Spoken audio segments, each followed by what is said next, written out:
Let's go! Welcome back to 3 Drinks Minimum, a subdivision of Low Energy Videos production. We are joined by, this is actually a lot of firsts. Number 1, both our guests, first time. Number 2, this is the first double per month stream. And finally, this is the first double stream we've had in terms of guests.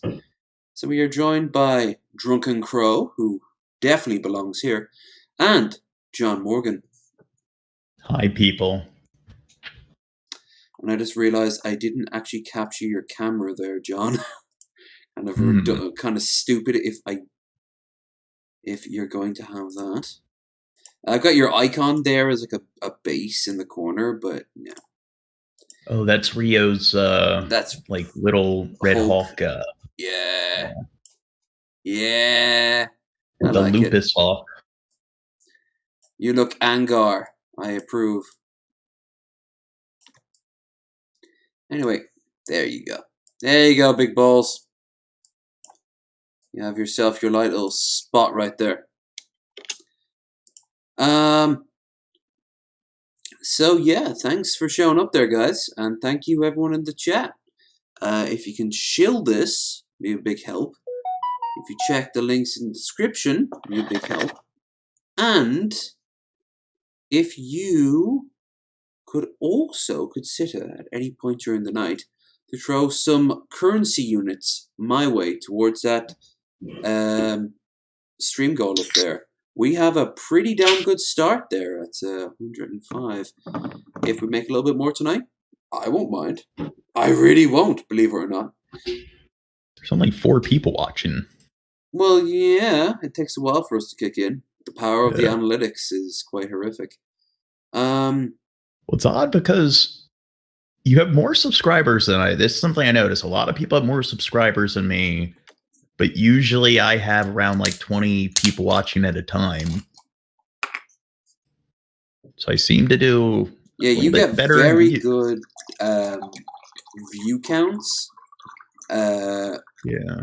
But you're still a little bit short on the subs. God knows how many subs I've gotten over the years. Like we only recently hit 250. We've actually gotten down a little bit since.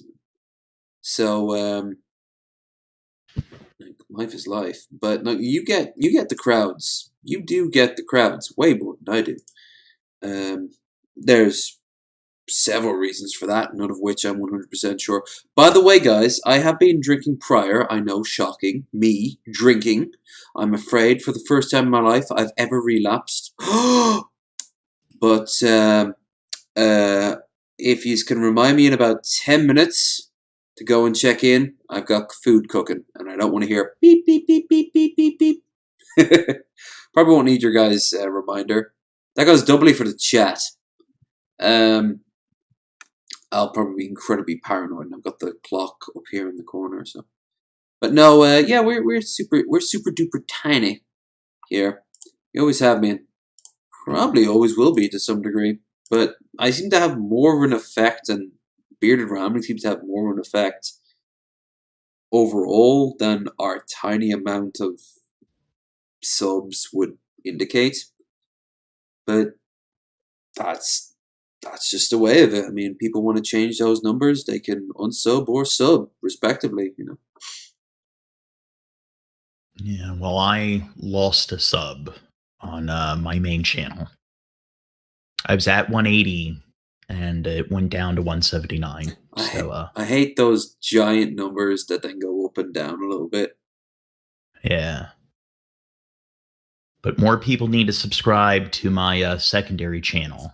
Link in the description. Because, yeah, the person who decided to flag my channel, I think she is kind of a narcissistic cunt. She's not involved in any of these communities, but it is like she flagged it because we were talking over a video that she made that was just a 2-minute video of her going around the harbor in Baltimore, just filming the scenery. And it's like, do you really think that that's such an artistic work of art where people are like talking over it and doing commentary on it? That it's like, hey, I need to flag this because they're using my content. Mm. She might have just been incredibly defensive about it. Shabby can tell this one. When he was, I think, for the first or second time on as a guest, we watched this video of a bunch of dogs with like puppies being yelled at by their mom. It was a cute little video. It was like it wasn't like a major company or like there wasn't like a copyright next to it or anything like that. And then we got like the whole video was taken down, and we'd have gotten a flag in 30 days if we wanted to dispute it. So we're like, nope, it's not worth it. But we made sure that everyone knows that if you remember that puppy video, fuck the people who made that, because they are incredibly salty about who and what sees it. And we were telling people to go and sub to that shit. Like, we were telling people to like go and check this stuff out. It's cute, it's wholesome, it's nice. And then they're like, you stole our content. Yeah, and we altered it. God. Actually, we didn't even hear a word from them. I sent them a message pointing out that, if you look over it, we didn't really cause a problem. On the plus side, a previous 3 drinks minimum was in limbo, thanks to some copyrights. The one that Luca was on, one from a while back, and sure enough, they finally released it from limbo. Not that anyone really rewatches these things, unless they do, in which case, hello, people from the future. We are people from the past. It was just like the copyright is a fucking joke. No one really knows. Yeah, I mean, I did get a message saying like, "Hey, take this down in a certain amount of time, or we'll get a strike." But I never checked the email associated with my channel, so I have the email for my channel, and then I have my personal email that I use for work and everything. So I logged in because I got the strike, which is the first time I logged into the email associated with my channel in a while, and it's like, oh, so I had like 7 days to address it, and I could have avoided the strike if I did that. So I guess that's good to know now after I have the strike. Yeah, you've been sitting on that for a while before I told it. But yeah, whoa! What did I tell you is what happened? What did I tell you is what happened? Take care of yourself. That was earlier than 10 minutes. Alright,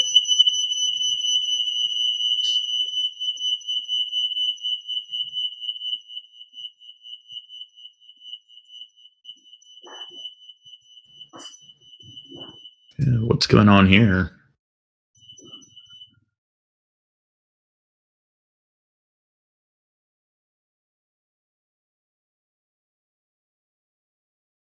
Does like a fire alarm go off or something? No, Low Energy said you had some food cooking a while ago.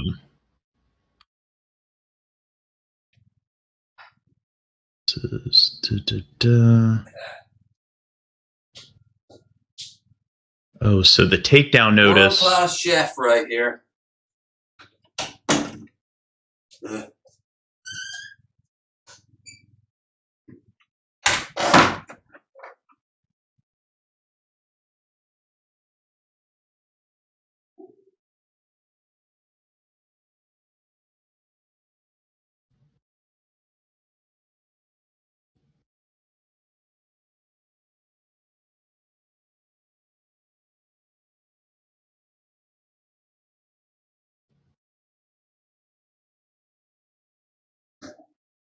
Hi, viewers. This is kind of a bit of awkward silence.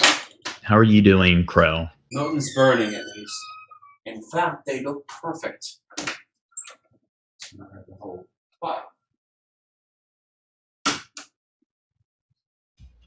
I am doing excellent today. John, how about yourself? Well, I only got a few hours of sleep last night, so I have like brain fog. I feel a little groggy from the lack of sleep. Yeah, we were up pretty late. Well, I woke up at 5, and Billy Gray was pretty funny this morning. Billy Gray got really drunk, and I kept sending him the same 3 questions over and over again. he would give an answer that was just a bunch of drunk ramblings to each answer, and he wasn't very aware of the fact that he was being asked the same thing over and over again. What's his name? Billy Gray got drunk on Shabisky's show last night. Oh. And he Shab kept asking me to ask him questions, and I was pretty much asking him the same 3 questions over and over again, and he'd respond to each of the questions, forgetting that he was completely oblivious to the fact that he's being asked the same thing.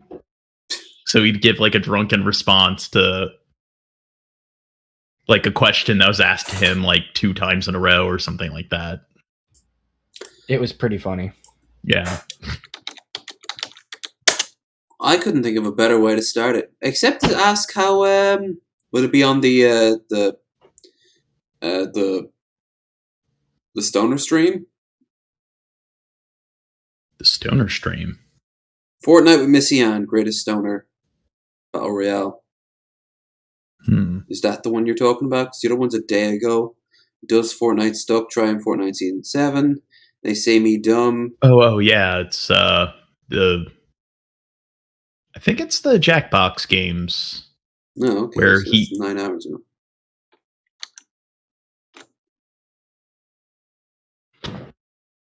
And then yeah, Billy Gray kept asking questions. He kept sending me DMs like, "Oh, can I get back in?" And then Shab's like, "Oh, ask him this, ask him that." Do you know what the... I think it was throughout. It was like periodically throughout the entire stream. Alright, well, in that case, I can't probably really pinpoint and enjoy it. Well, there you go, folks. If you want to go and check out Shabby's stream and see for yourself. If you're wondering about the smoke, that is entirely the power of sauce. Everything's turned off now. You might be able to hear the fan just slowly going in the background there, making sure the smoke's gone away. But everything's fine. It does a reminder that I'm overdue for cleaning the oven. So, Drunken, how are you? I am doing well. Is there anything in particular you wish to share with the class? How was your summer? Did you get up to anything? I haven't really done anything this summer. I just work, come home, drink, watch Shabisky, and repeat. I appreciate everything except the Shabisky thing, when it should indeed be low energy videos. You should be watching non-stop. I catch it from time to time, yeah. Yeah, I imagine you do. Summer's already over. I know, right? It's like August the 25th, yeah, going on the 26th. Well, our summer, for the record, was very humid and not pleasant. Not like the bayou level of humid, but still humid enough to notice, to be like clinging your clothes, clinging to your skin. It was not a fun time to be alive and sexy. Yep, it's been averaging like 90 degrees every day in Maryland. So we've been having really bad lightning storms, like pretty much every night. And that's one of the reasons why I didn't stream last Sunday, is because the lightning storms were kind of zapping my power. So my power would briefly go off for a second, which would cause like the modem to restart. And then same with Ireland here. With didn't you have like a hurricane coming in across the East Coast? Yep, we had the hurricane, so that I decided that I was going to delay it for Monday, but then Shab overslept, so then we decided to put it off for Tuesday. And then when I was scheduling the stream for Tuesday, I got I had the strike. So then I made up the backup channel. And then when I made the backup channel, it says, "Oh, the channel needs to be created for 24 hours." I remember You have to wait when I made 24 the hours. backup one. It did the same thing. Yep. So this week has kind of sucked, and then I've been dealing with the crazy internet stalker. Would he rhyme with Meko? Because we've had to deal with him. Yes, I don't know. I've never encountered somebody like him before. I mean, Scotty kind of came close, but Scotty was kind of obsessed with me in a positive way. Like, John, you're so awesome. Please let me back in the community. This guy's like the anti-Scotty. The nega Scotty. The Yitsko. He's Shadow Scotty, and he's oh boy. My God, those thumbnails. I actually shared them on stream last night on the 24-hour stream. They came on the stream. Oh, what? Yeah, very early on they came on stream, but then later, much later, like 5 or 6 in the morning, when I was kind of like winding down, just before the stream bugged out, I shilled what you posted in the Discord, the thumbnails, like the screen caps. So everyone could see. And the reason I did that, I'm normally not involved in all this shit. The reason I did that was because of something he said. You don't have the balls to shill this, number one, or share this, number one. You shared this on other people's Discords. So other people got to see this. Number two, he knew for a fact, because I told him the only way I knew who he was because you had done this prior. And finally, I did it. Just not only negating anything he was believing, but also, I also want to point out, at one point he said, low energy is shabby, Pimp Monk, and low energy had potential. I'm like, oh, that's really sweet of him. But then mean old Mr. John Morgan came around and corrupted us. Oh, well. What the fuck? Like, no one, for the record, no one was siding with him and no one was giving him time of day. Everyone already knew who he was when he walked in the door, and they knew who he was when they blocked him. And I knew who he was. And he asked, like, what's wrong with hating John Morgan? I'm like, nothing's wrong inherently with hating John Morgan. It's why you hate him and how you hate him.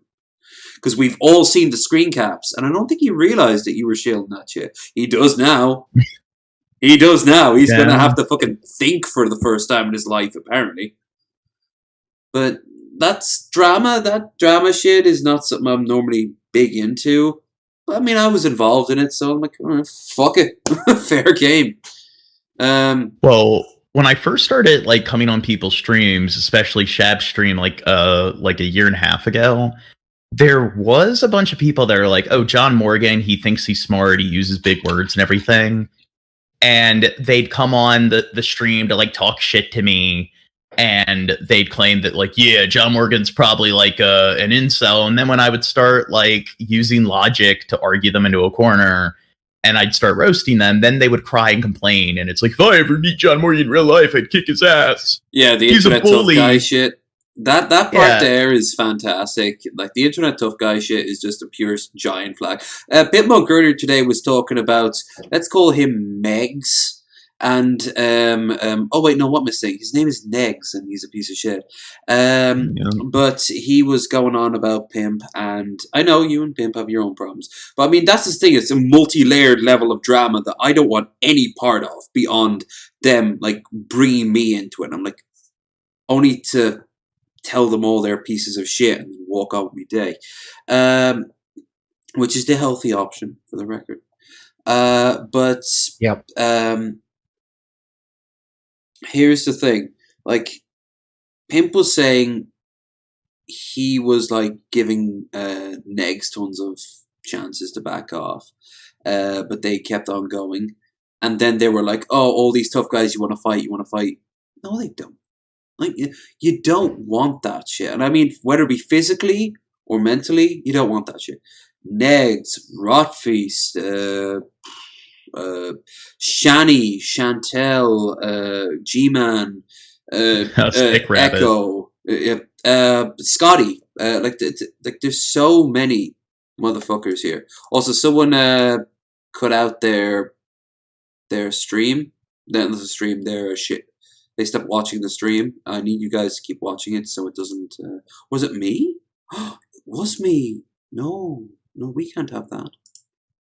You just if you see it there, your camera's all over the place. But that was actually a me problem. Hold on. Shazam. There we go. But the yeah, like them going on about this sort of like war and shit like that. Like, why? What benefit do you get? Like what was Echo's plan coming in and trying to talk shade at you? I know you enough that what was one of our first conversations? We were in a DM and I said everything I didn't like about you. That was one of our earliest conversations.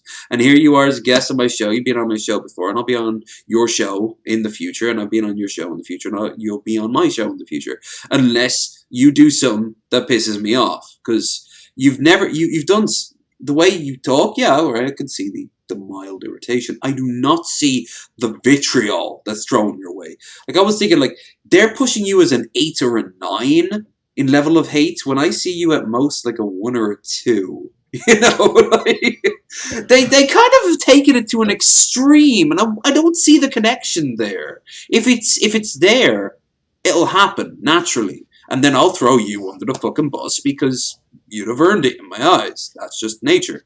But you're not there yet. You know, like I think I make them feel insecure, and they don't want to take ownership for their insecurities, so they just kind of like they want to project it onto me. And then I think when they do shit like that, they come on streams to be like, oh, I'm gonna put John Morgan in his place, and then they're the ones that look like jackasses. They don't want to take accountability for the fact that they made themselves look like idiots. You don't want to hang out with this John Morgan guy. Trust me, I know him. I talked to him twice on a Discord before I was banned. If Two Guns is in the chat right now, he'll know what the fuck I'm talking about. When Echo came in, he was very proud of the fact that he was banned from up to 5 different Discords talking shit about John Morgan. He wore it like fucking badges of office, like honor rolls. And we were like, dude, that's not nothing. That's not anything to be proud of. What the fuck? Well, he claims that I'm the one that was getting him banned. He claims that, like, oh, you're a coward. I see that you're getting these people to ban me from these Discords. And it's like, I didn't tell anyone to ban you. You showed up and sort of acted like a jackass, and they banned you. And I told, like Annie from Underhaven messaged me, and I'm like, oh, I'd keep this guy around. I think he'd be kind of entertaining. Same thing, like it was either like Red Eye or Galen it was Shabisky that banned him from his chat. So it's like, I'm the kind of person where if somebody wants to act like that, it's like, okay, whatever. I think it's kind of like they're kind of funny. Just how stupid and absurd they are. In other communities, that'd be great. Honestly, we have all kind of made this sort of agreement among ourselves. In my community, at least, we don't need that shit. So other communities can eat their fill of that particular trough. We'll abstain just because we're actually creating a little bit of a community of people who are just fucking sick of this shit. You know, we've been doing it for in some cases over 10 years now, and we're like, you know what? I think it's time for a change. But Drunken, you were going to say something earlier, I do believe. I was, and then I forgot, and I'm only on my second beer. Damn, man. That's economy. That is pure economy right there. I wish I remember those days when I was like 16. No, geez, a bit earlier. I was chancing my arm in clubs at 16, but I was chancing my arm in clubs around about 14. But no, I remember when €20 used to do me. Like I would drink 4 pints, and then every few days I'd have saved up a little extra as well to get a 5th. And I'd come back like really, really like chipper and drunk. But nowadays, that's what I do as an eye-opener on the way back to the podcast so I can drink my 3 bottles of wine. And even then, that 3 bottles of wine might not be enough. You know?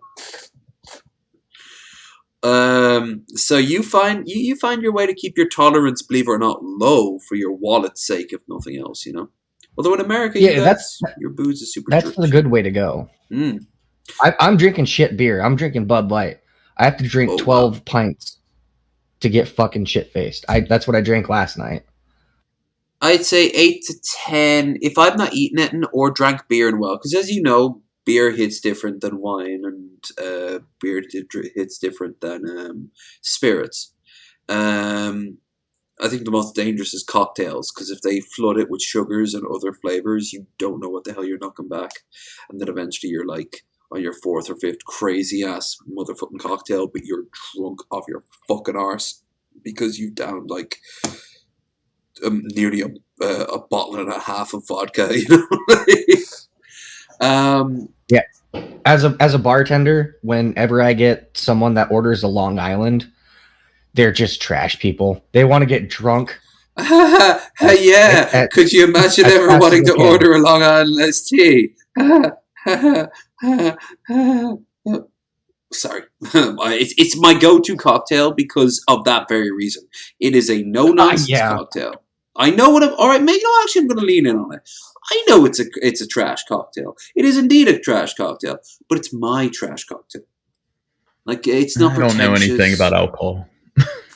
John, I retract my statement then. No, don't you? Just because you're on my show, you are the expert. You are the bartender. How long have you been bartending for? I'm 26, so 5 years. That you have experience. You have stories. Don't just because you're on my show. This isn't how that works. Like if you seriously think that only trash people show up, in your experience, if that's true, then that's 100% true. In me, I'm a bit of a trash person. So if anything, I confirm what you're saying. I'm a lush. I'm a high functioning alcoholic. I am okay with this. I've come to peace with this. But Okay, so when you're out, do you order more than one? Because I've had a table order like 5, and it's just the one guy ordering the Long Island. Over how many hours are we talking? Like 2.5. 5 and 2.5 hours? Yeah, he had one goal, and that was to get trashed. Here's the difference of cultures. We respect anyone who walks into a bar, sits down. Not respects as in like, that's a hero right there. We're like, okay, he knows what he wants. You sit down, and the barman doesn't judge you. He'll just keep pouring you a drink until you're drunk, and then he'll be like, nope, can't serve you anymore, and then off you go. It's just, you're on it's like an adult thing. Like when you're an adult, you make adult decisions. One of which, do you want to get absolutely to your face? You can't even see straight? At a certain point, the answer is no. But you don't know that when you're sober, unless you've done it multiple times before. Then it's more of a tactical choice, more of a strategic decision. But don't you get me wrong, like Long Island iced tea is the default basic bitch cocktail. No, I'll take that back. Screwdriver. Screwdriver is a basic bitch cocktail. Although you can, of course, you can always make everything better with the superior ingredients and shit like that. But Missy Ann isn't here. She would be able to also counter in with her cocktails. For the record, sir, what would your cocktail of choice be? Because mine's a mojito. As far as like a mixed drink and not just like, like a Jack and Coke? Oh, yeah, like just a bit of effort put into it. That's a good question. Off the top of my head, I'm pretty much basic. If I'm doing liquor, I'm doing Captain Coke. I don't do wine. I guess a margarita. That's all right. Nice, fluffy, airy. Get a bit of spring in your step. Depends, though, how watery it is. That's a drink that could be watered down very easily. You need to basically instruct like percentage of that. Just like with my mojitos, I like only a tiny amount of mint. If it's a jungle, I know what they're doing. They're filling up volume of the glass to cut down on cost. Bullshit.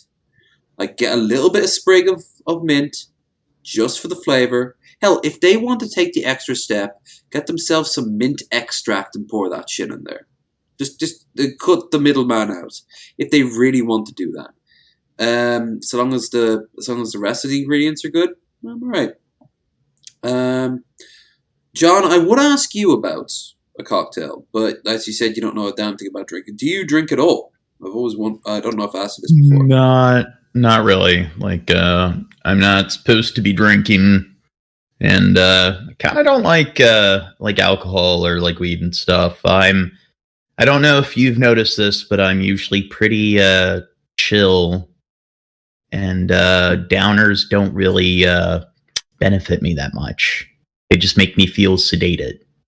Well, sometimes they're designed to be sedated. I know a lot. Most people I know who smoke, as in weed, they do it for medicinal reason, like to go to sleep. And at that, it's like with me with really bad coffee. I still see it as a type of medicine to like perk me up. You know, it's shit, but it gets you off the fucking the sofa. You know. But with me, yeah, I'm already too chill. I like I guess drugs that have like sedative properties, they don't really benefit me at all. I don't really think I need them, and I don't get anything out of them. So I usually experiment more with uppers. All right. Is this a meme or not? Did you do coke? I've experimented with it okay, because few times in the past. I've heard people say it as a joke, and I'm like, John Morgan, really? All right, cool. I didn't like it myself. I thought it was like walking in. I describe it as walking into a brand new room, a freshly painted room of pure white. And that's how I described it. I walked in. I'm like, for all of 5 seconds, and I'm like, oh, that's it. Okay, it was probably Shy Coke. But I did it once on Shab's stream, and Shab ended up kicking me from the stream. Well, yeah. Well, hold on. Wasn't there another guy who did meth or crack on his stream? Yeah, but he actually did it on camera. Yeah. And you guys ever had Fimball or someone else who's high on opioids? I'm not familiar with that. Then I'm at this, Roy, because you've definitely had drunks on your stream. Hi, Dirt. A former and future 3 Drinks Minimum alumni. Then by... Wait, actually, Dirt, you have been on 3 Drinks Minimum, right? You were like episode 5 or 6. Assuming he's still in the chat. But yeah, at this point, he's just going to go through every fucking drug. Like, I want to see someone on Shabby stream on peyote, you know? Get I don't know, red eye. Get red eye on peyote. We should get someone who's like on PCP. Have you halfway? Do you know anything about PCP? I've seen a guy on PCP on a video just smash his head through a fucking glass window and be like, freedom! You know, like, yeah, it like they don't feel pain at all, and because of that, they kind of have like superhuman strength. So like Angel Dust. Actually, Angel Dust is PCP, isn't it? Yeah, I believe so. And it's like if you it's like it doesn't make you stronger, but it's like just because you could lift like a 150-pound box, it destroys. Yeah, like you'll lift. Yeah, you don't have your inhibition to hold back. Like when you like if you're trying to lift something heavy, like when I'm trying to lift the treadmill, moving into position and shit, I'm kind of like, okay, I can move it here, I can move it there, but I couldn't, for example, lift it over my head. If I could, I'd rip out the muscles in my arms because I'm not strong enough to lift that over my head. But someone on PCP would do that once, and then the thing would collapse on them because like their muscles wouldn't really, the muscles would be pushed past the point of it. Yeah, it's like I've seen people on Angel Dust. I saw a guy headbutt a fucking wall on Angel Dust once, just because he realized he was on Angel Dust, so he said he wouldn't feel it, and yeah, he got a concussion. Like life still kicked him in the fucking teeth, or rather, he headbutted a wall. But yeah, and I was wondering like why, like things like bath salts and PCP, like why do that? So like I went on Flocka, forums. crocodile, like there's drugs, and then there's drugs that are like just giant death. It's like you might as well take rat poison, you know? Yeah, you might as well just kill yourself, because like those are the kind of drugs you do them once, you just threw your life in the furnace. There's no coming back. Yeah, crocodile is freaking scary shit. Have you ever talked to someone that hasn't quite hit here yet? If it has, I know Spice is hit here, and I know Flocka. I think Flocka is Spice actually. But PCP is Angel Dust. But have you ever talked to someone or met someone who's on a Flocka or a crocodile or bath salts? Because I've heard stories and they aren't good. Well, as far as bath salts, you hear Florida man, or like it was a couple of years ago, Florida man was fucking biting someone's face off high on bath salts. But, I was in high school at the time, or no, I just got out of high school, so I think that was like 10 years ago. But as far as crocodile, I think Vice did a little episode of it, and it's like big in Russia, or that sort of area. Eastern Europe. You know what? Something I did not know for years, and not even a lot of Polish people know this. A massive epidemic in Russia, in Poland, for years. Ether. They were too poor, especially on the mining areas. Ether was cheaper than vodka, even the bootleg vodka stuff, and easier to get because ether wasn't controlled by government mandate. I'm talking about pre and just post World War One. So, like, we're talking about Imperial Russia, Poland. And the miners going into it couldn't have afforded vodka because vodka was a government cap. There was some lord somewhere who would have control over the all vodka produced. So they would look for alternatives, and one of which was ether. And anyone who's ever had ether, anyone who knows anything about ether, knows two things. Number one, it makes you basically limber as fuck. It makes all the pain go away. It's a painkiller. Number two, it makes you angry and erratic. That's what they say in if you've ever seen Leaving Las Vegas. Man, ether binge is not something to be watched. Like Johnny Depp as fucking Hunter Epps Thompson, off his fucking tree. And there was this massive amounts of husbands killing, not just beating, but killing their wives in rages when they'd come back home from the mines for the smallest thing, like a cup was dropped or something. They would lose their shit and just rail on them because they were high as a kite on ether. And I was being offered ether all my life by people. The same people who would have like prescription Valium that they'd be offering it. Now, I've tried the prescription Valium, and of course it feels really nice. Too nice. That's the whole point of it. Don't fucking go down that path, or else you will never get out of it. But then you have, not that I need to tell an American a thing or two about fucking opioid, but like ether is a drug no one really thinks of, but will fucking destroy your life. Because on top of it all, it also does something to your muscles. It like weakens your muscles, if I remember right. So eventually you become like this spindly little skeleton that will lash out at anyone until someone just like punches you and you're so frail and probably disheveled from like lack of eating. It's like opium in that regard, because of course if you puff on an opium pipe all your life, you're not going to actually want to do anything else but live off the opium. Or alcohol, actually. I know people who've lived off nothing. And I've come close to just going full alcohol-based diet. Always with some bullshit excuse. Oh, it's going to cut back on the fat. Yeah, you're also going to die.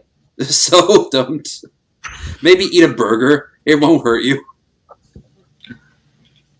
But yeah, I want. I don't know. I used ether to start a fire once. Oh, that's right. It's highly flammable, isn't it? Yeah. Ether did a run out of PP for their movie.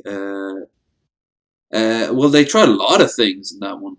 Also, another one, The Rum Diaries. That's a hell of a good movie. No, flak and spice are different. Oh, okay. Spice is synthetic weed. That's right. High origin. It's quite flammable. Yeah.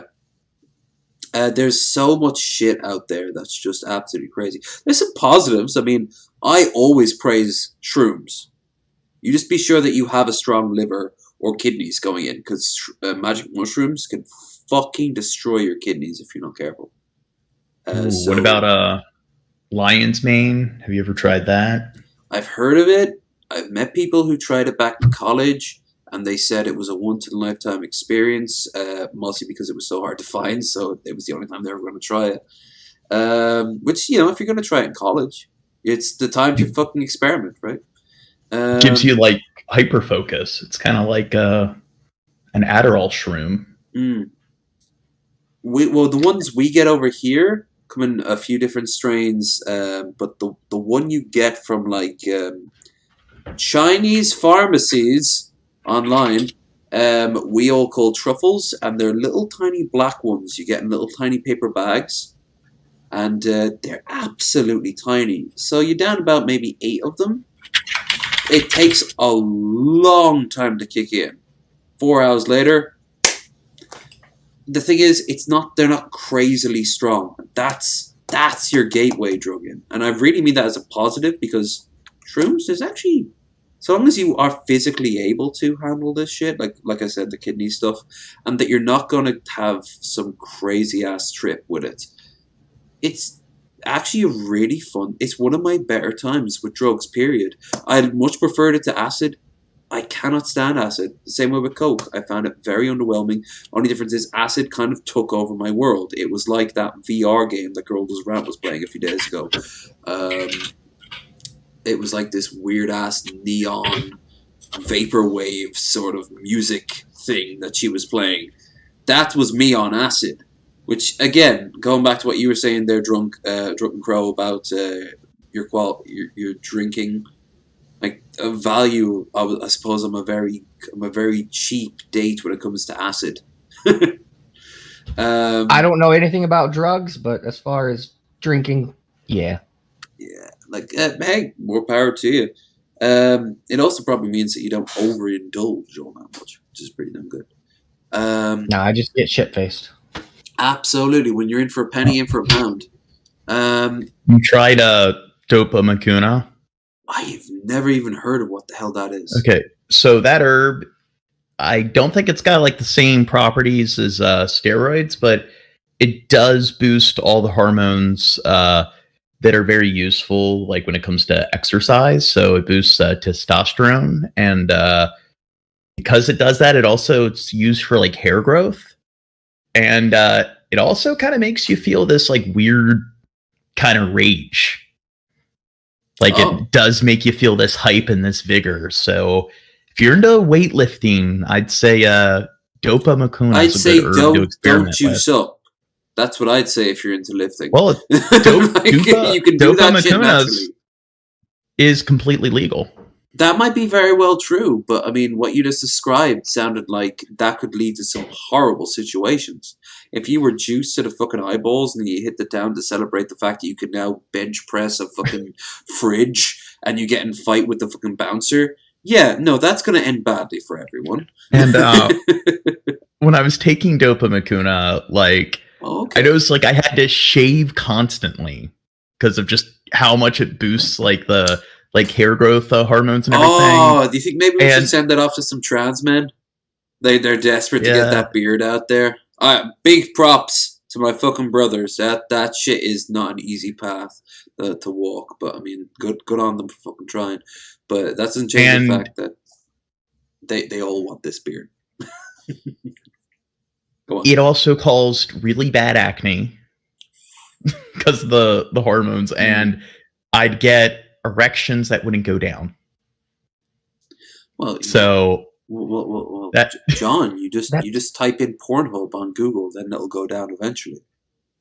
Yeah, but if you are okay dealing with those kind of side effects, and you want some vigor, some testosterone, dopamine boost to get you through your exercise, Dopa Macuna might be the herb for you. the downside is beside the rage. Does it cause the eventual shrinkage of your genitals and the onset of cancer? I don't think it has those effects. Because steroids eventually also destroy your skin. That's why so many people on steroids result in those horrible blotches on their skin. Well, dopamine is much more mild and far. It's like comparing dopamine to like steroids would be like comparing caffeine to cocaine. Gage reminds us that we do have a video on screen. I just want to say that, like, I find it very fascinating that you have actually taken drugs, like probably actually in many ways more drugs probably than I have, but we can talk about that in a minute. I am curious. Man tripping on angel dust. Let's see what this is all about. Drink that shit, bro. Yeah, that's that liquor. Yeah. Drink it. Yeah. Throw nice and different to that milk. Yeah. Hold on. Do it. Yo, drink that shit. Okay. Yo, listen. Yo, keep it cute and drink that shit. So nice and different to the milk. Nice and different. Drink that shit. I can see what he's doing there. Like his mouth is kind of like a bit beyond him at this point. So he's like, rawr, rawr.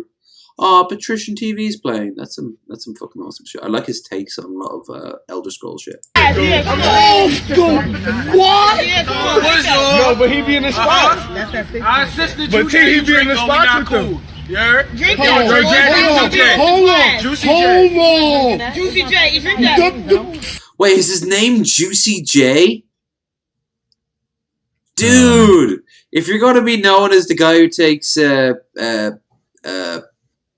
fucking angel dust in the community, then you need a name like Juicy J. Or like, actually, what would be a good name? What would be a good name for someone on angel dust? Like a junkie, because they seldom ever have names like Dwayne or fucking Chris. They always get like good nicknames like fucking Bedazzle or Two Hits. Face Eater. Face Eater. Crow, what do you think? You know any good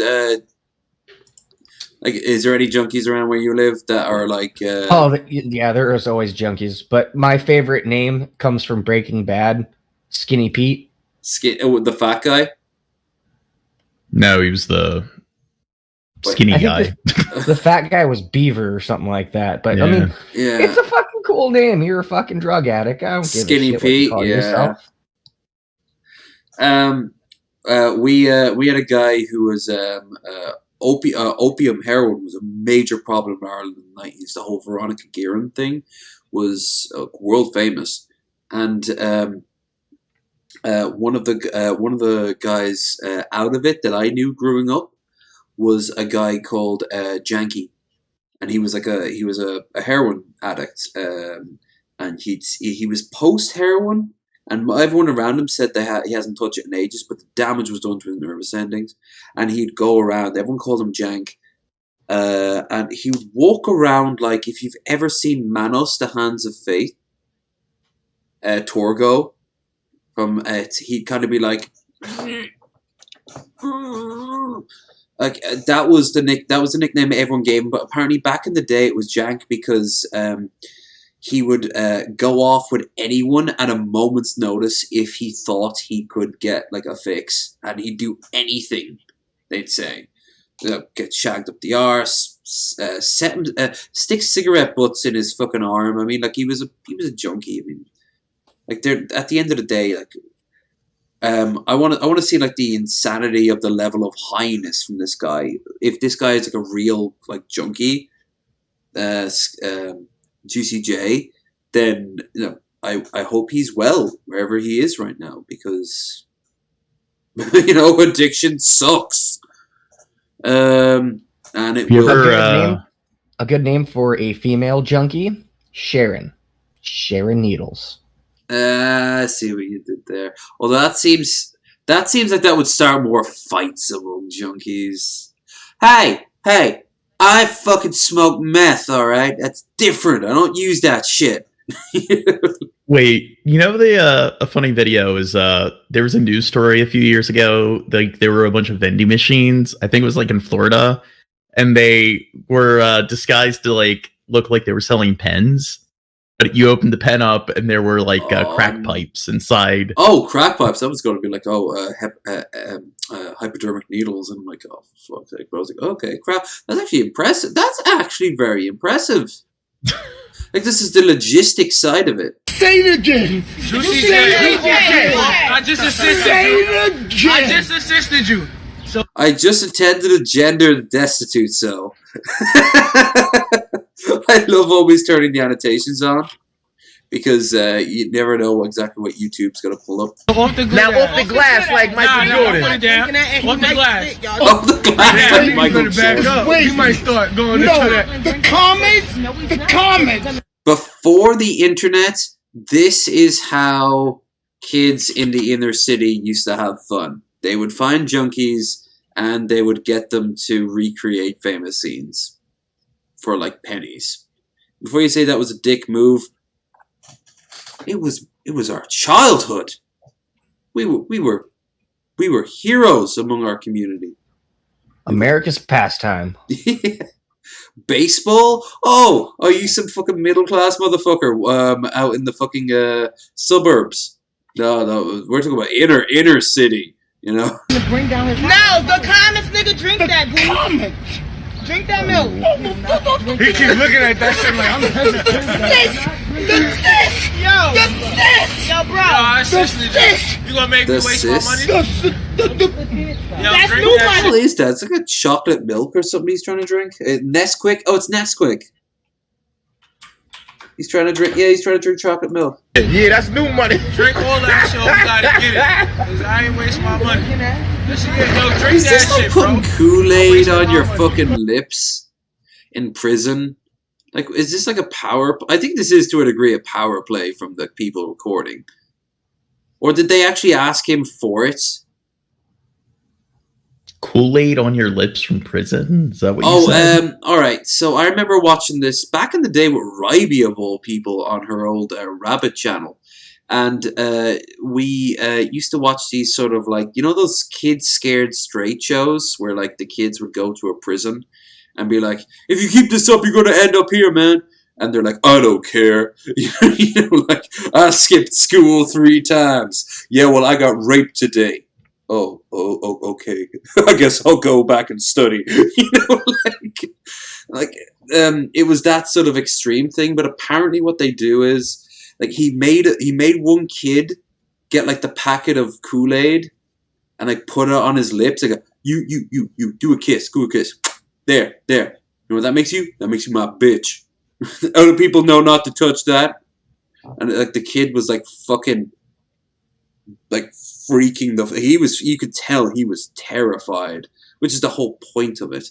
But you're just there like, what, Kool-Aid makes you your bitch? What is the power plays that go on in prison? Wait, is the Kool-Aid guy? Is he the pitcher or is he the Kool-Aid? Is he the liquid or the? Well, he bursts container? into the. Well, hold on, like, he couldn't be the catcher when you think about it, because he's the one who bursts in through the wall. If anything, he's the one that breaks the mold. They're praising him because one day he will break down the prison wall and go like, "Oh yeah, I'll bring down the prison industrial complex," and then everyone just floods out past him. And then he makes sure that they are well hydrated with refreshing liquid beverage, Sugar water. Yeah. Jonestown surprise, you know? Drink the fucking milk. Bill Portley's very heavily invested in this. You know how I keep it cute? Oh, there you go. Lay down. Have a little nap.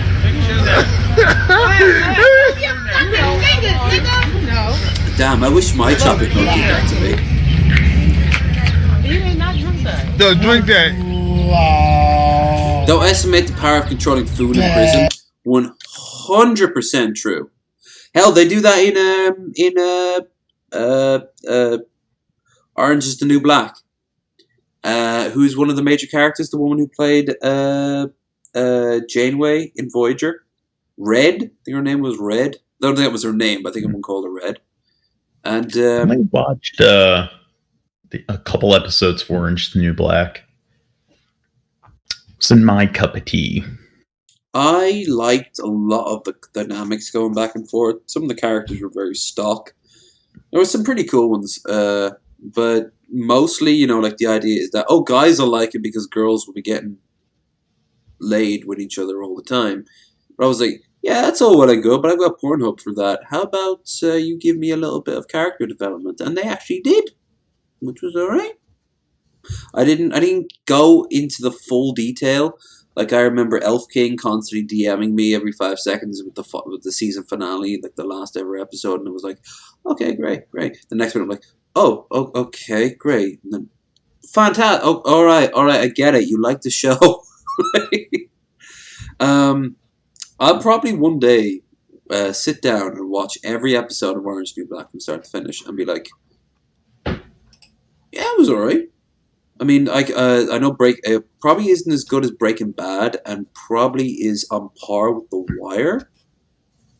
But well, it's in a completely different genre compared to those two shows. They're all technically about crime to some degree or another.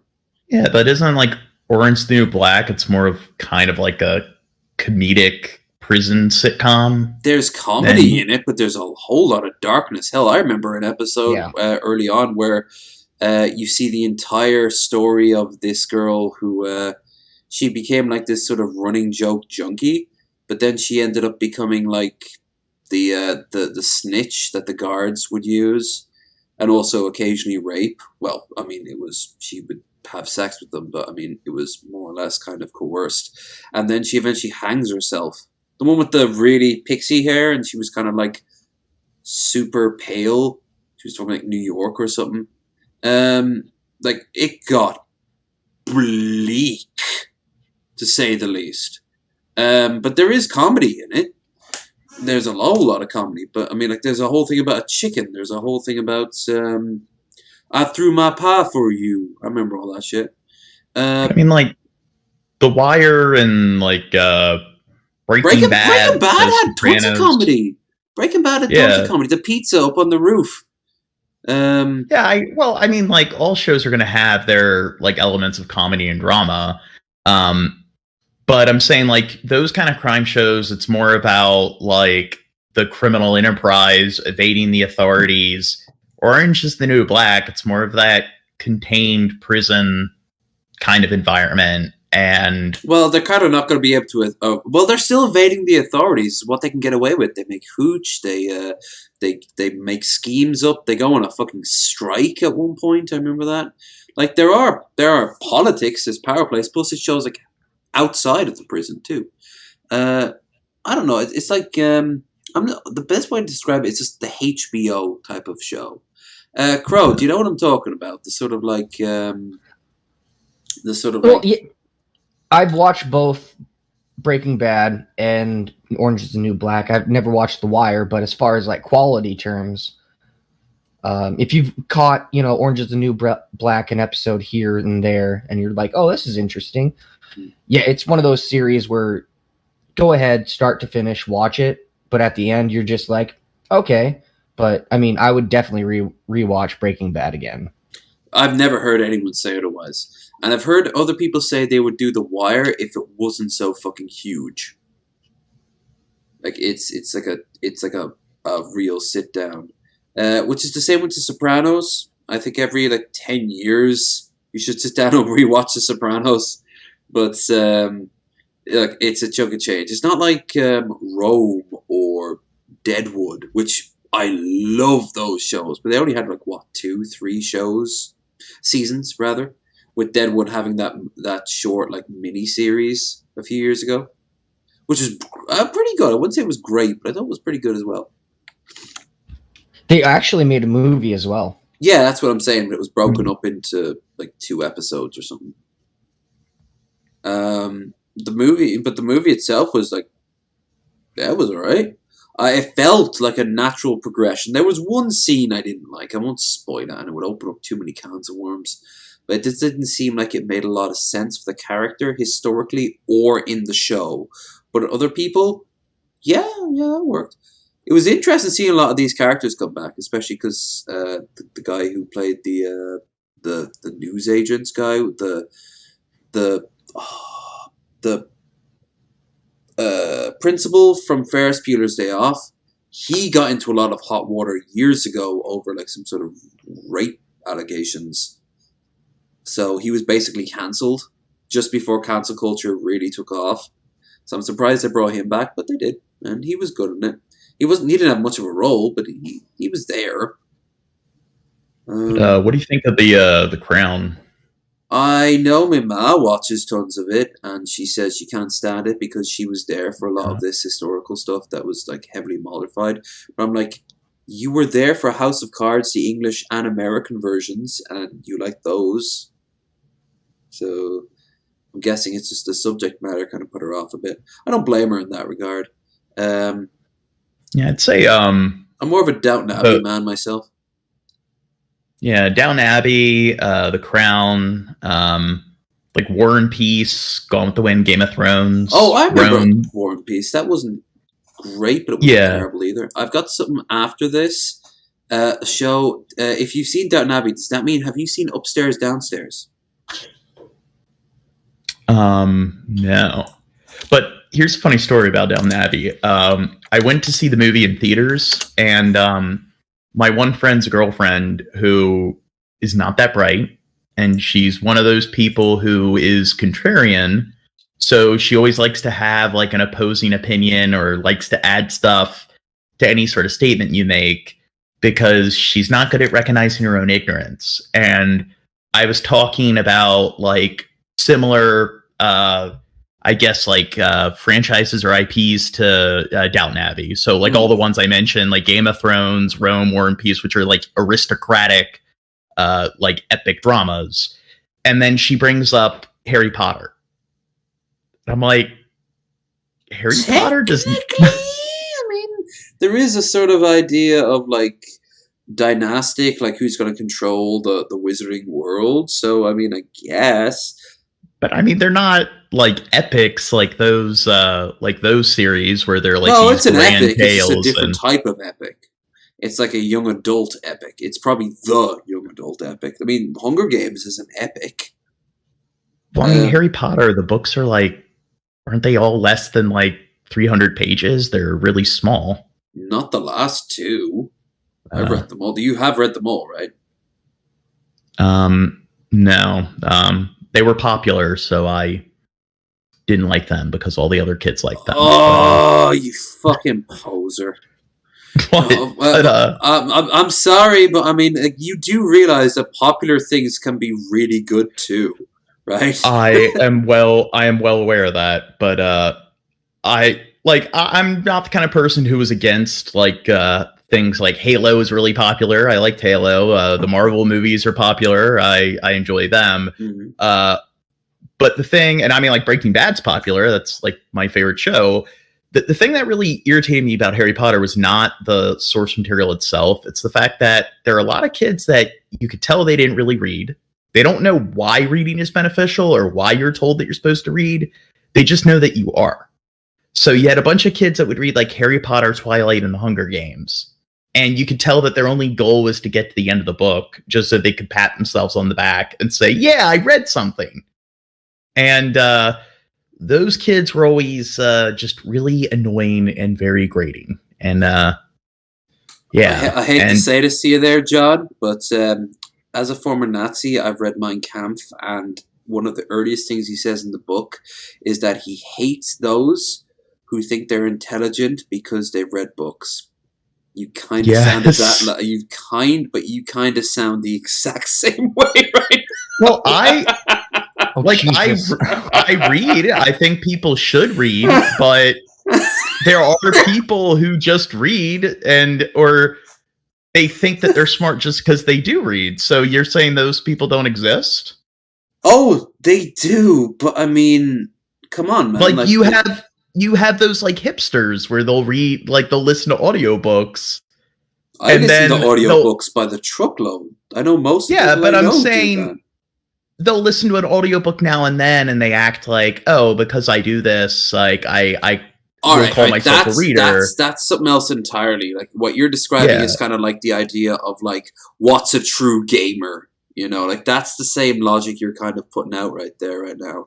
And the thing is, I mean, a lot of people that play games, whether they're like casual gamer, like that no true Scotsman fallacy, is that they still enjoy it. What I'm talking about with these people is that they don't really read because they really are interested or they like reading. Like, and they'll say pretentious things like, I really like movies and I like books. But like, they'll say things like, oh, it's rare that the movie is ever as good as the book. But then if you ask them to go into detail and explain like why they think that, they don't know why they're saying that. They're just saying it just because they want to sound smart. And it's knowing what to think and not knowing how to think.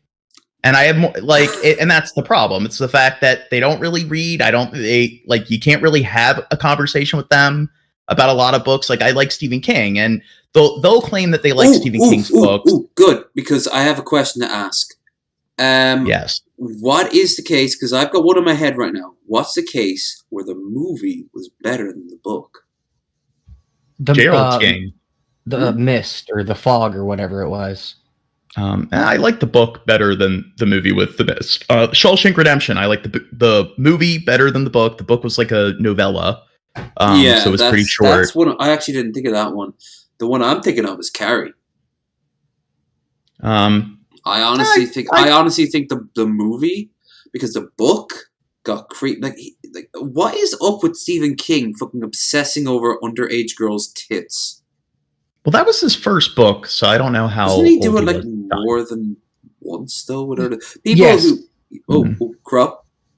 In it, in like the first part of it, before they grew up in the tunnels, after they defeated the clown for the first time, there was supposed to be a gangbang scene with underage kids. Yeah, that's right. He makes them all fuck each other, so they lose. The idea behind it is that they lose heart or respect for each other or some shit like that, and then they kill each other. So it doesn't, because once you actually reach the creature, it's like easily killed, apparently, in theory or whatever. But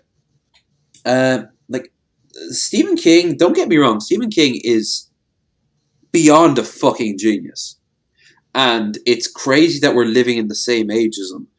But just like I love my Terry Pratchett, I've got some problems with Terry Pratchett. I've got some, in particular, the repetitiveness of Terry Pratchett. Like, you can almost like put a bingo down the amount of times that one of his books will have the same theme, repeated, and then overturned, and then like, oh wow, yeah, okay, it's like nothing new ever came out of it. For Stephen King, creepiness. Also, there's like 4 or 5 things he knows, and that's cool that he's not writing about something he doesn't know. One of my favorite movie of all time is Master and Commander: Far Side the World. The guy who wrote the original book to it said that when he was asked, why are you writing about this specific point in time in history? He's like, well, I don't know how to write gangbangers in the streets of LA because I've never been it. But I have worked on ships all my life around people who have that exact same heritage, and I love my Napoleonic history. And he kind of built it off there, which is pretty cool. But like, you can still like see trends and hints in there. Wheel of Time became very repetitive. Game of Thrones. Oh yeah. You read them. Yeah, I think around about book like, 5. I think you start seeing the trends. That's when around the time I stopped. Oh, you didn't finish it? Was the 4th or 5th book. You never finished. You never got to see how Shaitan was defeated. No, and the books are like 800 pages in length. That's the thing, though, because here's a blast from the past. Does anyone fucking remember the Golden One? Anyone besides me remember the Golden One? I'll give you a hint. Is that part of the... No, he's not. He's a YouTuber, or he was a creator. Oh, I thought you were talking about the Wheel of Time. We I'm are. like, We what? are. He was obsessed with the Wheel of Time, but he was also obsessed with the Foundation. He was obsessed with Game of Thrones. He was obsessed with all this shit. The thing is, Foundation is Isaac Asimov. that's right. And they're making a movie of it pretty soon, or a TV show, or something. Hopefully, it's a TV show. One movie would not do it justice, and a series couldn't do it justice. There's a lot to unpack in the Foundation series. Not great either. Very much a product of its time. My God, it needs a rework. But it's the themes, the ideas. Oof. I mean, The ideology and like I guess like the political system watching or the political empire system fall theory. apart and what happens Yeah. after the empire. That's very Imperium of Man. Like the 40K universe was heavily inspired by the Foundation, and not alone either. Dune was heavily inspired by, although Herbert would say otherwise. But wait, wait, was it the reverse? Because I don't want to put words in the mouth of someone who's both people who are long I dead. believe they both came out around the same time. Does anyone know in the chat? Because otherwise I got to search. But like the point I'm trying to say is that like every author, from Tolkien to fucking Dante, has their biases and have their flaws. But there's flaws, and there's like Highline being obsessed with underage sex and having sex with your mother. And then there's like the guy who wrote Ender's Game, who was a big fan of Hitler, and that came in a lot.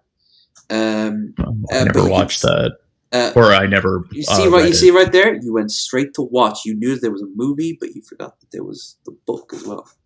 The book, the premise of the book. Engage is also clearly engaged in this. Rose Red was good. Rose Red, Stephen wrote the script. I don't know about that. My favorite book in the junior novelization of Minions movie. Like the mind reading guy, it was chill. My favorite book is 735. Name the Wind. It'll be a TV series in the future. I've never heard of it. One book series. Anyone in the chat who knows what the fuck I'm talking about? I'll be very impressed. Wayfarer's Redemption. Holy shit! If they ever put that to the fucking the screen. Holy shit. But anyway, back to the gold one. Like, he just read all those fantasy novels, all those sci-fi and fantasy novels, and he never read any, like, history past, like, 1850, 1860. Like, what was that the complete history of the world? It's like a really famous historical book. A lot of colleges have it down. No, they used to have it down as required reading. I think I actually own that book. I haven't read it. I've read it, and it's very general, but it's also a product of its time. It's not a bad book, but it does open up a lot of, well, if that's true, then if you're going to follow that line of logic, he'll have Jordan Peterson books on his wall. He'll also have ideas of like, oh, he has the International Jew because he's a literal National Socialist. Blood Meridian would be the ultimate film. I know the name Blood Meridian. I know the name. I can keep on going, but. Oh yeah, Upstairs, Downstairs. I want to talk quickly about this before we move on. Upstairs, Downstairs, right? We were talking about Downton Abbey. Upstairs, Downstairs is the precursor to Downton Abbey in the 70s. It was made like the 60s, 70s. My ma used to watch this. And it was a very... Oh, dude, you need to watch this as much as a historical item, as much as anything. Like, some of the big plot points involve a missing hairpin and like whether or not someone snuffed themselves, what's appropriate attire to wear, stuff like that. But the acting clout in it is top notch. It's like pure historical, and as you can see here, it's completely on YouTube, the entire series.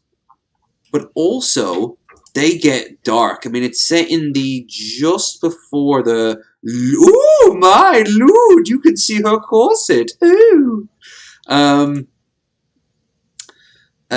It's set in like the late 1800s to just before World War II.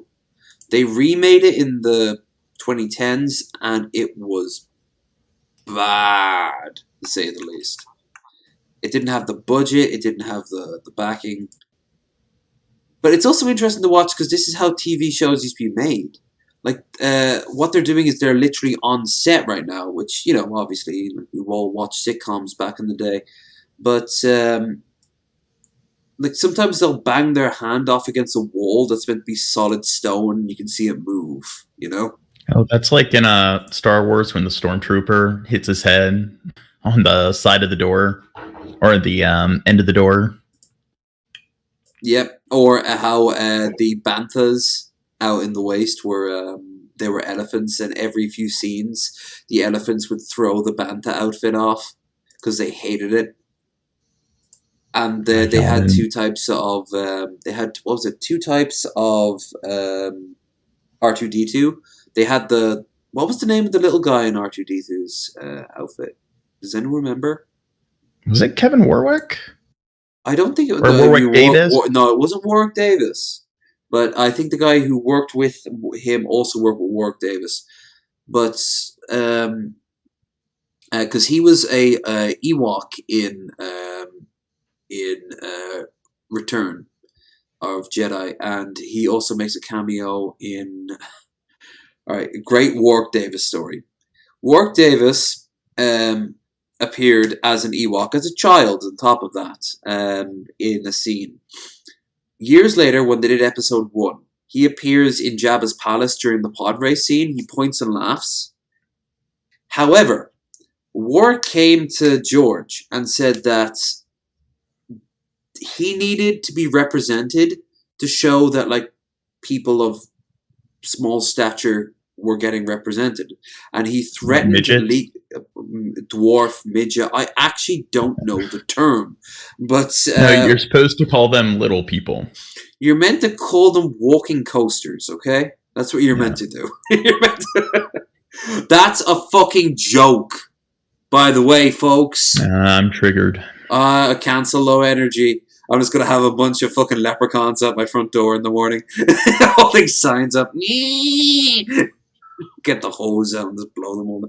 I'm fucking kidding, for the record. I think Warwick is solid. I think the stories about him are bullshit, and I love how he leans in on them. That thing he did with Ricky Gervais and the like was brilliant. But this leans into on that. He went into him and he said, I need this poster to represent it, so I need to appear in the original poster. You know, the big, massive poster you're thinking of any Star Wars film, where they're all kind of posing next to, like, the big light in the middle of the screen, and they're all kind of coming out of it. And George kind of rolls his eyes and goes, all right. So he got himself one where he appears, just in a tiny little corner of it, right? And he's like, brilliant. They never released that. They just made it for him to shut him up. And as a joke, in the Ricky Gervais, Stephen Merchant mockumentary, think The Office or Parks and Rec, or Community as well would be another one.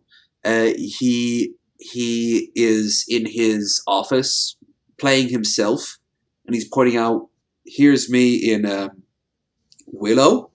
And this is the signed copy of the Star Wars poster that George gave me. Is that the one that he gave you to? No. That has been taken incredibly out of proportions. He made 5 of them. He threw the other 4 away, but that's beside the point. You know, I fucking love that show.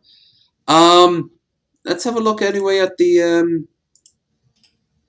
Oh yeah, you guys have been linking me. Awesome. I think I've been gibbering a bit much, so let's watch some fucking shit. Crow, you're alright. You're pretty quiet. Oh yeah, I just came back from a cigarette break. Okay. Yeah, never mind. Okay. No, it's alright. You made your call correct, because I was kind of swamping the conversation. John, I was actually wondering before we go on, with me drinking, and I didn't actually know if Crow was going to be getting plastered or not. But like, are you okay with hanging out with people who are getting like off their heads? What do you say? Well, I'm fine with it, but if I don't really have much to engage in or whatever, then I might clock out if there's not much to discuss because both parties are completely drunk.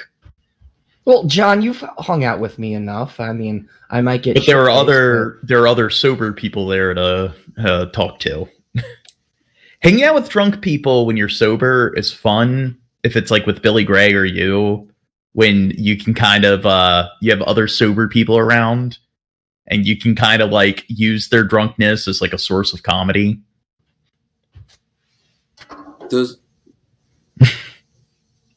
Then would you like a sober friend to come in to join you?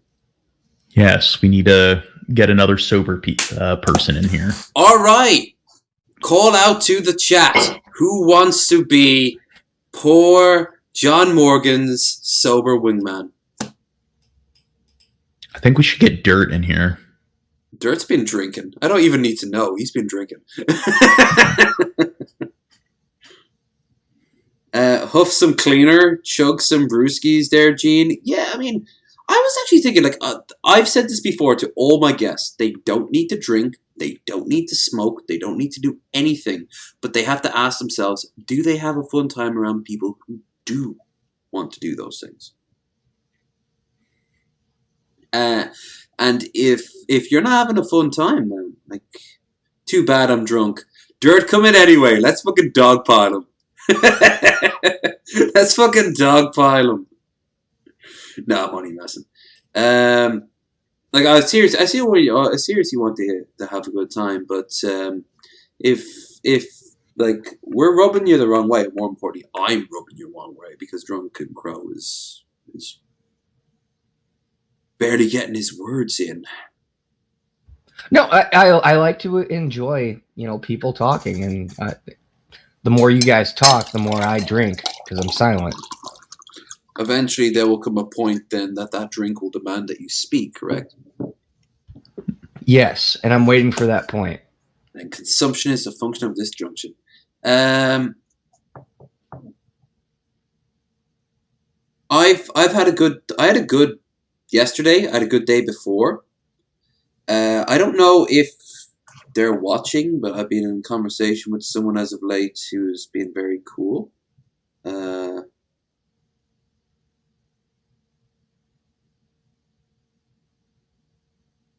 Nice.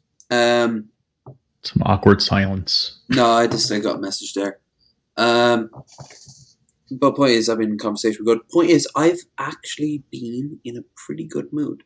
The only downside is that pretty good mood came with a lot of partying, and partying means a lot of calories. And I have been very good. I've been losing a shit ton of weight. In fact, when my friends came over to see me, they're like, "Whoa, you lost a lot of weight." I'm like, "Oh, well, thank you so much." I felt very good about myself. But then we went and we bought tons of food, some of which was smoking there on earlier. So I have to get rid of that. Once that's done, I can get back onto the diet. Speaking of there, John, the treadmill. How often do you use it? Pretty much every day. How long do you go for? Couple hours. I have gone hours, but I tend to only do about half. I do about 2K. I go by kilometers. How long do you do? You used the wrong measuring system. How many miles? I believe it's one. Meter is 3.4, roughly 3.4 feet. So I believe it's something like 1.8 miles to a kilometer. Or 1.6. Yeah, I thought it was 1.6, 1.7. No. Yeah. I was saying, like, how many miles do you do then? 10 miles. 10 miles a Usually. Day. Okay. Yeah. And usually I watch TV while I do it. Yeah, I do podcasts or I do audiobooks myself. So I believe that would be like 16 kilometers. Yeah, 16 kilometers. That is a chunk of change, to say the least.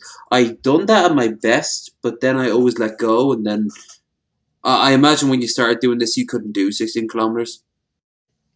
Yeah, well, yeah, when I started doing it, I do like 30, 40 minutes a day. And then in a few weeks, that got easier. And I just... And the big thing's TV. So I think one of the big issues is you kind of get bored when you're walking. Oh, you gotta distract yourself. Yeah, so you just kind of do it every day. And if your like legs start to hurt or whatever, I mean, you can sit down for a minute and then get back on the treadmill. I was told, this is something that someone told me once, a bodybuilder. They told me that you don't need to do more than 5K. Every day. You can if you want, for obvious reasons, but if you're just trying to, in my case, lose weight, are you trying to lose weight or are you trying to tone up or what? Like, what's your I'm just doing it for overall health, to stay active every day, and also for cognitive health, because cardiovascular exercise is one of the best things you can do for, I guess, like mental, like longevity and everything.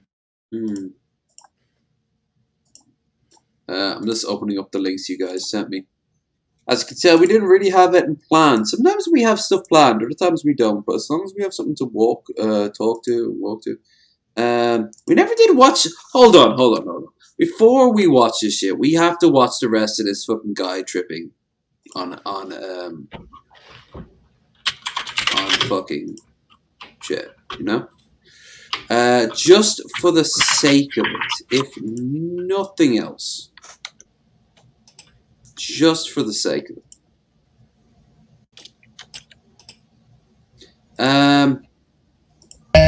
Looking dab. Get the dab off the floor. Go super dry. Super dry. Super dry dab hat. Kangaroos. Kangaroos. What else? Get the comment. Cherie said get up. She's on the phone. What? Get up.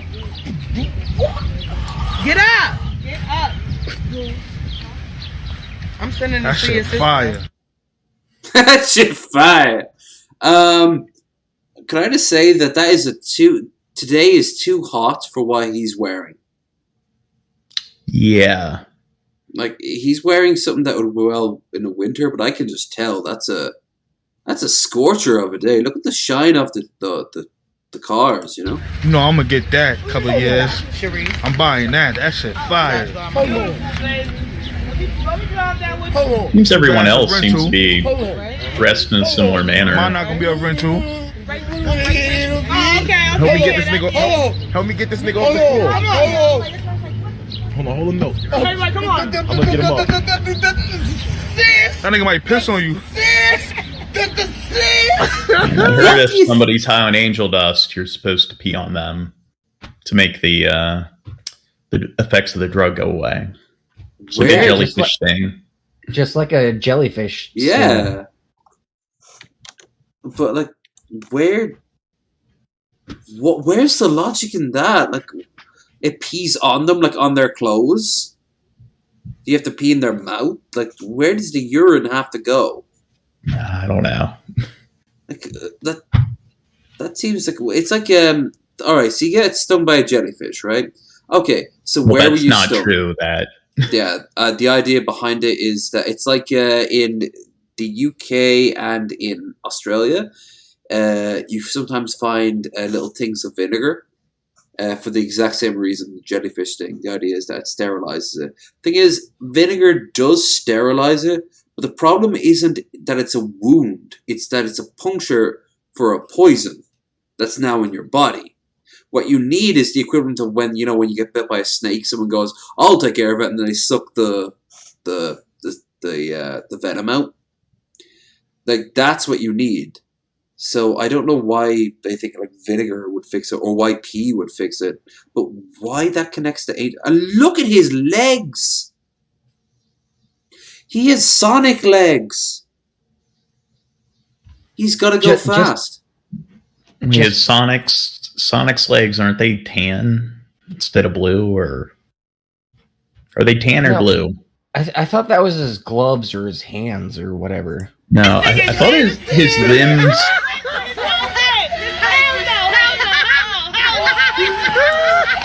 No, go on. Like, it's his limbs. Well, I mean, look. I mean, I didn't even address his pants. Like, those pants are like, damn. Yeah, they're skinny jeans. They're skinny jeans, but then he's jammed like a fanny pack underneath them as a cod piece.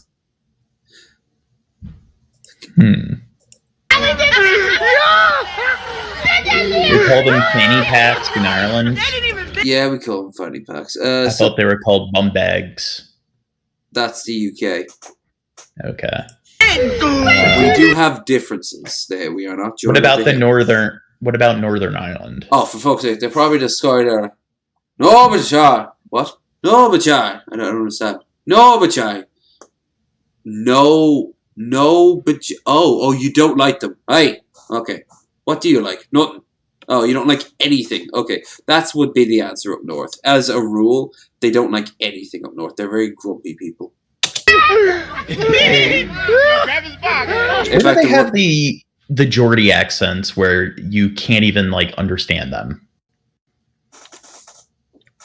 I mean, is Ireland part of the EU? So I know Yes. the UK left the EU. Yeah. So what I'm saying is that when both were part of the EU, which the UK, I still think they're still in the process of leaving. No, they've left. Whether they like it or not, Okay. they're gone. All right. Because Americans obsess over this, but probably because we grew up, it's really a second nature to us. Okay, the EU exists and it's made up out of numerous countries, some of which in Europe are not members of the EU or weren't up to quite recently. For example, Switzerland is not a member of the EU.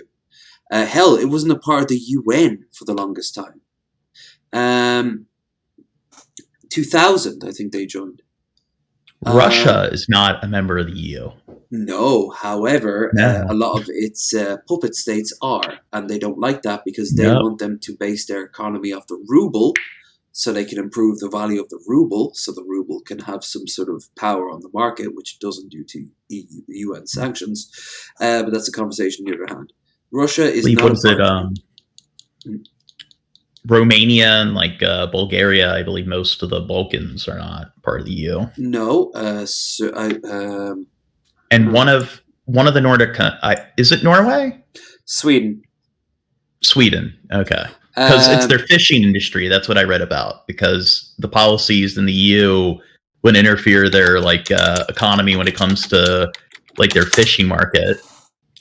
This is every country that's currently in the EU. And this is every country, it'll show the difference between them, what is in the EU. Because not every country in the EU is also a member of the Eurozone, which means they use the Euro coin. And I know, so like Norway and Sweden, or Norway's part of NATO. Yes.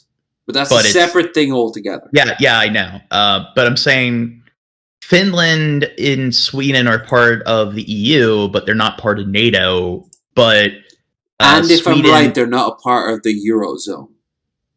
Yeah, and Norway is part of, or it's not part of the EU, but it's part of NATO. Yeah, I mean, you can see here.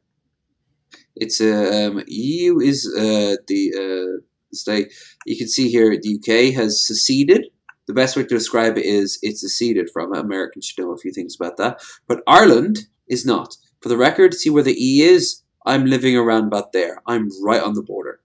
I'm only a few miles away to the UK. And in the UK, it's a completely different creature. More importantly, because it's a border area, it is a hotbed because it's the only physical border the UK has. Because the North isn't like some sort of colony. It is literally a part of the UK. It has a seat in London. So it's England, Wales, Northern Ireland, and Scotland. They're yes, the four. It used to also be Ireland as well, but then of course the secession. you can see here in the Balkans, a lot of countries are a member of it, but Serbia isn't, Bosnia isn't, Albania isn't, Moldavia isn't, Ukraine was leaning towards joining. What about Bosnia and Herzegovina? Herzegovina. Herzegovina. We just call it Bosnia. Let's be honest. Everyone calls it Bosnia. Yeah. And of course, don't forget that Montenegro is its own country as well, and that doesn't. That's a part of the EU. Turkey was really heavily joining the EU, and then they noticed all the shit that was happening, and they were kind of like, we'll back off a little bit. They allowed Russia to install like missile silos or something, which was very problematic. So it's like, okay. No. Turkey, the other way around. Turkey has missile silos pointing towards Russia, and they have that since the 70s.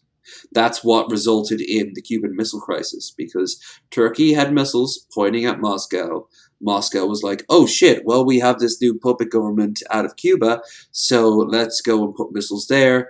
And the two resulted in actually Russia to defeat it. Yeah, I'm aware of that, but I do know that very recently they allowed like Russia or whatever to install weapons here, and that's very problematic because they're a NATO member. So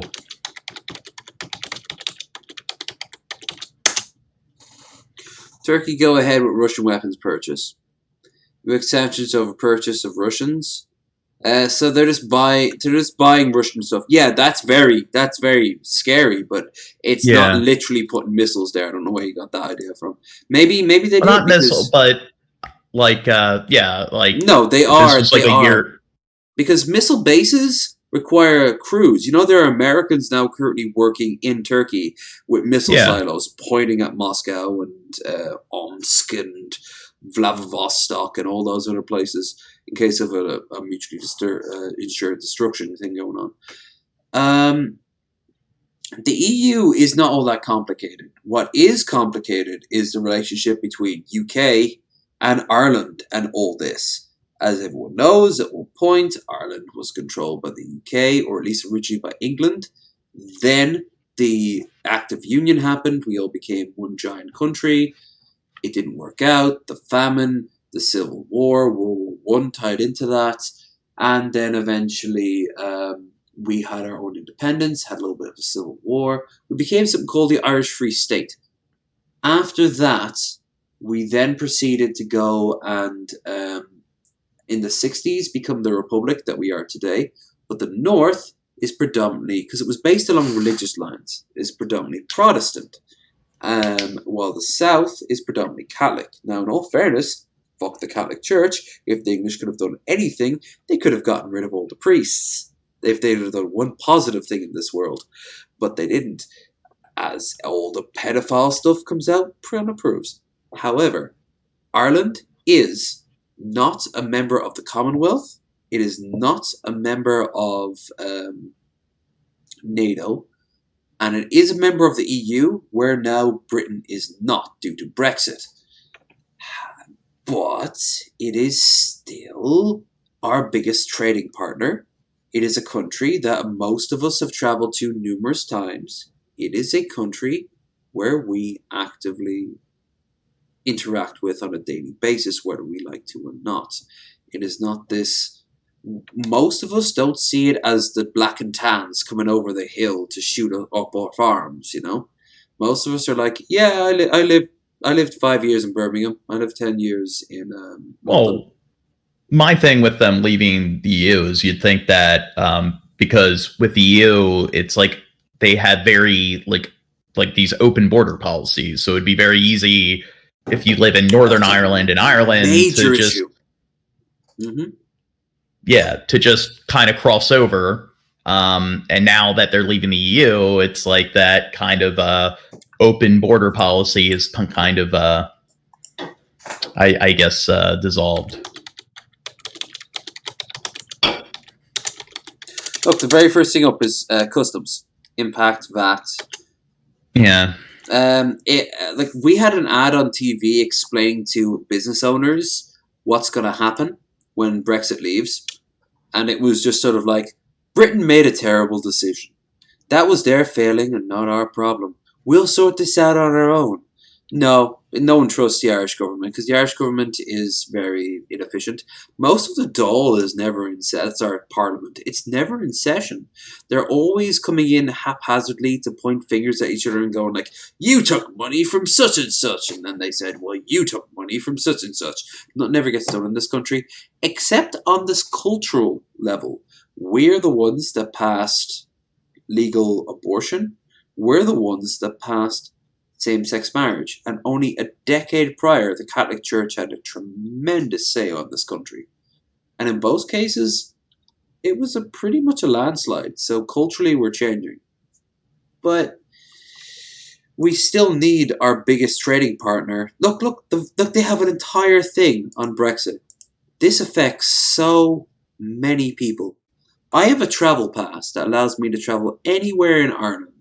And that included up north. All you had to do was sign a piece of paper at Colony Station, hop on the train, and off you went up north. You went up north, that was it. You didn't have to show a passport because you already showed your passport in Dublin. Now, I'm going to have to ask my friend Claire because she has her girlfriend is up in just outside of Derry.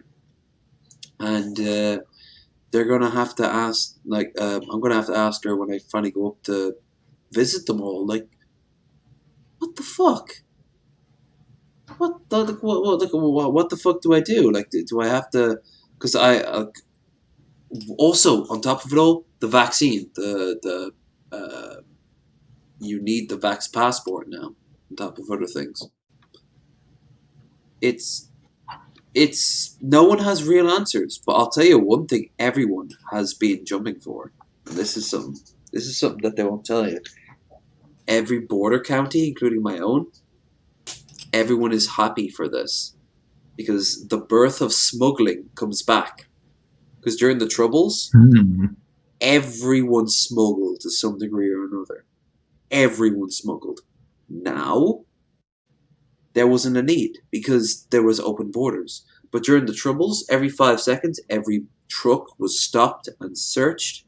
Every bus was stopped and searched because the IRA, the UVF, the general insanity of those years. The British. My uncle was stationed in Armagh in one of those giant towers. And he said he took pot shots at people if they passed a certain point. There were giant fences all around it. And if you passed that point, that was it. I remember seeing troops in the street of Dublin. I remember the bombing of Omagh. I remember like it was a different time. It was a very more bleak time, actually, in all fairness. Have you ever seen that Cranberries song? Was it In Your Head? In your head, in your head. Well, like one thing when it comes Zombies, that's the one. when it comes, go on. Yeah, like when it comes to like UK territory and previous territories seceding and everything, like I can understand. Like I think the Grab for Africa, like all those countries should have been given their independence. They shouldn't have been colonized to begin with. Like same thing with India, like why India and Pakistan and Burma should have left British Empire. But I do think like Australia, Canada, New Zealand, I think a lot of those countries probably would have been beneficial for them to all be part of this one massive mega state. They tried. Everything from the Imperial Federation idea that was put forward and tossed away during the last major Imperial Conference before World War II. To the Commonwealth, which is still around to this day and has increasingly become more of an abstract idea rather than a practical thing. The Commonwealth is, case in point, when the war ended and the empire started breaking up, the only country that recognized South Africa's government of apartheid and Rhodesia's government of apartheid was England, was Britain. No one else, including America, during the whole Cold War. It was the reason why they did it a sense of unity, stop the communists, or some deep-seated racism against black people. It doesn't matter. The point is, they became pariahs as a result. They also became pariahs for helping out the Americans as well, even though they never sent troops to Vietnam. But Americans sent troops to Angola. If you've ever played Black Ops, the first Black Ops, it's set there at the first episode. That's a great mission, by the way. Oh, yeah, like we sent troops to the Falklands during the Falkland War. No, you didn't. Not in the way you're thinking. Like, you never actually sent, like, spec ops to, like, blow up buildings and shit like that. You sent, like... Well, it wasn't... it wasn't significant, but you know what Reagan wanted to do? Reagan offered 2 aircraft carriers in the middle of the Cold War. Nimitz and the Enterprise to Thatcher, and she said, no, if Britain can't do this, then Britain is done. It was a matter of pride. Because, you see, it was a matter of, like, we have to do this on our own, because ever since the Suez Crisis and the events... Suez Canal. Yeah, that was a disaster and a half. They tried... Them and France were like, we're the original OG powers. We have say too. They went in and, you know what happened? These massacre in Hungary, in Budapest happened, because America couldn't deal with both at the same time. So they were like, let's not stop World War III, and look, here's an opportunity that we could have switched one of the Comintern's people around. No. Well, thanks there, you feckin' Egypts, you know, like, I honestly, I laugh at, like, the Cold War when, in hindsight. It was the same on the Comintern side as well. The Comintern fought each other tooth and nail, and I heard this from the horse's mouth itself, the amount of interviews done with Fidel Castro until he died, including a fantastic audio interview translated into English by a Spanish journalist that's like 5 hours long. I forget what it's called, but oh my God, it's so interesting. Don't get me wrong, Fidel, piece of shit, very interesting person. Not to mention the whole thing with Che Guevara. But, and this is something I absolutely love, he said that everyone thought that the communists, from China to the Yugoslavia to the sort of freedom fighters in like Angola and all that stuff under the sun, they all had this global conspiracy to take over the world. Every last country, every last movement was looking out for number one themselves. And that's why they lost. Because he said if they had a conspiracy, they would have won. I can kind of see it. Especially after Vietnam. America was never at its weakest. Even now, it's not been at its weakest. As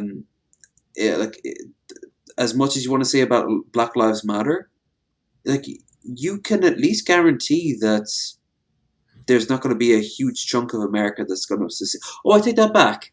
But it's not going to be Black Lives Matter that'll secede. It'll be places like Texas and Utah that'll try to secede. When it comes to like modern war, like the problem is like if we had the kind of ethics of like the pre-modern age, like in the Renaissance and Middle Ages, where it's just kind of rape and pillage and do what you please, cause as much destruction to take over this territory, then we'd have no issues taming Afghanistan or Vietnam. You would just turn the place. There wouldn't be an Afghani people in Afghanistan at that point. You'd have genocided them. It's the only way you guys would have actually won. Yeah, so the thing is, like, that's the problem. Like, if we wanted to, but you know what you'd have had to do? You'd have had to build a statue for Hitler afterwards, because everything you'd have done, he'd have done in Russia, and you would have been like, "Oh shit! I guess our morals are gone now." Well, that's the thing. Like that's the big difference with modern war is ethics and diplomacy abroad. Like, that's really the big thing. That changes just how complicated modern warfare is the political minutia and your country's like image. And I mean, in a way, kind of shows that humanity is definitely improving overall. The fact that we do have to, like, if we want to deal with this foreign affair overseas, we do have to treat it more like, okay, this is a criminal organization. The Marines are acting more like federal agents, like raiding a, like, it's like if you're in the DEA or the FBI and there's this drug cartel. You send in, you investigate, you find out where they are, you send in the agents to raid the building. And that's pretty much, we're trying to act as like these international like police force, like this international terrorist hunting organization. And it's very costly, and I mean, it's a kind of just a giant boondoggle. You know what I find fascinating? America was never originally designed to have interests overseas beyond trading partners, to the point where they would never actively engage in foreign wars. Washington himself said, do not engage in foreign wars. Other people, like, for example, Jefferson, who I would not be 100% cool with, also, although I have to say, he had a really cool idea about the idea of the Constitution, that will be updated every generation, every 18 years, because your ideas that were important would not be as important to the next generation that comes along. It would at least be reviewed every 18 years. And I found that very fascinating, although he himself, of course, also didn't like the idea of big cities, and obviously he was a big slave owner and blah, blah, blah. But America is a country very, very, like, not designed to take on the responsibility. But you gain so much wealth, not just in America, but also outside of America, that you guys kind of, you were dragged into other people's wars. And you have helped in the idea of what could be a pretty interesting, like, system. But you've hurt, I think, if not as much, and at least on par. A great example would be the idea of democracy. Great. Why the fuck do we need you? There are other democracies. I'd much more prefer to see Canadian democracy implemented across. Or hell, when it works, Mexican democracy, fucking Norwegian democracy, Portuguese democracy, not American democracy. American democracy sucks. The problem is, like, if we weren't the big Western military then power, Russia like and China and no. I'm saying it's the invisible hand, so there'd be some other big Western military power. So it would be Europe. It would be back to Europe, or it would be a combination of, like, Canada. It could be a Commonwealth. What we were saying earlier, the Commonwealth could be reformed, like the First Order, but it's like the Queen sitting on top of, like, the new Death Star in London. Yeah, and it probably would be like that. It probably would be just like, you wouldn't have India or the African colonies, but it would be like Canada, Australia, New Zealand, and like it'd be the England English-speaking world. The English-speaking world, bar Ireland. Yeah. By the way, Raisin Girl, we ignore much of the advice of our forefathers. The Federalist Papers are an interesting read. They are fucking indeed. The fact that I've read that shit, or Thomas Paine's work, and a lot of Americans haven't, which is weird, because then a lot of Americans will turn around and say, the Founding Fathers this, and the Founding Fathers that. What are the Founding Fathers? You know about Washington. Really? Do you know how he's helped expand the 7 Years' War into the Americas that resulted in the world's first ever fucking global war due to his... A lot of people don't know about the whole 7 Year War. Yeah, and the Winston whole French. Churchill referred to it as the First World War. And what's funny is that it happened... Yeah, it happened because of a result of the War of, like, Austrian Succession. Maria Theresa. Who, what's her name? The one who was hanged for Let Them Eat Cake, France. And she was named after her. Marie it was like Antoinette? Yes, she was named because she was an Austrian princess. And I believe her grandmother, her great-grandmother, was Maria Theresa. the woman who started the whole War of Austrian Succession, which was already a slaughterfest, and then it expanded into 7 Years' War. And Kings and Generals has an amazing video series on that shit. But essentially, like Britain, like France allied with Austria-Hungary, or the Austrian-Hungarian Empire. So Britain used it as an opportunity to kind of get the edge over their rival France, and they allied with Prussia. And then they used it as an excuse to expand. And then that's the war where they pretty much annexed like India and Canada. they annexed. And that ended up, they expanded too quickly. It resulted in a lot of pillaging. So to compensate, they taxed the hell out of the 13 colonies. That's right. Which led to the American Revolution. Representation. And then France decided to get back at them by allying with us, that put them in debt, and gave them which resulted in the French Revolution because they couldn't afford it. Yeah, and then that resulted in Napoleon taking power, and Napoleon, and that led to the Napoleonic Wars. Oh, we got This Andreas. guy Sorry, is unfucking believable. Let's give me with a dono. Jared Cook, known as Alpha Genesis, is a child molester. Jared Acus, known as Alpha Genesis, is a child molester. Well, for the $5. Alpha Genesis? A child molester? Oh, I haven't heard that. I haven't heard that one bit, so I'm going to stay out on that one. Alan, that was enough that you wanted to throw $5. I appreciate that. But until I know more about that, I am staying way out of that one. Pixar didn't happen. Yeah. No, that's... I could knee-jerk a response, but... Wait, I don't think anyone wants to see Pixar. Who? No, yeah, all right, yeah. I understood. Who's Alpha Genesis? As in Jared Genesis? Oh, I thought that was already like confirmed that he was actually engaging, and like there's plenty of receipts. He's even like openly admitted to it, that he was hanging out with people who were confirmed like offenders and everything. And he said that he thinks. Yeah, Jared Genesis said he thinks it's appropriate for a grown... I know that, but is it actually like... There's a difference between he wants to do it and he has done it. Is there actual proof that he has done something to someone?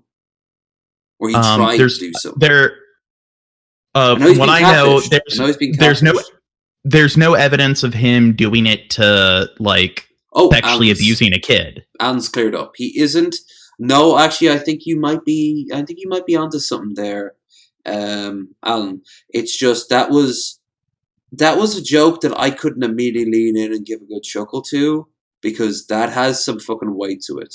Saying that is Jared Genesis, so that's like saying Brett Keane is a wife beater. We've never actually seen him hit Dorn, but we know he hit Dorn from every source around him, and the fact that she's shown up more than once with a black eye. So henceforth, he's a wife beater. But didn't he, actually face criminal charges because of it? That was his mother. He attacked his mother because she wouldn't let him back in one year, and she broke down the door and punched her in the face. Really? And how old was he when he did that? That was many a moon ago. This was actually predating me. What was he? He was already a YouTuber, but I mean, like, I don't know if he was 100% gone down the full Keenism route yet. But correct me if I'm wrong, chat. By the way, correct, because you guys are usually more. Oh, and Crow, by all means, chime in. By the way, guys, both he is. You don't. He is a worry. Like, if you want to interrupt me, do, because I know I'm gibbering. I've been gibbering for a while. Yeah. No, I was gonna make a bad joke saying that at least Brett Keane didn't do what Chris Chan did. That is true, but I mean, both of which is assault, and on your mother. So either way, it's like two sides of the same shitty coin, right? No, Alan, you're cool. You're fine. It's just that's a weight and a half that you threw down. Even if it's a weight and a half that with enough time, you're like, oh. Okay, that makes sense.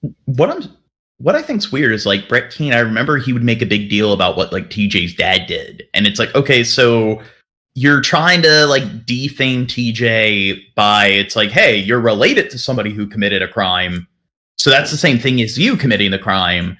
And his father, like TJ's father, was charged for just like embezzlement or some kind of like Ponzi scheme or something. It was a proper Ponzi scheme, if I remember right. It was fake diplomas. He would make these fake diplomas up off this defunct university. That was like, it was kind of like what we call them community colleges or like technical institutes. And he'd kind of like take their diplomas and be like, oh yeah, for like 300, I could say you have this. He also sold a lot of reused cigarettes. Him and Scotty remember going around picking up pieces of old like cigarette smoke butts and like mixing them together to create new cigarettes to sell at like dirt cheap. But it's weird that like he's going to make a big deal about like what TJ's dad did, but then when he himself was even like way worse. Because as far as I'm aware, there was never actual like domestic abuse. Although saying that, neither of them were good men, but you know, if there is a scale, Brett's below TJ's dad. By a lot. I mean, like what TJ's dad did, if like that's the worst thing you did is you were involved in a Ponzi scheme, it's like, well, he was in charge of a Ponzi scheme. Now, let's be honest here. Like, I'm not going to, like I always say, I'm not going to fucking sugarcoat it. Like, TJ's dad was a scumbag, but there's a scumbag in terms of finances, abusing and using someone's financial. And don't get me wrong, that can produce some horrific things. That's why I love Kubota going after a lot of people who are like the online scammers, those Indian guys go like, yes, hello, sir, you have a virus. We are going to need to connect it, but first you must send us $50. And then he'll like scam them out of a chunk of money, or else they'll lose their fucking minds.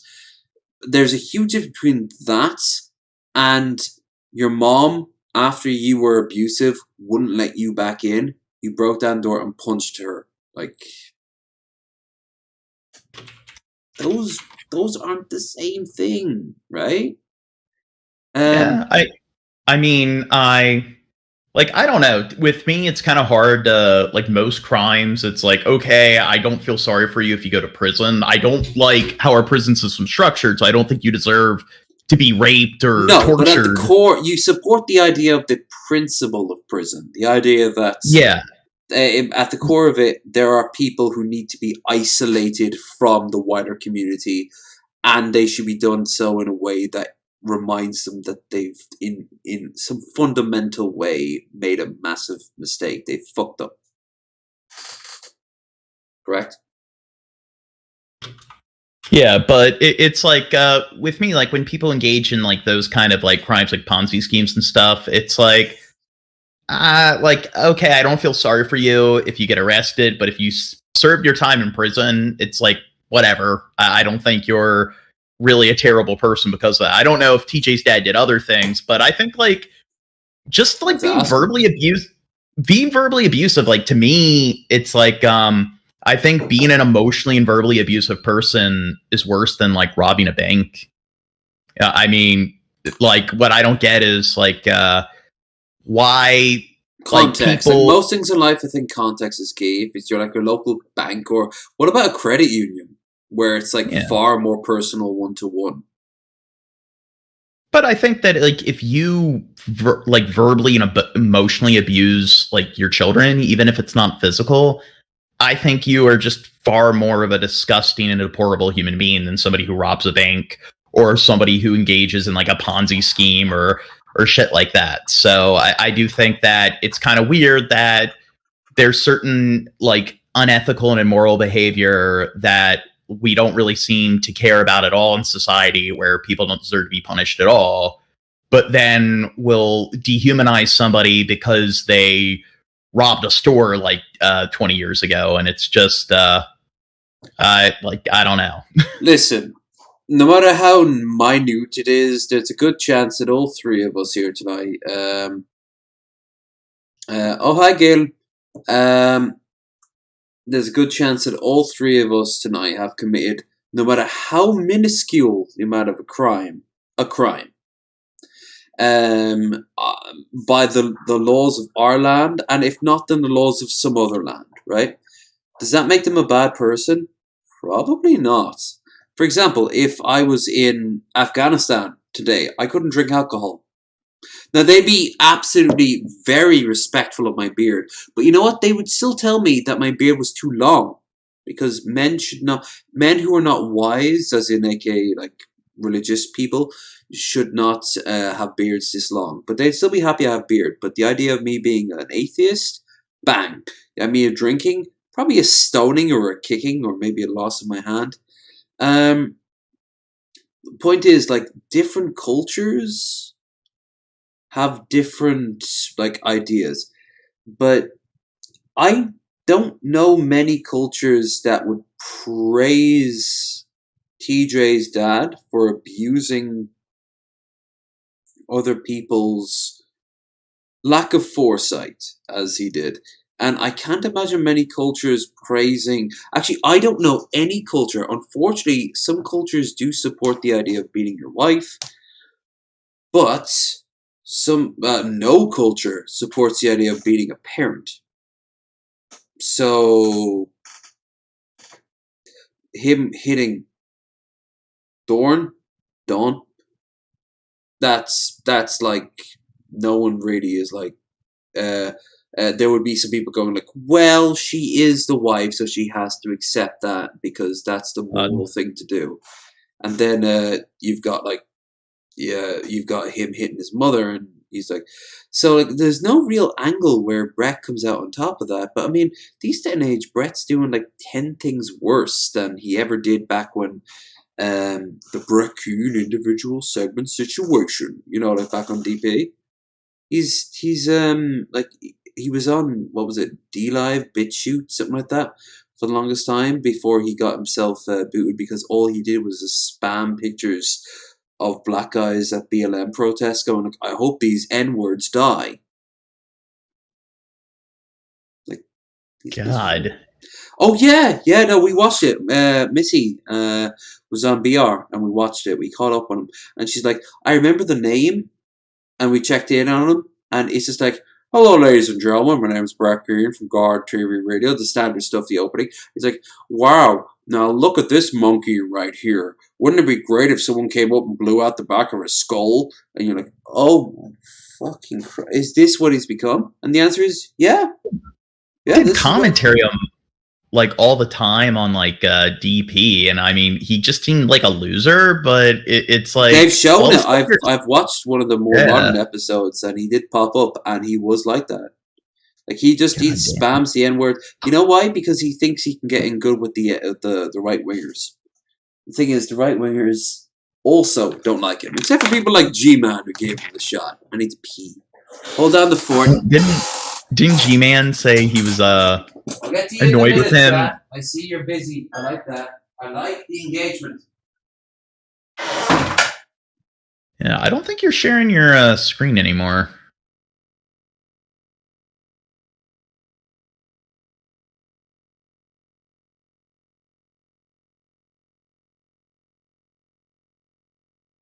Are you there, Crow?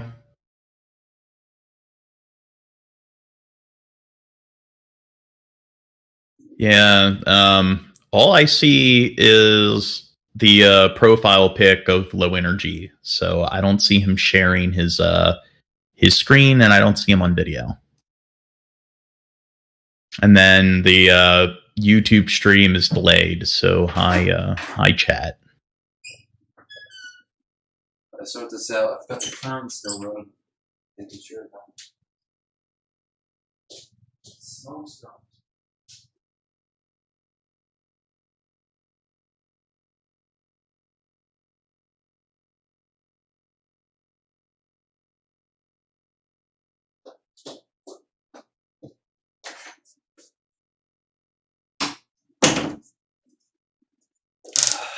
Okay.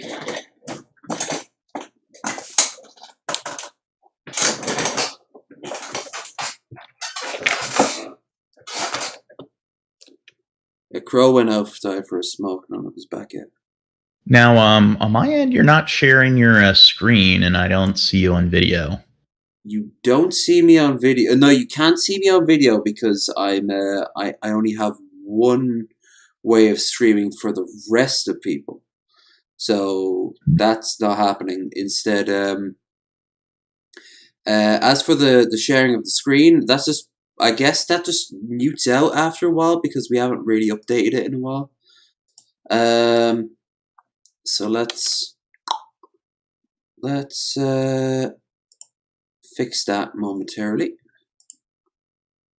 Same thing as before. Boom, boom, boom. There we go.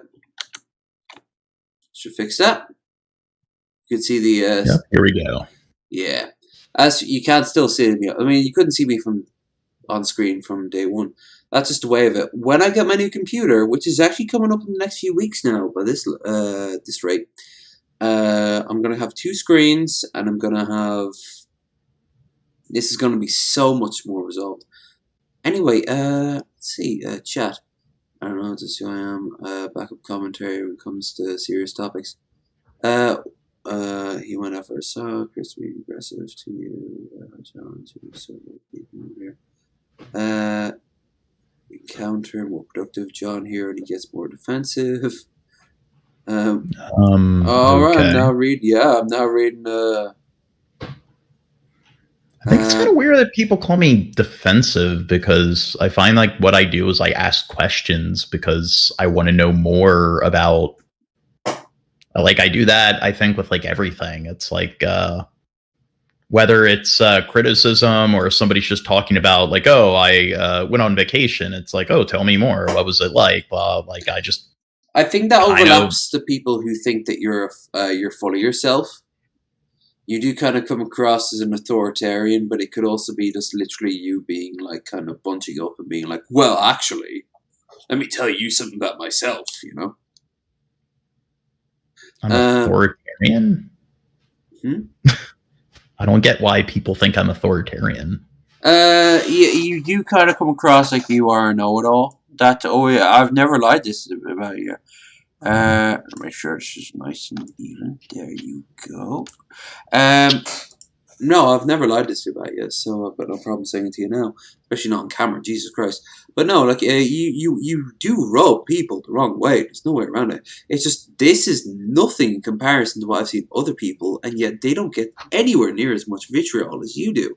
So I'm always wondering, like, all right, fine, yeah, I could see why you wouldn't like why you wouldn't like them.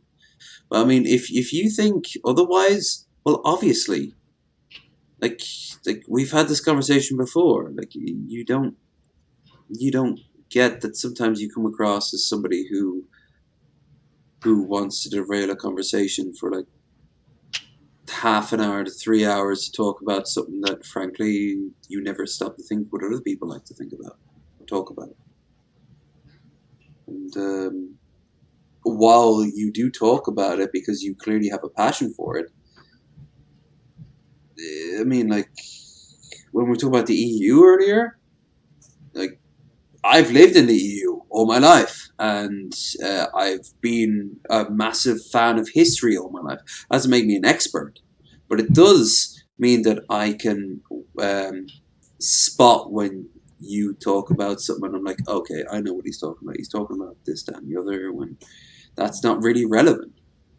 When you were talking about why the hell wouldn't people stand together in like the Commonwealth, like, you have to understand that is such a robotic default like response that even people in the UK weren't shocked when people leave the Commonwealth. Jamaica left the Commonwealth, no one batted an eye. The Commonwealth is kind of a sad leftover of a much more brutal time. I remember a while back you were talking about... Oh, sorry, go on. That's why I'm like asking. I think it's an interesting concept and something to explore. So I'm not like acting like they shouldn't have done it. I'm just exploring that kind of hypothetical concept. On the On paper, it makes a lot of sense. In reality, there's no shock that everyone wants to go free straight away. Damn the consequences. Which is stupid, but that's human beings in a nutshell. We're stupid motherfuckers. A lot of people point at Africa and see, like, look how weak their genes are. And I'm like, no. Look what happens when you leave people who were used and abused by others for centuries and still used and abused. It's going to result in a situation that, yeah, the people who follow after are going to be often pieces of shit, opportunists, and people who like really take the opportunity to hurt people. Ireland was we had a civil war, and then the Catholic Church took over, and Eamon de Valera, who I don't care what people said, he killed Michael Collins. Everyone knows it, and like he went and like. First worked with the IRA, then turned his back on the IRA. The IRA changed, became the second gen IRA. It's a long story. But like there's so much nuances that when you hear that like some country cuts ties with like their, what was the old imperial term? The parent country, the mother country, the motherland, the fatherland. You don't bat an eye because you're like, yeah, that makes perfect sense. But then I don't know, when you talk about these things, sometimes you're wondering like, why don't they all stay together under some sort of brutal dictator? That's kind of the vibe I get from you sometimes, and I'm not alone. Oh, I mean, my attitude isn't I'm an expert. I'm well aware. I haven't thoroughly explored the subject, and I'm not like making a statement like that should have happened. Like this isn't a strong stance. It's just that like concept of like, oh, that's an interesting concept. I want to know other people's opinions about it. And I want to like just explore it. Like, what if, like these what if scenarios? I don't like think that's me being a know-it-all. That's me acknowledging what I don't know and trying to learn more about the subject. Again, it's the tone. What we've talked about more than once. I think it is with something you cannot again. And I think this is why I give you like the slack that you do deserve. You can't help your tone. You are monotone. There's no other around it. The way you talk it very monotone, John. And that's what the problem. Like, I've been known to yell at John when I'm drunk, but I mean, now I've come to know him somewhat. So he can't help it. Yeah, he can't. That's why I think that's why I've got no hatred to the same level as other people. I think other people knee-jerk reaction. I think the reason why so many people like say Mr. Echo and the like. But you know what, chat? If anyone in the chat has their issues, then by all means say it. I mean, fuck it. What else? Are we going to look at content tonight? Clearly not. We're 2.5 hours in. It's already been that long. It has indeed. Well, I really want to look at the one video from Dark Master, because multiple people have sent me that. It better be some high tier reverse hand shit. That's what I'm gonna say. Yeah. But well, apparently, I am curious though about the chat, so we will look at the lark. In fact, you know what? I'll do you have it linked? I gave Crow the link, so I don't know if he sent you the link. Okay. Well, go on anyway, because I asked the chat that, and I have a feeling the chat, one person in the chat, I don't know who, that's not me, no Jordan, but if one person does have an A, B, C, D, then towards you, and say it. You don't have to respond to it, Jesus Christ. It's just the difference, this is the difference. This is the criticism you want, because you've seen the other criticism. The other criticism comes from people like Echo, or let's be honest here, Ben. Like I don't see the level of hate that gets thrown against you. I'm like, why? What did he do to you? How could he do these things to you? I just don't get it. But you have a hate mob against you, and my God, I'm so glad I don't. I wouldn't last. That's actually something. You want a little bit of credit? I wouldn't have lasted as long as you have. Well, I think, I don't know, growing up, I'm kind of just null to people just talking shit. I've learned to just not really care. You do come off defensive and condescending to many. I don't think you mean to. I know why they cherry pick on fucking with John Morgan. Okay, Galen, help us out. You often set of defensive nature others, an expert on history. Origin. I'm not saying. I'm a very good driver. Girls flirt with me. That's what I'm saying when I'm like, I'm a very good driver. Oi, Red Eye, good to see you. When people get to know you, John, they read you more often. Hey, Red. That's actually very true, yeah. Yeah, all they need to do is actually have a conversation with you. I hate to say it, because this will invite some bullshit, but if you ever really want to, just ask them on your show. Have a debate. But not debate. Have a conversation.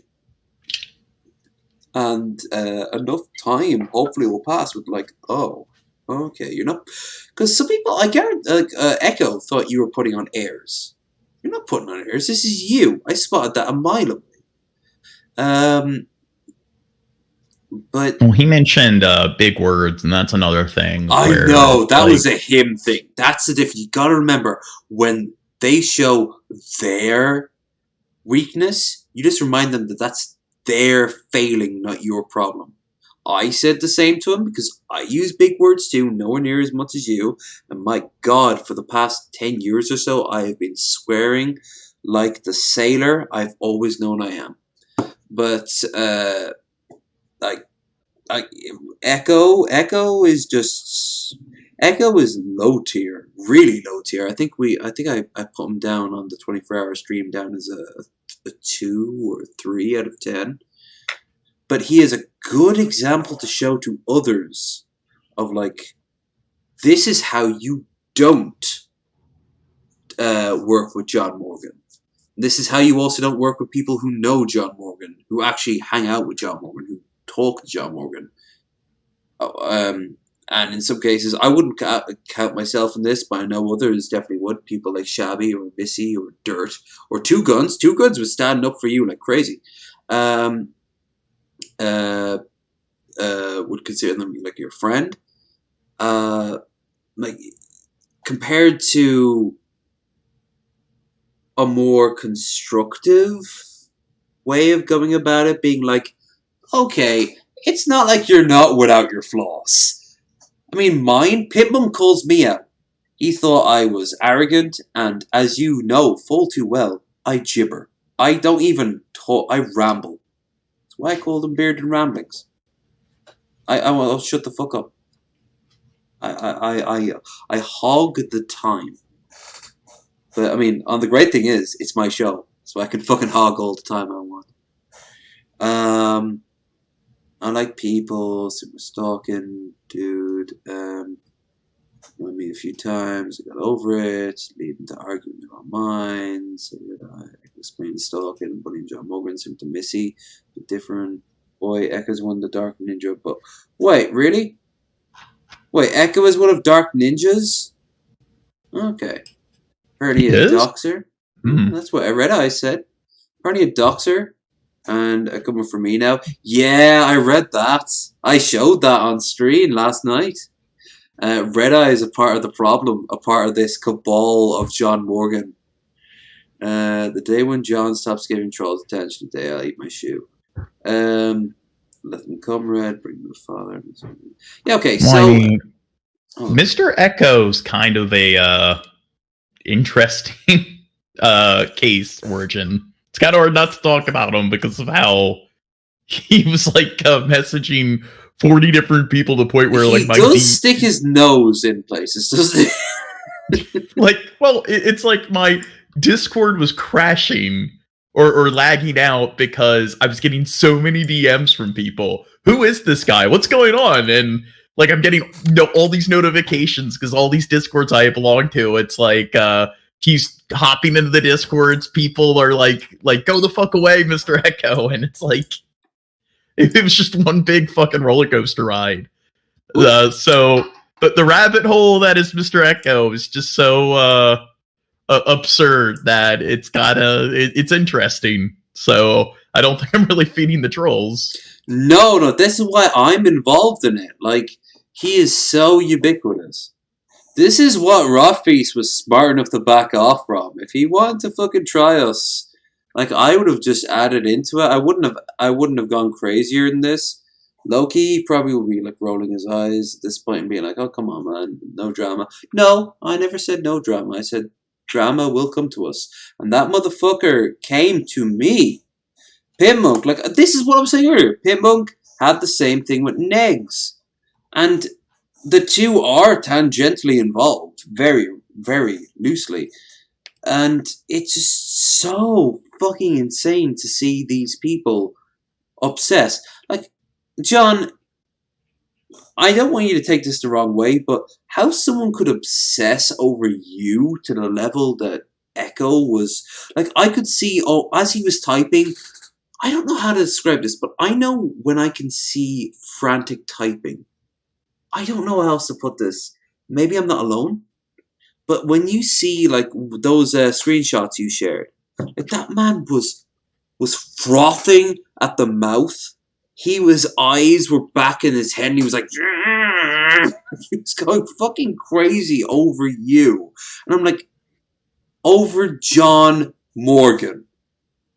Not like Billy the Fridge or Paul Zigo or... No, not even me. I wouldn't get what I did unless someone from my own personal life came out of the fucking woodworks. Which will happen one day, I guarantee it. And in fact, that's why I usually bring them on stage and shut them off and be like, "See, we're friends. All problems." Lev, Yeah. Earlier today, Galen banned Mr. Echo again from Shab's chat, and he was talking mad shit about you. I don't know if you've seen that, but yeah, it was like he was calling you an overweight piece of shit. Well, I am overweight, a piece of shit, but I'm also fucking his ma, so I don't know what the hell that makes his ma. So I don't know, but he was like posting pictures and like when pictures? people come around, not of you, but of like, you know, like obese people being like, "Oh, this is Lev. This is Lev." Like, no. Wait, hold on. There's enough footage of me out there for him to have gone and found it. Like, I am not svelte. I am losing weight. I mean, for God's sake, there's a treadmill behind me. I've been losing a shit ton of weight. I've been getting praised for it. I've been getting laid over it. But the idea of him having to find, what, like some stock Getty image of a fat person to go like, "This is left." No, Galen, that's actually, this is what I'm talking about. Like, this, like, okay, he wants me to be involved. Too bad I'm not involved on his side, huh? Because I'm not interested in getting involved at all. Because I was actually thinking, as I said that, you know what, fuck it, no. Let him say what the fuck he wants. That was a rise. And I'm not taking it. And keep on walking. I mean, I am fat. That's 100% true. I've had a lot... There was at one point when I was playing the Red Dead Redemption streams, there was this motherfucker who was obsessed with saying that I had Crohn's disease. I actually know someone with Crohn's disease. Cronin's disease? Irritable bowel syndrome. I thought it was called Crohn's disease. Crohn's, yeah, you're Crohn's. right. Yeah. Yes, my bad. Jesus. Well, I have been drinking. Others point out that I'm bald. Here's the thing. A, I don't have that. And B, yeah, obviously I'm fucking bald. I play it up as a joke. I've shown footage of me back when I had hair down to my damn ass from like 10 years prior. But, like, where's the insult? These are statements. Yeah. And half the time these statements are incorrect. Like, I've told so many embarrassing stories about myself. And I've also even I almost froze to death on camera in New York after I had lost my fucking wallet after a failed trip to get from New York to LA. All this is recorded. They don't do that. Why don't they do that? Because they're Well, like, lazy. Because they're lazy, and if they're lazy, they're not worth your time because they're clearly not worth their own time. You know, like with Billy and like Ben, when they were like throwing shit at me, like it's the same thing. The insults are just very like superficial, and it's like your voice is monotone. You have lupus. It's like okay. Wait, Thanks yeah, they did throw shade at you for having lupus. Like, okay, that's like saying, "Ha, you've got HIV." That's not something to mock someone. It's a shame. It's just like It's actually childish. It's like kind of like what you do when you were like 13, 14. But then that's the core of it, isn't it? This shit. Well, people are like with Billy, like, why didn't you like? I was on a bunch of pain pills, but it's also like what do you want me to do? It's like middle school lunch table rhetoric. It's like it's just he's throwing a bunch of childish insults. So my only response would be like, "You're a poop head. You're an ass. Fuck you. You're." It does come across as hardcore poop head. And by the way, chat, I notice you have been busy, so let me read this once again. Hi, Skep. It's noticeable. You're looking good, by the way, Lev. Oh, thank you so much. Lev, it was Bush League Drunken. Right, it was like 2 out of 10. Wait, doesn't? Oh, sorry. Yeah. No, I'm just reading out the chat. Discord set up only friends called DMs. You can't even annoy Discord.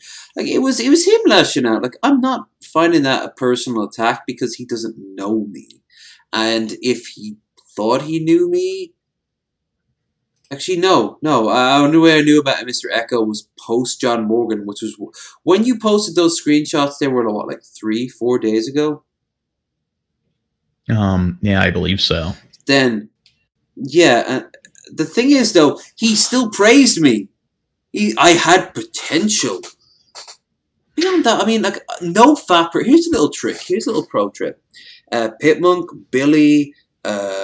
Billy from Geek Room, fucking Boogie, Richard Mutek. If you're thinking of a fat YouTuber, you can think of it now.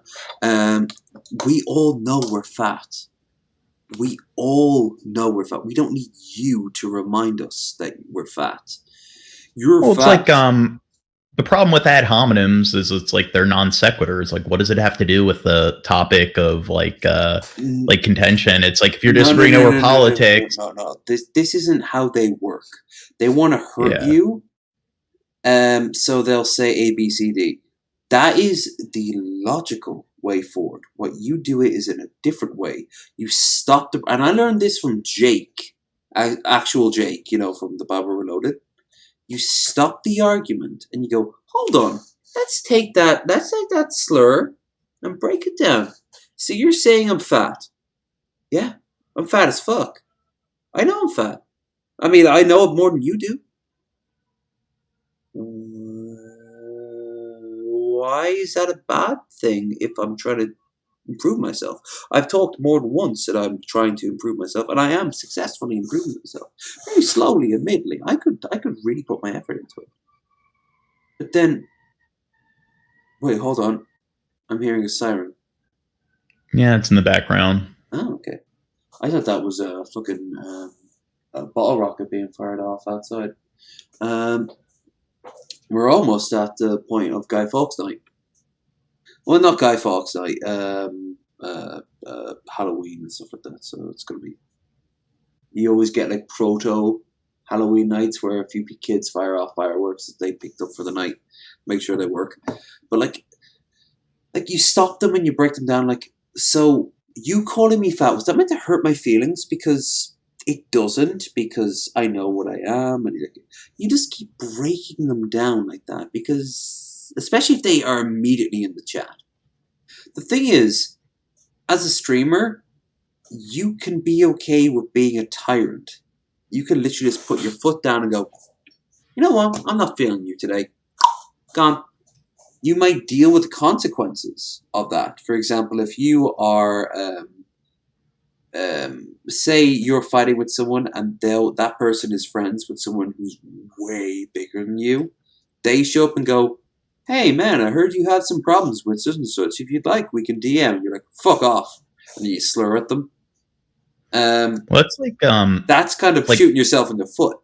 But other than that, like you can just be like, "I'm not feeling you today." Paul's ego taught me that one. Like, it's your soapbox. If they want a soapbox, they can make it themselves. But then, of course, those idiots will turn around and say, "He was too scared to debate me. I win by default." Which I saw Echo was saying about you. Oh, that's funny.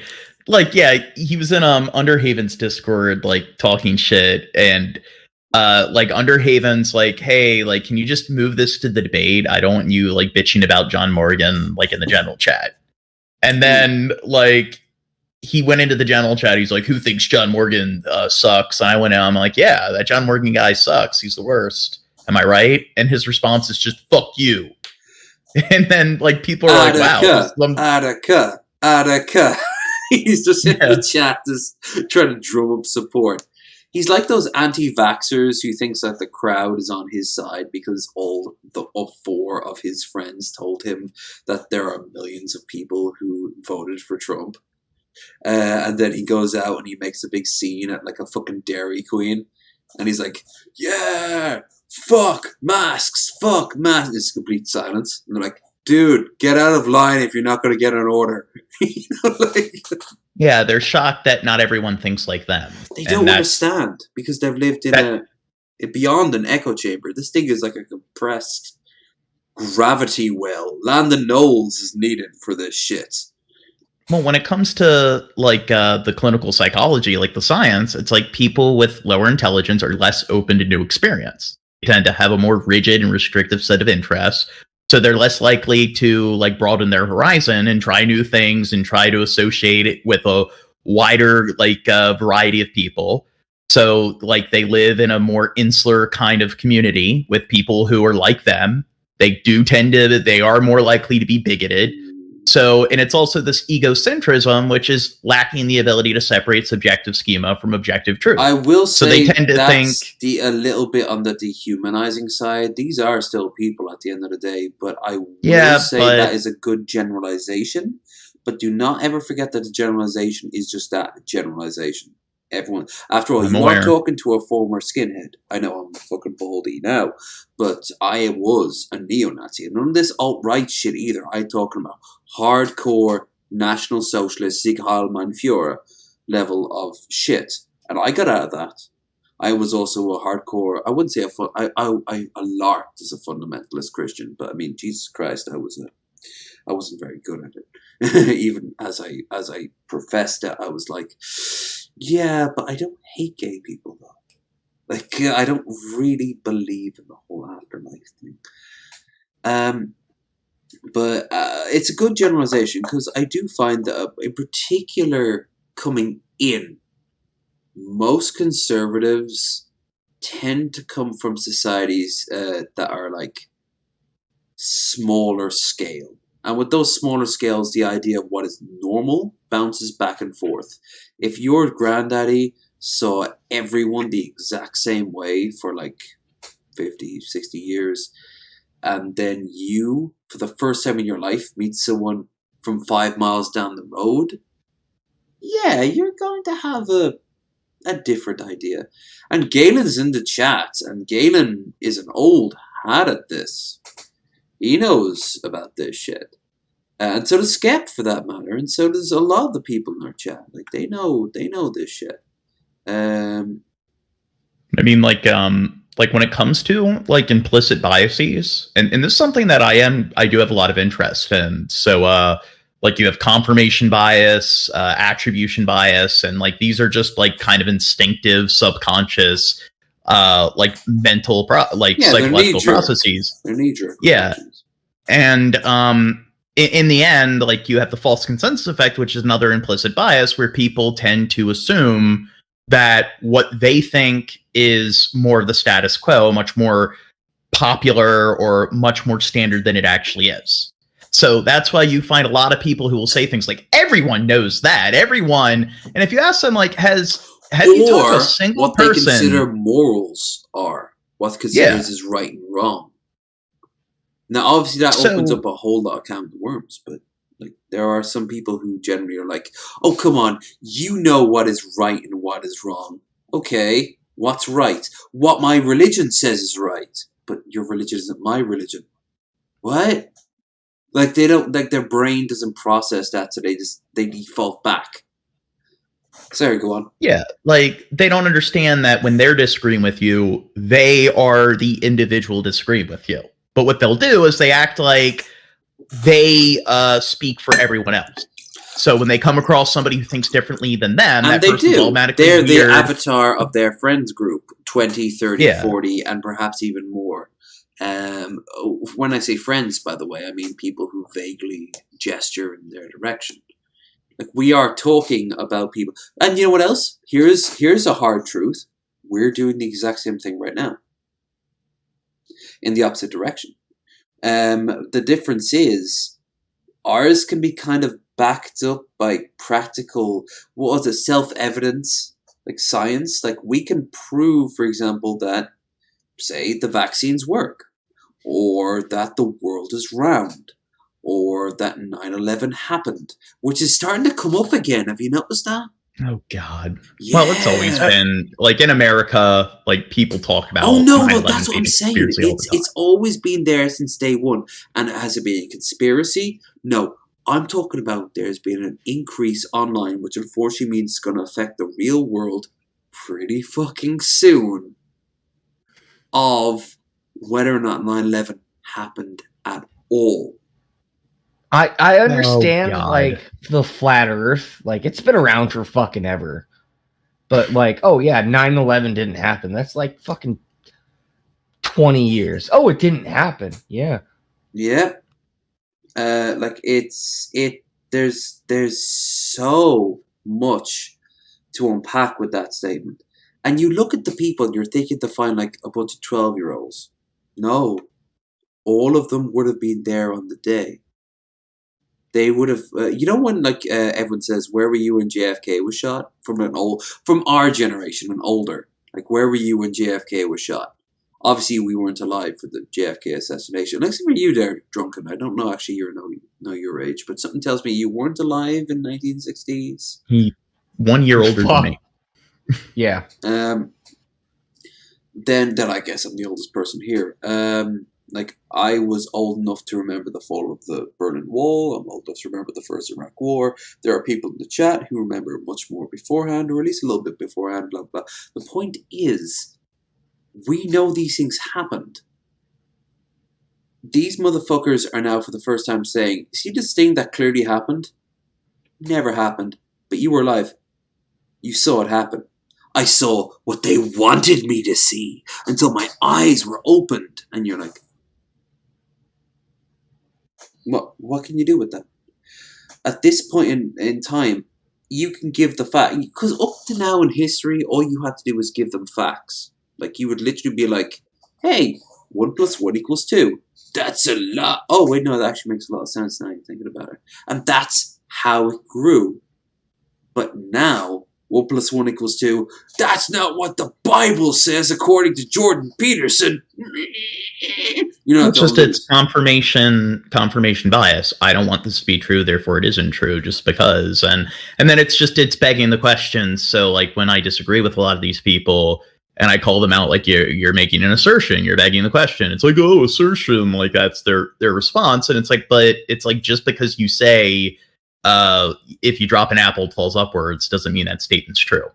You can say whatever you want. You can say the definition of potato is itching your belly button on a leap year. That doesn't mean that's what that definition is. So it's like a lot of people don't really seem to understand that just because they can make words and statements come out of their mouth doesn't mean those statements are valid. And I find that a decent percentage of people, their discourse is just X is true because I said X is true. Why is it true? Just because, nothing after the because, just because. And then I just want to point out. Well, hold on, John. Hold on. Okay, I saw something on Facebook. It was like some people believe we didn't land on the moon, and it was all CGI. And then it was a picture of Dwayne the Rock Johnson being the Scorpion King in that one mummy movie in 2001. If any of you guys watch that, you know it's fucking shit. Yeah, I see what you did there. You kind of took it into like a different direction, like um, Castro ordered Hoover to kill Kennedy on the grassy knoll, and that's why my wife left me. You know, like I always remember this line. I always fucking remember this line. This thing was fucking ingrained in my skull. It's from. Do you remember Stargate, the TV show? Oh, that's one of my favorite shows. It's solid. Do you remember Do you remember Wormhole Extreme? Yes. Do you remember the guy who was writing it? Like he could remember all the things that Stargate SG-1 was doing, and he wrote them down and it turned into a script. Yeah, there were two different episodes. Like there was one where the guy, The it was first one, and like then his memories were linked with general, like, what is it? Hammond. What are they? Jackson. It's Daniel Jackson, and then Commander. I remember it was Carter, Jessica Carter, Teal. It was and, Teal. O'Neill. Yeah. So I think it was like Commander Jack O'Neill. Yeah, Jack O'Neill. His memories were linked with him, and he kept like he worked at a barber shop, and he kept like writing them down in a journal. And at first people were like, "Oh, this is interesting," but then like everyone thought he was crazy because he knew that there was something going on, and it turned out that he had this weird like ancient. Because he was abducted as a child by aliens who gave him a connection. I don't think they ever explained what the connection was, but they relay it back. And there's a second episode where he actually relives the entire series, but it's all only done through him. And you watch as his life falls apart, like his wife leaves him and everything. And it's actually, I was too young to really get it. But now looking back at it, oh my god, that was some brutal as shit. Like, he's literally, like, she finds him in a corner at 4 o'clock in the morning, screaming when Daniel dies. And, like, he's like, Daniel, no, no! And she's like, I can't do this anymore. Oh my god, I can't do this anymore. Because for her, it's a crazy guy screaming in the corner. For him, he's living every moment of the Stargate universe. Which is, it's very self-essayed elsewhere, but the reason I'm making this reference is when Stargate Command sees Wormhole Extreme, they see a promo for it in the opening, with like the opening part of the show. Samantha Carter says, every conspiracy theorist believes that all their conspiracies lead back to them, and that explains why their life is the way it is.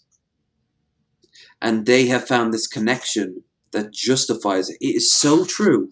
I have never found a conspiracy theorist that no matter how small, nuanced it is, they won't track it back to themselves to justify why their wife left them. QAnon is full of this.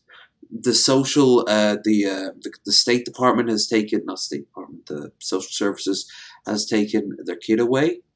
Their wife left them. Their husband has left them. They lost their job. And all of it is because of what they've discovered via QAnon. You see, it's their way of processing why their life is utter shit. And it's so sad. I remember Jeff Holiday talking about this, actually.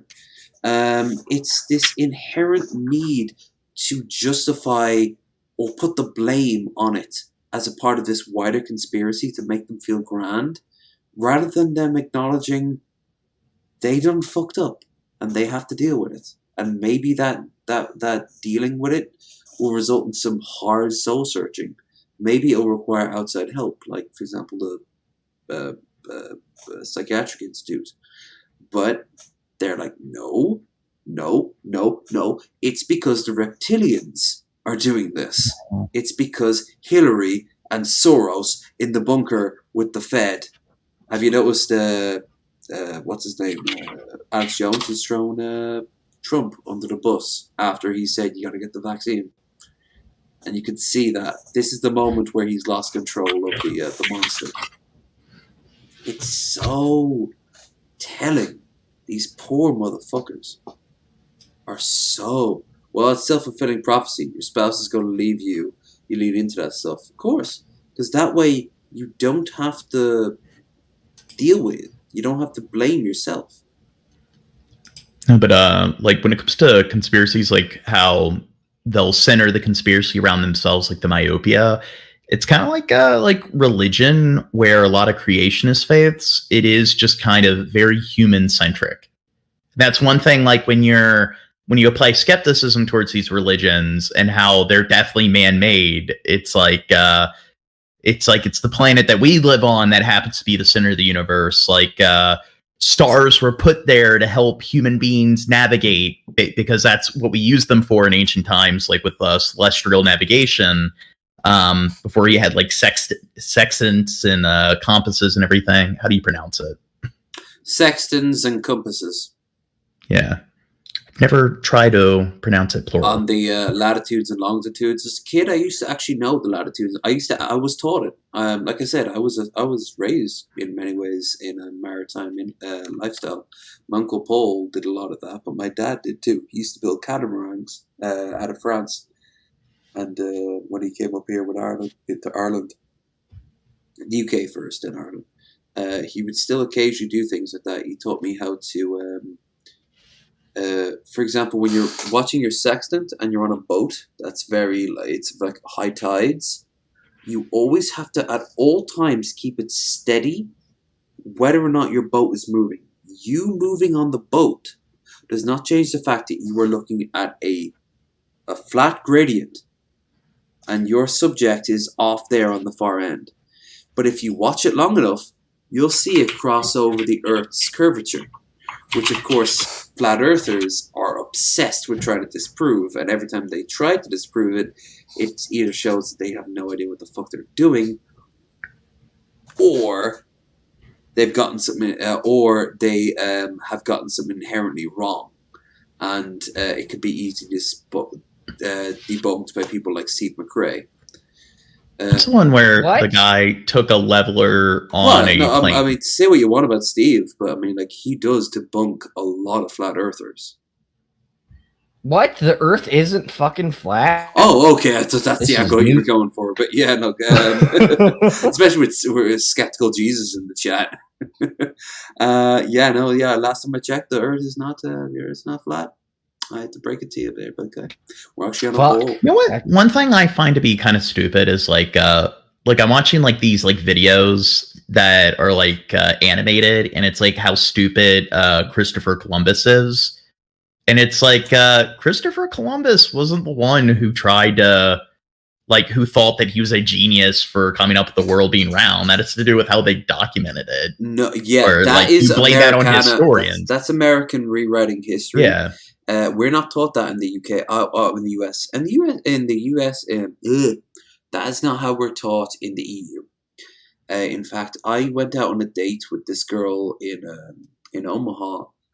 She was a lovely woman, a teacher, but she actually brought up the whole Christopher Columbus. She was black, and I hate to say it, she was a bit of a hotep.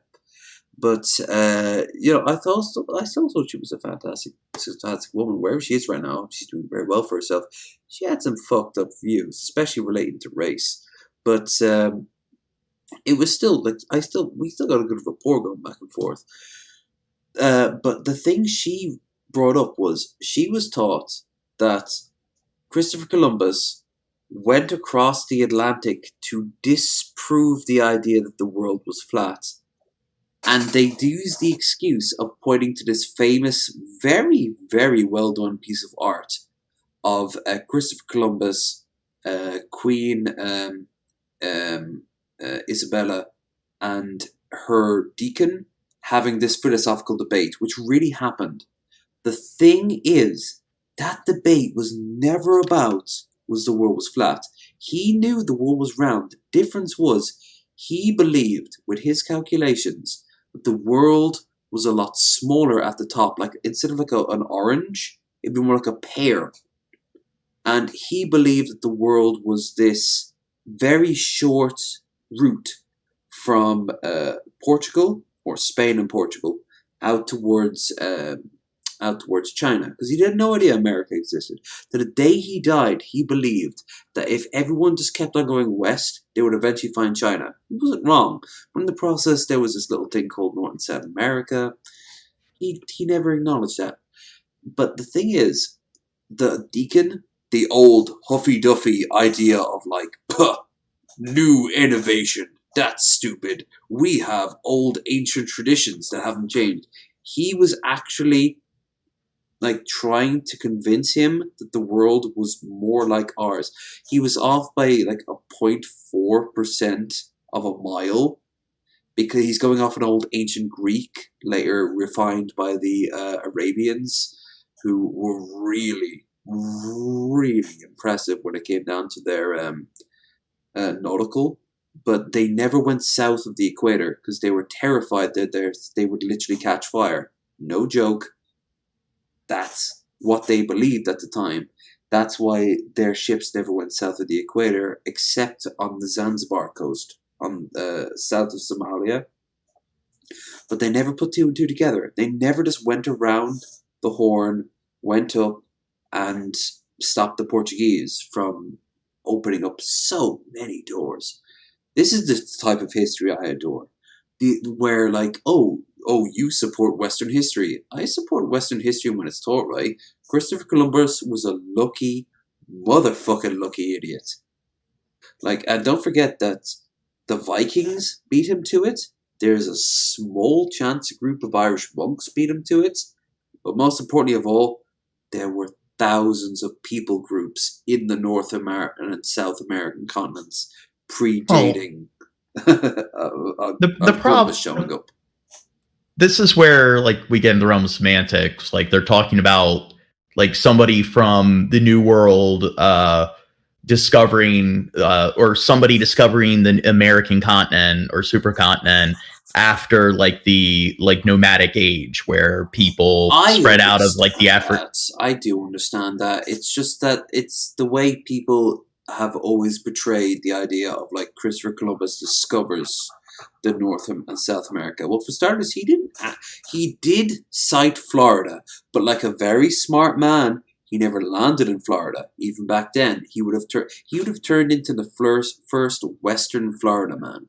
That's a scary, scary idea. And the thing is, like, I don't think Christopher Columbus was an idiot. I mean, and the thing is, like, one of the reasons, and he was very, very, very, very, very lucky. Because he was literally, they had less than 4 days supply of fresh water. Hadn't rained in days. His crew was ready to mutiny. They were sending messages to each other. Because remember, it was a fleet of 3 ships. Tiny little things. My dad one year gave me as a birthday gift a complete model that he built of the Nina Serena and the Santa Marina.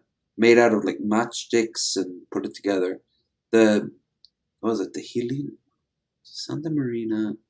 The point is, these 3 ships were caravels. They were tiny. I've actually been on a caravel, by the way. When I say these things are tiny, I've been on smaller ships, but I've been on smaller, like, pleasure crafts. The idea of these things crossing the Atlantic is insane, but they did it. And it's such an incredible, you can never deny that. But the thing is, once they got there, the shit they did on Hispaniola, which is like the Dominican Republic and Haiti today, or is it Puerto it was Rico? Hispaniola. Yeah. No, it's that came later. No, it's not Puerto Rico. It's the Dominican Republic and Haiti. Yeah. What they did with the Carib peoples there, that set so much tones. So many post-tones. And to the point where he was actually brought back in irons. This is something that Americans don't teach for obvious reasons. I think it was the 4th expedition. No, the 3rd. He ended up being dragged back to Spain because they heard he had slaughtered a vast majority of the population. And despite what we think of middle-aged people, they didn't just see another person and immediately go like, not one of me, must kill. They tried to be friendly at first. So the idea of being told that one of their servants holding the Spanish flag and wielding the Christian cross had killed 70% of an entire population didn't really hit them the right way. But then they came back, he's like, gold everywhere. And they're like, we do like gold. The Muslims don't like us having gold anymore, and now we have an opportunity for our own gold. So I believe when he was like arrested, brought back in chains, it was more for like financial accusations. Well, of course, he was like, or embezzled, financial but charges. they did throw down that he killed thousands of them. And they also eventually rescinded that charge at first, and obviously the people who, the Franciscans, I believe, were the ones who put the charge on him. He, I think on his third, he came over with a Franciscan friar to see how the conversion therapy went. And the conversion therapy was like putting a gun at a bunch of people who, you know, they had been working up to quite recently in their lives with fucking rocks. And then they shouted them in Latin to convert, and when they didn't, they shot them. And then they moved on to the next and being like, convert in Latin. And they're like, huh? Like it just went on. And they're like, oh God, we're monsters. God has to not be okay with this.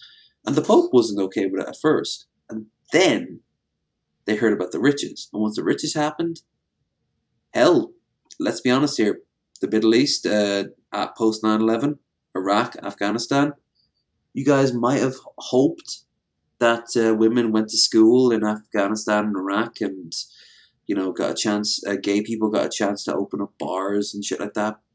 But it was really about the oil, and in the case of Afghanistan, the vast quantities of fucking minerals that you guys helped discover.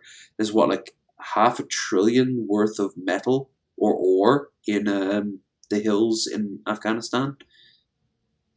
It's rather, including the stuff used in phones.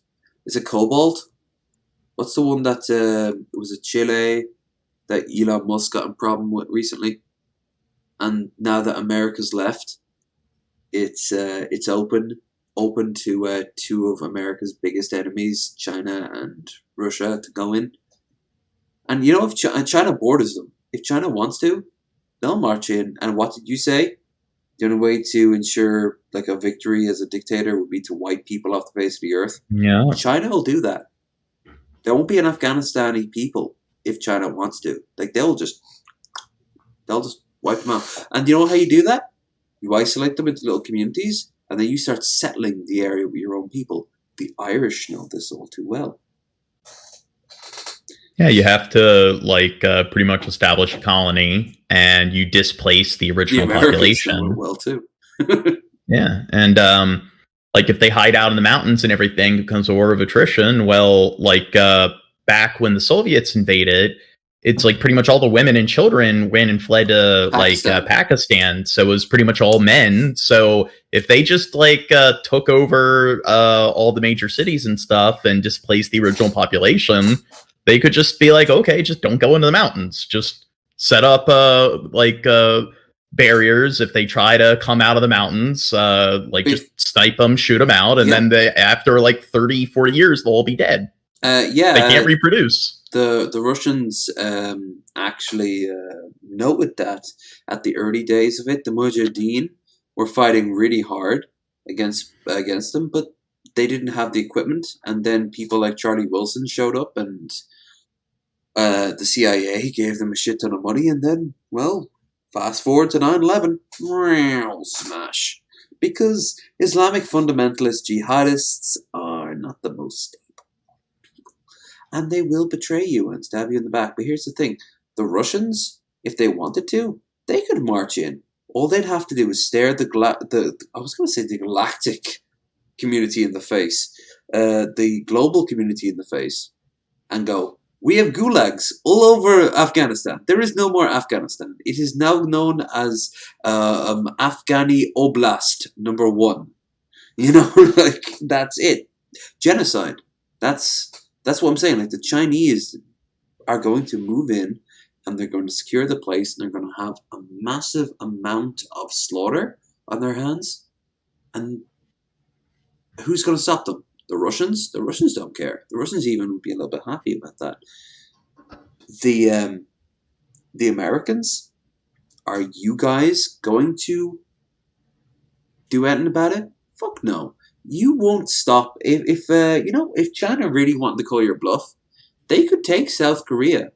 They really would take an effort of it. Don't get me wrong. There would be a massive outcry in America, even among like the most hawkish of people. Not to mention Japan would probably help out. Maybe even Taiwan. It would be a massive situation. But I don't imagine you guys going to war with China. I think only if China declared war on you directly would you guys go to war with China. And that will happen one day. It'll probably happen when we're dead. But it'll happen. I don't know. Yeah, China. probably. Yeah, go on. I mean, like, you don't have to ask permission. Like Japan and South Korea together have a stronger like military strength index than China. No. So China. There's there's several reasons why that. All right, so South Korea has a. But hold on. We saw that happen this month. That's not true. Like Afghanistan had a stronger military index than the fucking the Taliban, and they were overthrown in like 30 days. Like, Wait, North Korea didn't have a what than the Taliban? No.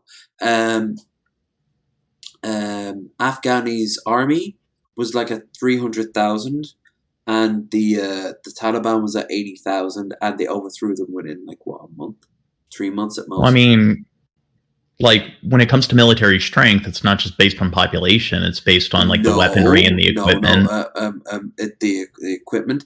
For example, China's equipment. And Americans don't want to admit this, but short of your battle tanks and I suppose your aircraft. No, actually, their aircraft is pretty good now thinking of it. This is where two guns would be very useful here.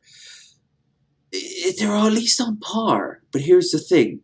Their land army is so vast, it would just swamp. If all it needs to do is tell North Korea, invade, we'll be there in 48 hours to back you up. It would take it. Yeah, but when it comes to...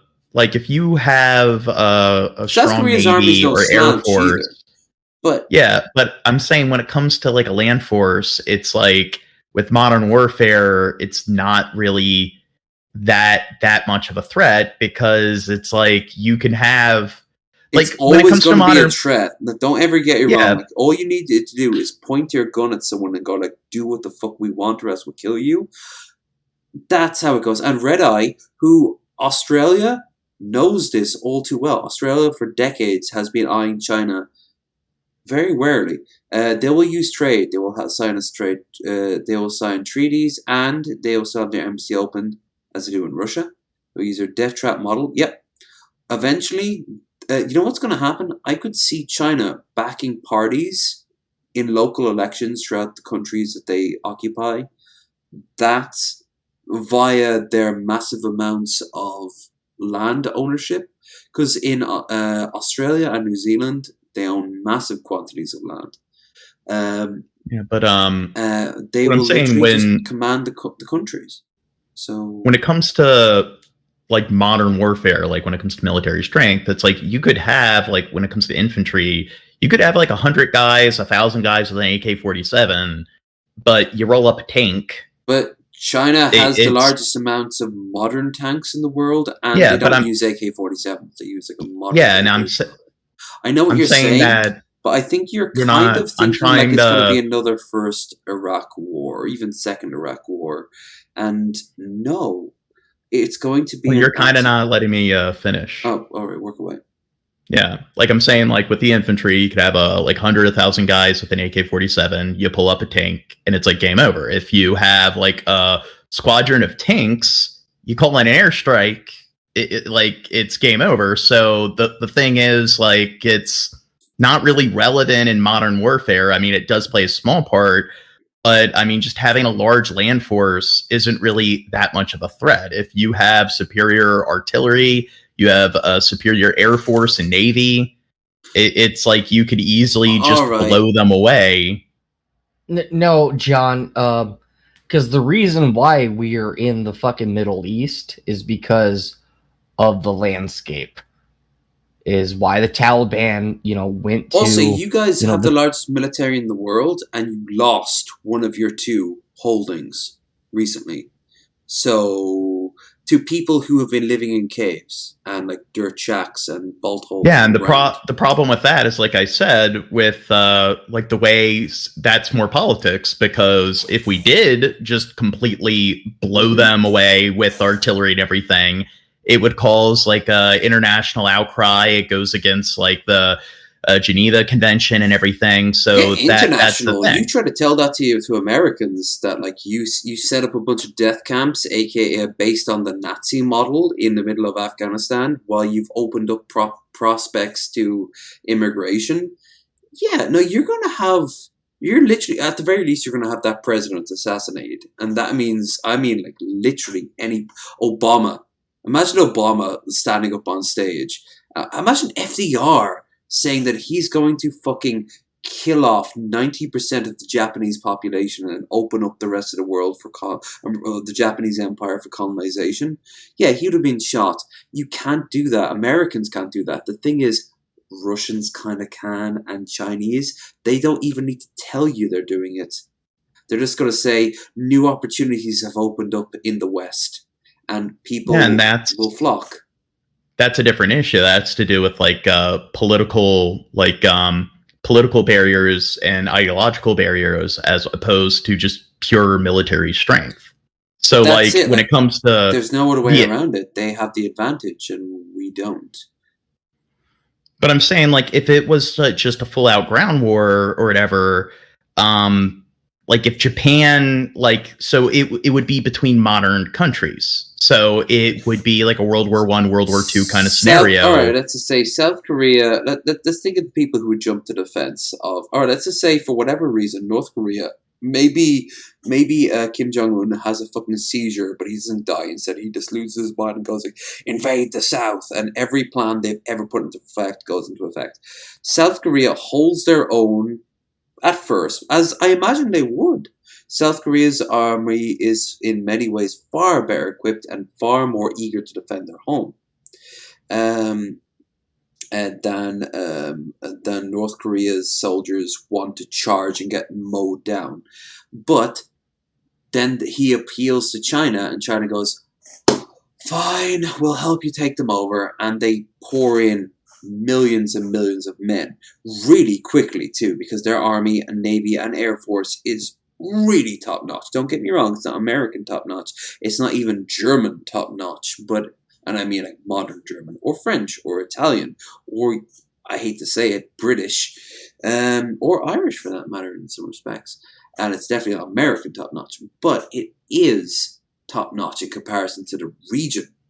If you are the big player in the region, and at this point China is a global superpower, so it definitely is, it can pour in millions of troops as supporting, and it would just overwhelm the South. Now, is America going to stand up? Biden would go and go like, we are monitoring the situation. Maybe airstrikes will come in, but then they'll quickly find for the first time in decades they're going to have to take part in dogfights, assuming that cyber warfare doesn't knock the planes out of the sky or anti-aircraft doesn't knock it out. And all you need is 1 or 2 American deaths to get the rest of America's Air Force to go, well, hold on a minute. Do we really want our boys and girls to be slaughtered like that? So they pull back and they think, and they're like, okay, we have to declare war or nothing. Like, that's it. And if you declare war on another nuclear power, that's something you didn't mention the entire time on any of these situations. The influence of the nuke. The nuke, don't get me wrong, would result Beijing and Shanghai and Hong Kong and all them be wiped off the face of the earth. But that's where we get into... You also would be wiped off the face of the earth. And are you willing to push that button? That's what China's hoping on. You don't act on it. China doesn't have it has enough nearly nukes. as many nukes as like the US and Russia. You don't need it. All you need is about 15, 16 nukes, and that's the end of American civilization. I don't think you understand the power of the nuke. Like, all you need is one nuke to wipe out one city. There's 16 they push a button cities, and that's it for America. the problem with nuclear warfare is they push a button, we push a button. Yes, that's mutually mutual assured. So Yeah. who's going to fire first? If China doesn't fire first, but still sends its army forward, are you going to respond? And the answer is no. There's going to be an outcry. There's going to be like, you need to send a harsh word on Twitter about that. But it's not going to result in people. But the locals, like the other countries in the region, they might rise. And that includes Red Eye, there in the chat. Australia, New Zealand might go, fuck it. Grab your boats, get you going. Indonesia might say, fuck it. Hell, they might not. Other people, but that's the thing, like, lines will be drawn. The New World War. The real person you want to ask him all this argument, where does India stand? That's where I want to know on all this. Because India has some grievances with China, nuclear bombs of its own, and a massive and well-funded military. Plus a border. The land border is the key. Well, I believe Japan has recently been investing a lot of money in their militaries, so they have surpassed like a few countries in terms of military strength. So it used to be like Britain and France and India were above them. I believe Japan now has like the fourth most powerful military on the planet. And the thing is, like what you're discussing once again, will they call their bluff? Like, do we want to invest the money in a war with China? That's more of like a political issue, and that's different than just discussing like military strength and just like, hey, if these two countries got involved, no allies, no nukes, and it was just their military versus their military, that's a different issue when you take political ideologies and different allegiances like into the equation.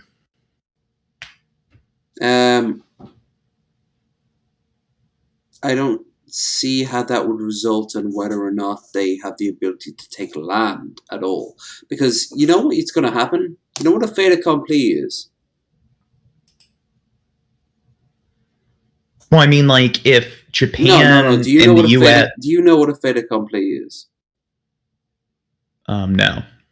Fait accompli is when you do something so fast and so thoroughly, there's no point. While it was completely against your it's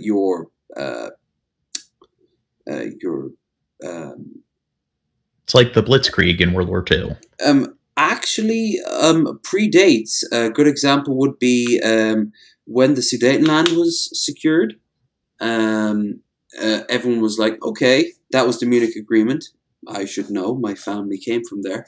And then afterwards, Hitler secured the rest of it and set up that puppet state of Slovakia.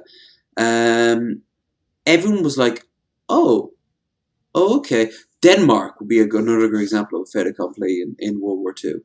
A country that falls so quickly that no one can really do anything about it. If China wanted, it could take South Korea and then look to America and say the following: do you want to try us, or are you going to accept your loss? Now, what America should do, a lot of people would say, buff up Japan and Taiwan. And that's what they would do. But in the meantime, South Korea's lost forever. Not unless you win a war, or like a real war that resulted in millions of dead, if not billions of dead people. If they marched in and tried to take South Korea, like if it was just South Korea and they did not have any support from any other nations, they would have numerous support, like we've already established. Japan, Taiwan, Australia, New Zealand, Indonesia. Let's just get creative here. Let's say Vietnam wants a little bit of blood as well. But how fastly can they mobilize? Let's say the war, before America makes its decision one way or another, the war lasts 3 months. And don't forget, Seoul is pretty damn fucking close. to the and it's an incredibly centralized country. I have no idea why they decided that was a good idea to have an incredibly centralized country next to an hostile border, to the point where there are actual artillery pieces in mountain ranges that if as North Korea believes they're always the victim, if they fire, if they get attacked, if they get invaded by America, their job is to fire into Seoul. All they're built into the side of like mountains. The doors will be closed. They will fire into Seoul until they run out of ammunition and air. Like this is Warhammer 40,000 level of insanity that you're dealing with. So they're pouring into the south. They take Seoul. South Korea, headless, runs down.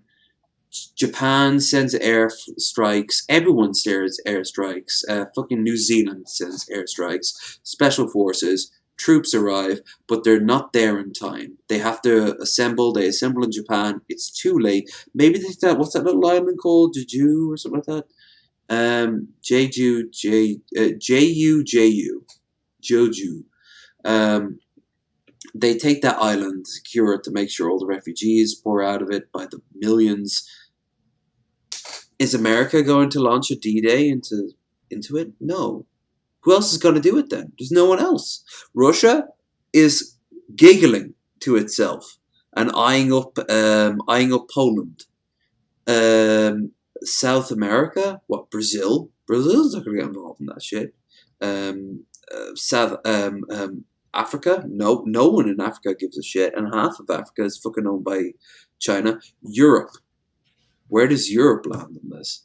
Their response, that's it.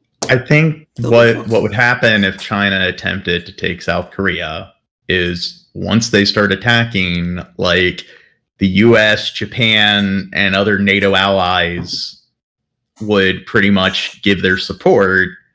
And I think it would result in a lot of casualties on both sides. Well, that's true. I didn't say that wouldn't happen.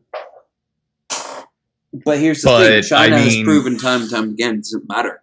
That's just their mindset. They will throw millions of people into the meat grinder. Mao sent them in the 50s against American troops in Korea, and not everyone had a rifle. Their job was to basically soak up fire until people with rifles get close enough. And it worked. But China suffered more than anyone else in that war. They weren't able to take They weren't able to take South Korea. It ended in a stalemate. North Korea, and that was their objective. Yeah. They didn't want the idea of a democratic Marxist socialist state on their border. The thing is, modern day China doesn't care anywhere near about that. Case in point, just think of all the countries that border China. There's a lot of countries that border China, some of which are kind of Marxist liberal, to outright like laissez-faire. It really doesn't matter anymore. Instead, they don't care about the communism. They don't spread the idea. They don't care about the idea of spreading the idea of Marx and Leninists. That idea, all that shit. What they care about is that they like the idea of controlling their neighbors, and if need be, controlling as many people as they can. Case in point, they want to control the EU. The EU is strong enough to fight back. They want to control Russia. They can't. Russia can fight back. But they can control all the little countries in between there. Everyone from Mongolia to fucking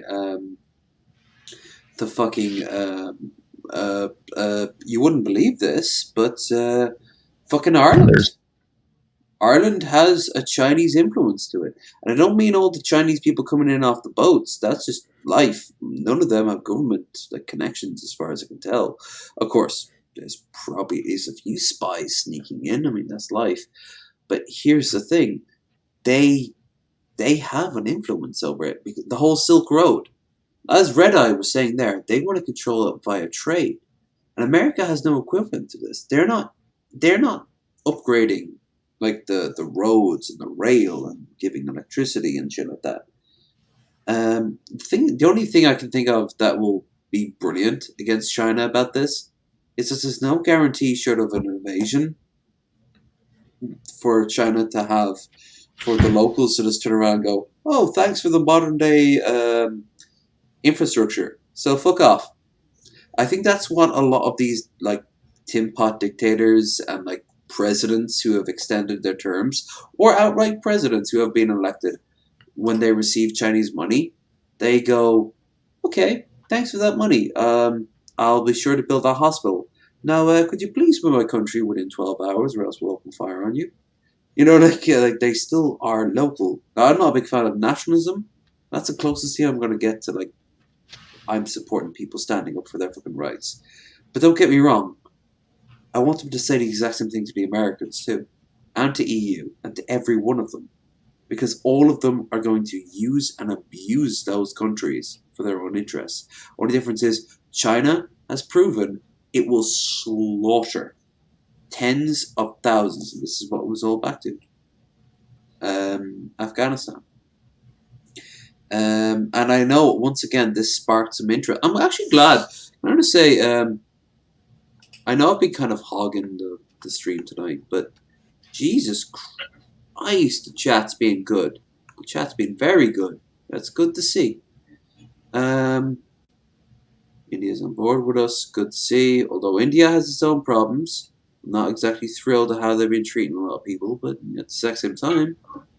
Yeah, and Red Eye is talking about the one-child policy. It's like, that's the problem. They're not replacing that's the gone younger now. generation. It's been gone for a few years. Yeah, I know it's been gone, but what I'm saying is because of it, it's caused this displacement where they have like it's like 6 aging adults per one child, so like a third of their population is going to be of retirement age, and they're going to lack the infrastructure to take care of this like aging generation or this aging population, and then they're going to lack the young adults to care for the aging relatives. And they're going to have to step down to take care of their elders. Are going to have to work less. So more money is going to go into like caring for the aging population, and less like labor is going to go towards their economy. And China isn't able to generate its own economy like the U.S., so it has to rely on outsourcing labor. India. That's the key difference. Give them enough time, and they are desperate enough. They are constantly trying to set up their own economy. If Russia can do it, China can do it. If India can't do it yet, but there are countries out there. Hell, believe it or not, Canada, in theory, could operate its own economy. It would be a very minimum economy, but you know what else? It wouldn't get rid of its social programs. It could very well be the bastion. That's why I'm going to say Canada is cooler than America, and not just heat. Canada is fucking awesome. But I'm not saying China couldn't, like any country could potentially generate its own economy if it tried. But it's trying to right now, not by exploiting others. Don't get me wrong, that's also what it's doing as well. But it's massively implementing ideas at home. But the only problem is, when you're implementing things at home, as any American can tell you, you're going to run across counter problems. A great example for an American. Any American will know this. John, you're in around, this isn't doxing, because I'm sure you've said this more than once, Baltimore, correct? Mm-hmm. What are the roads out like there? I'm talking about the highways, among other things. Are they in good nick? Well, are they? The highways are in good shape. Maryland has a decent infrastructure. Like within the city, the infrastructure isn't that great, but the highways in Maryland are pretty decent. I remember I used to work around the Jersey Turnpike. I'm talking about years ago now. And we're talking about like 2000. Maybe. I'm gonna lowball here. All right. Whatever year that terrible Nicolas Cage 9/11 film came out, I remember that was in theaters at the time. I don't know why that always stuck in my head. But that's when I was working in around Philly and Philly and New Jersey and New York and all that shit. And I noticed the roads there, they were fine, but like, do you know any major East Coast city that the roads are in good nick? Like, really take care of themselves.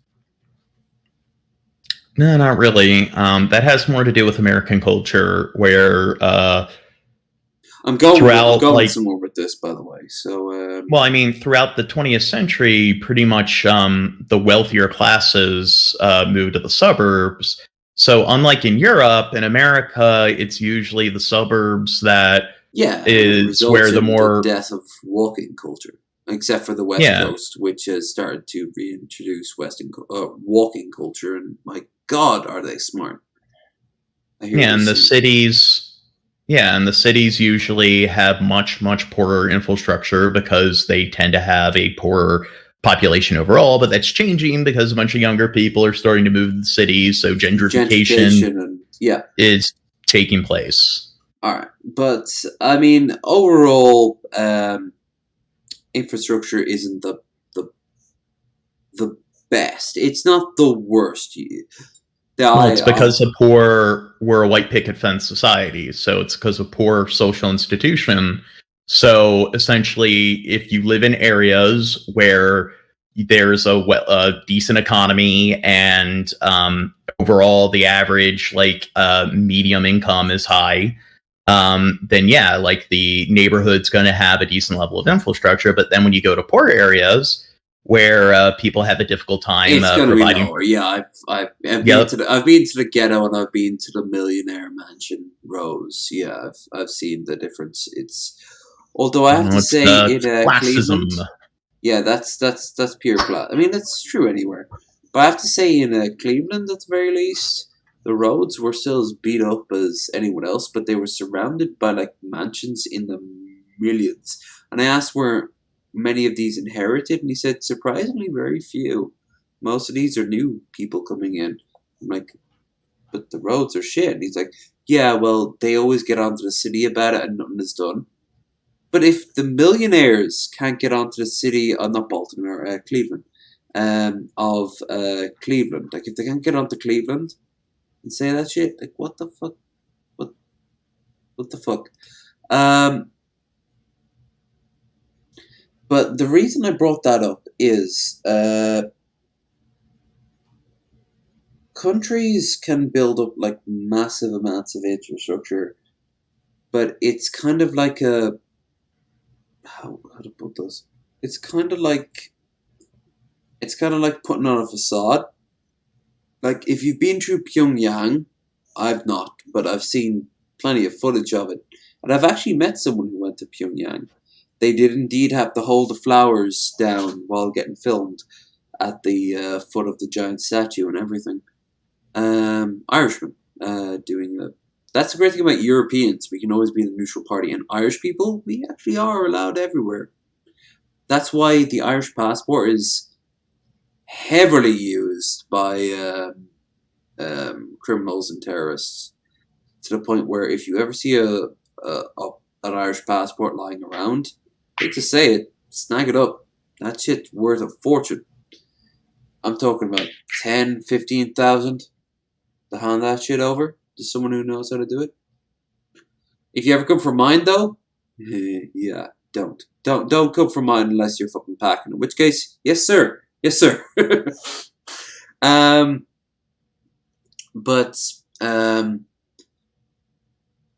thing I've noticed about infrastructure is actually in many ways very easy to pull off. All you need to do is just get the machinery together and the people willing to work. And that was it.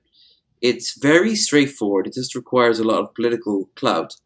And you're thinking, oh, well, that's straightforward. Like, this is something we can deal with right now, regardless of your political affiliation or whatever.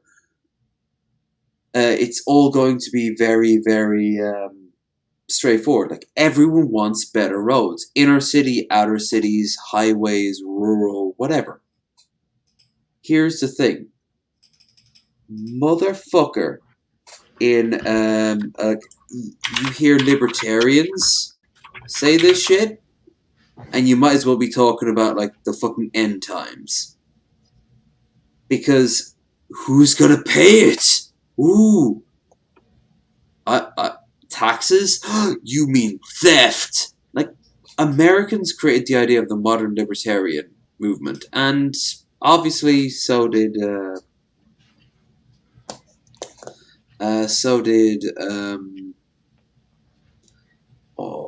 Australia. I know Australia has also been big in the libertarian movement. It's kind of creepy, but the idea of just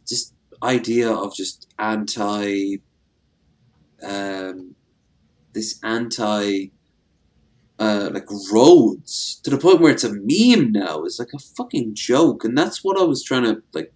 I asked you in the first place. It's the idea of these motherfuckers who you'd think would be like, wow, all these potholes are really bad on my car. I really wish there was something I could use. And they would say, libertarians can't even get over water right issues. Wasn't tried. Yeah. Like, who owns water? Who owns water? Like, government and corporations. Yeah. That you mean corporations and corporations? No, yeah. Because that's it depends on where you live and what the policies are. I was literally like reading out from Bill Portley there. Like, it's just, oh my god, the level of bullshit coming out of libertarians.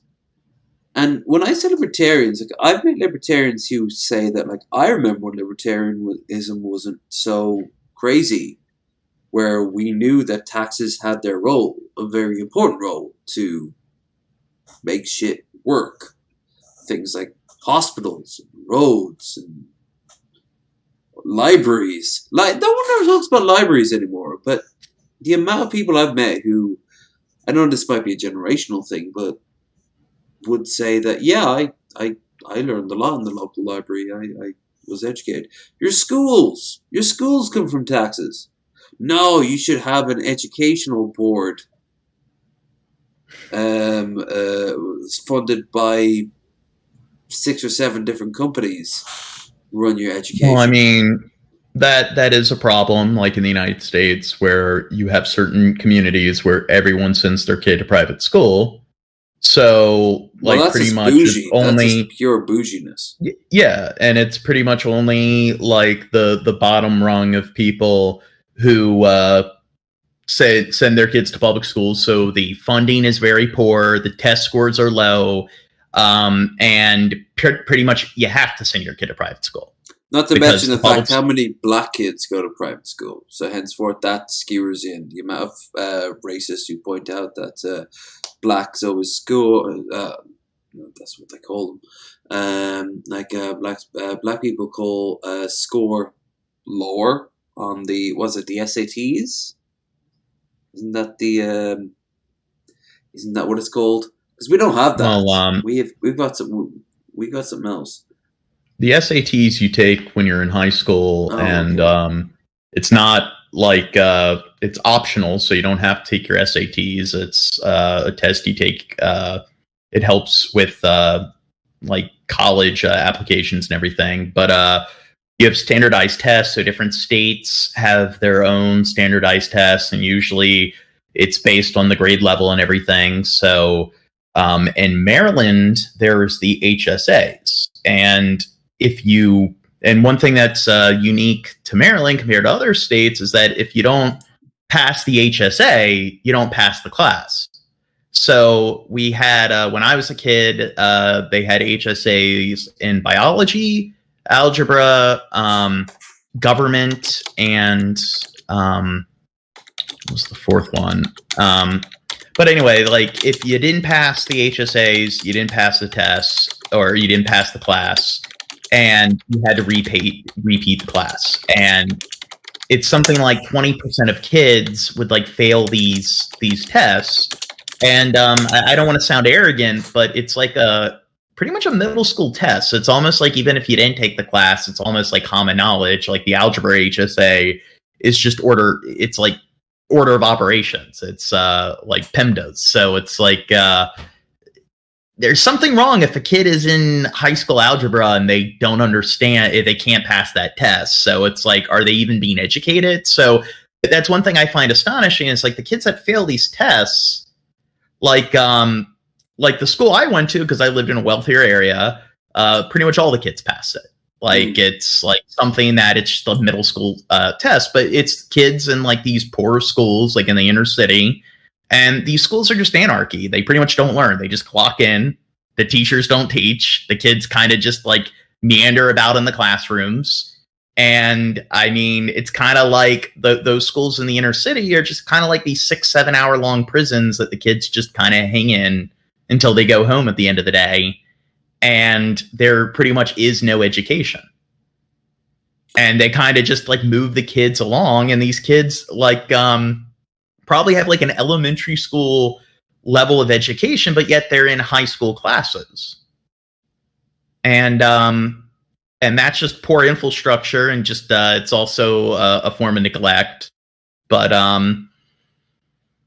and because they made the tests pretty much mandatory if you wanted to graduate from high school in Maryland, like that was the problem. A lot of these like poorer schools or whatever, the funding would completely be cut because you have all these kids that just aren't able to graduate because they're not able to pass these like middle school tests.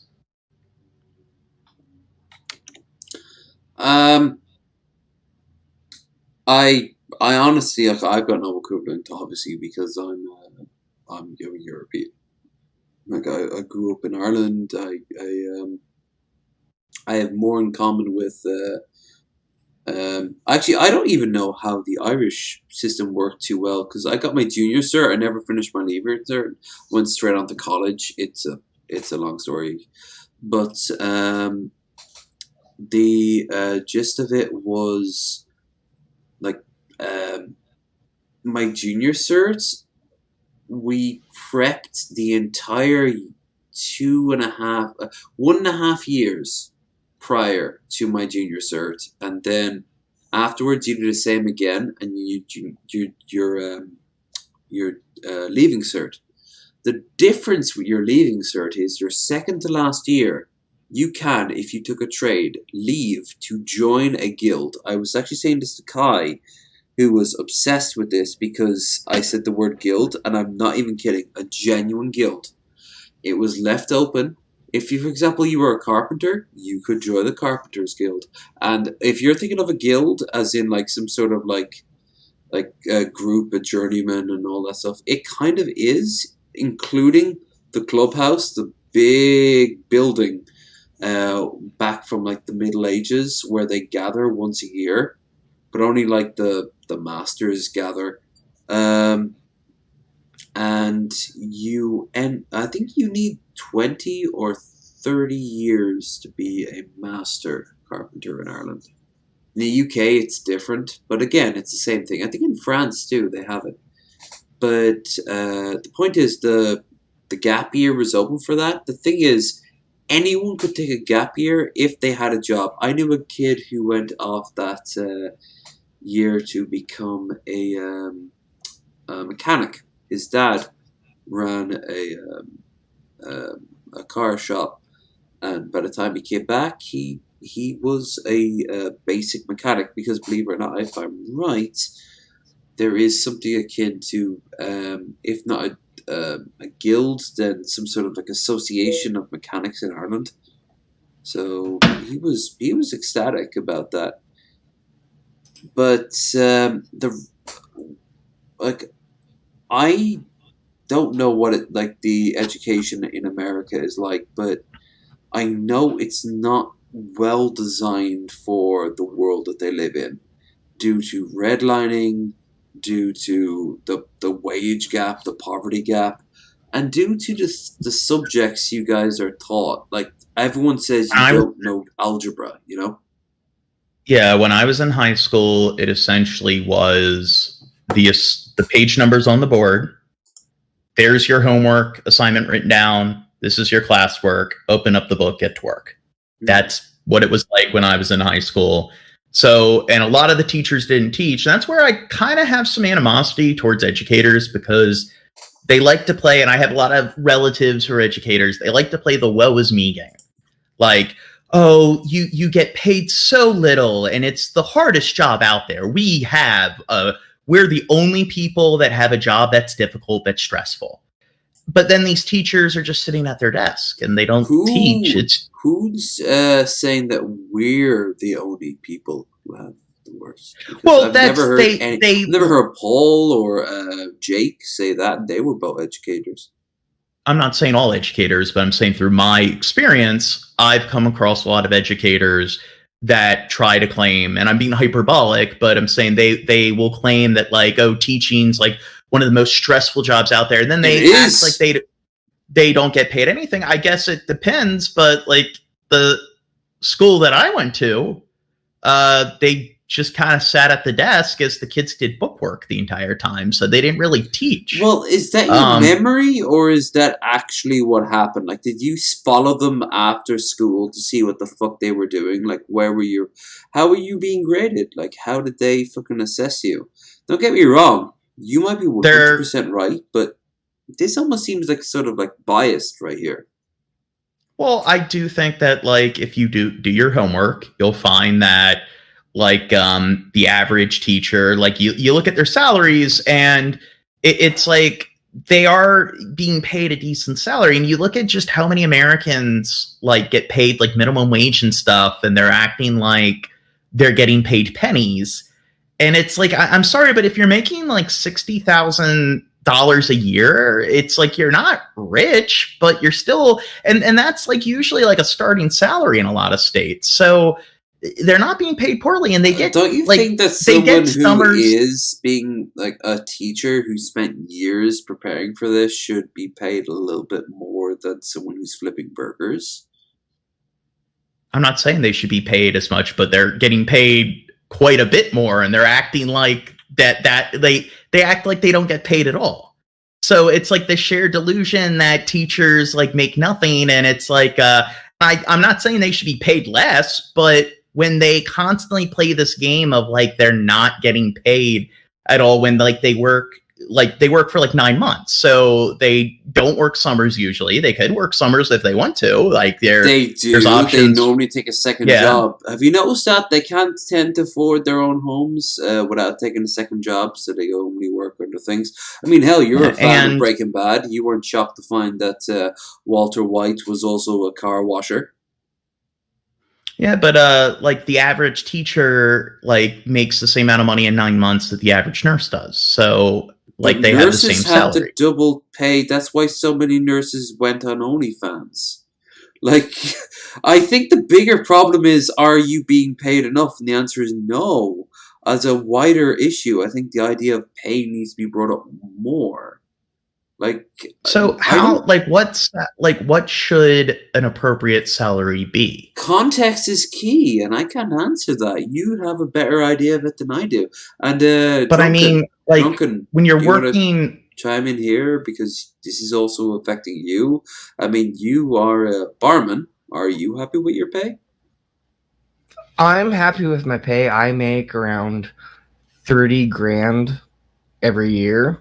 If in my state, it's either the lowest or one of the lowest paying for teachers. So, I mean, if I'm making more than the teacher. Do you know? Off the top of my head, I do not know.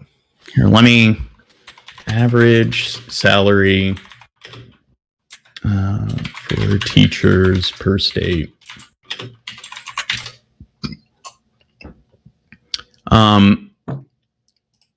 Here we go. So Alabama, 47,000, Alaska, 65,000, throw out all the states, 50,000, 56,000, 69,000, 49,000, 69,000. Just organize it among like the highest to lowest. I mean, doesn't that make more sense? Yeah. So it ranges from like 40 It seems, yeah. So it ranges from like 46,000 to like 75,000 a year on average. 75. What's the state that's in? I know Maryland is pretty high. Maryland's 65,000. Okay, what's the 75,000? The 70. I'm looking. I believe it's Alaska. Is that due to distance? For some reason, I'm thinking like they have to go out to like really obscure parts, so like tiny towns of like 20 or 30. Oh people. No, New York, 75,000. 75,000 in New York. I wonder why that is. Like, I don't know. That's not me saying like, oh, that must be some sort of subtle jab. Why 75,000 in New York?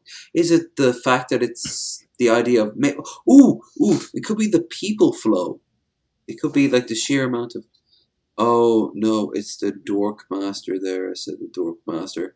Get the reference. That's true. We are going to watch the Dork Master. But what I'm saying is, like, if you live in Maryland and you're making 65,000 a year, especially when like you're not working all year round, and that's like a 9-month salary. I mean, you're not dirt poor. So this attitude of like teach, and when like, I'm sorry, like a lot of teachers seem to have this kind of like education majors are some of the easiest majors to obtain. And then there's studies that show that like educators on average like have some of the lowest IQs compared to any other major. So okay, that one is a giant citation needed, but I need to pee. So. It's a study from Princeton that found that your IQs or your college majors actually by that fairly logic, an they're indicator. all educators, so who cares what they think? They have the lowest IQ.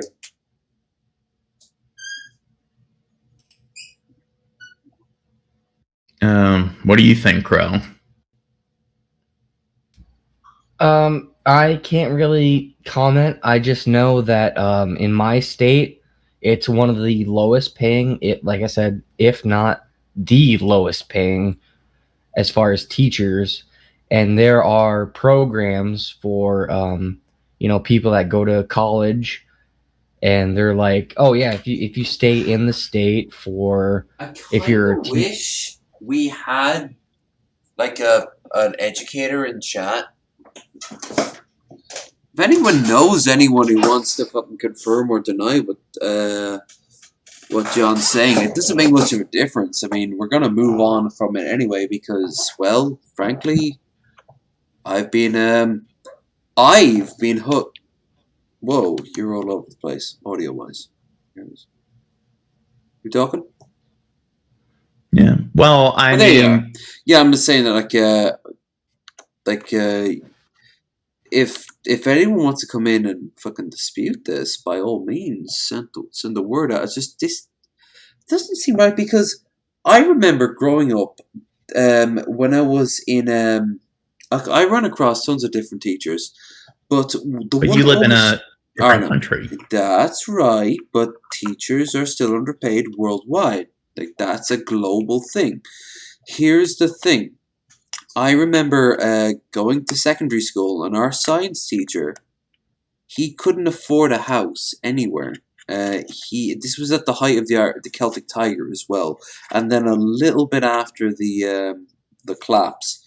He was staying at a B&B 2 or 3 doors up the road from the school just so he could get to it because he couldn't afford a car, so he couldn't get anywhere further out. And that always stuck out to me. But I'm not talking about Ireland, and I'm not talking about like globally. Yeah, you're talking about America, and you're talking about and Maryland. I'm talking about Maryland. So I'm talking about like in Maryland, the average teacher is making $65,000 a year, and I'm discussing with a lot of my relatives who are teachers and so forth. Like, they're all homeowners. Well, what's their biggest complaint then? They're not getting paid enough, or they're not getting enough support from the government? They like to, I guess it's kind of like virtue signaling, where it's like, oh, it's one of the hardest jobs there is, and we don't like, and you barely get paid anything. And it's like, when you say you barely get paid anything and you're making like $65,000 a year, and it's like you have a car, you have a house, you have a disposable income, you're going on like vacation and like to like Florida and the Bahamas and stuff, and it's like you can afford to get this huge expensive TV. It's like, you know what, I'm sorry, but it's like, are you aware whether or not they're taking loans out for those sort of things? Because Americans tend to get in they're not debt. taking loans.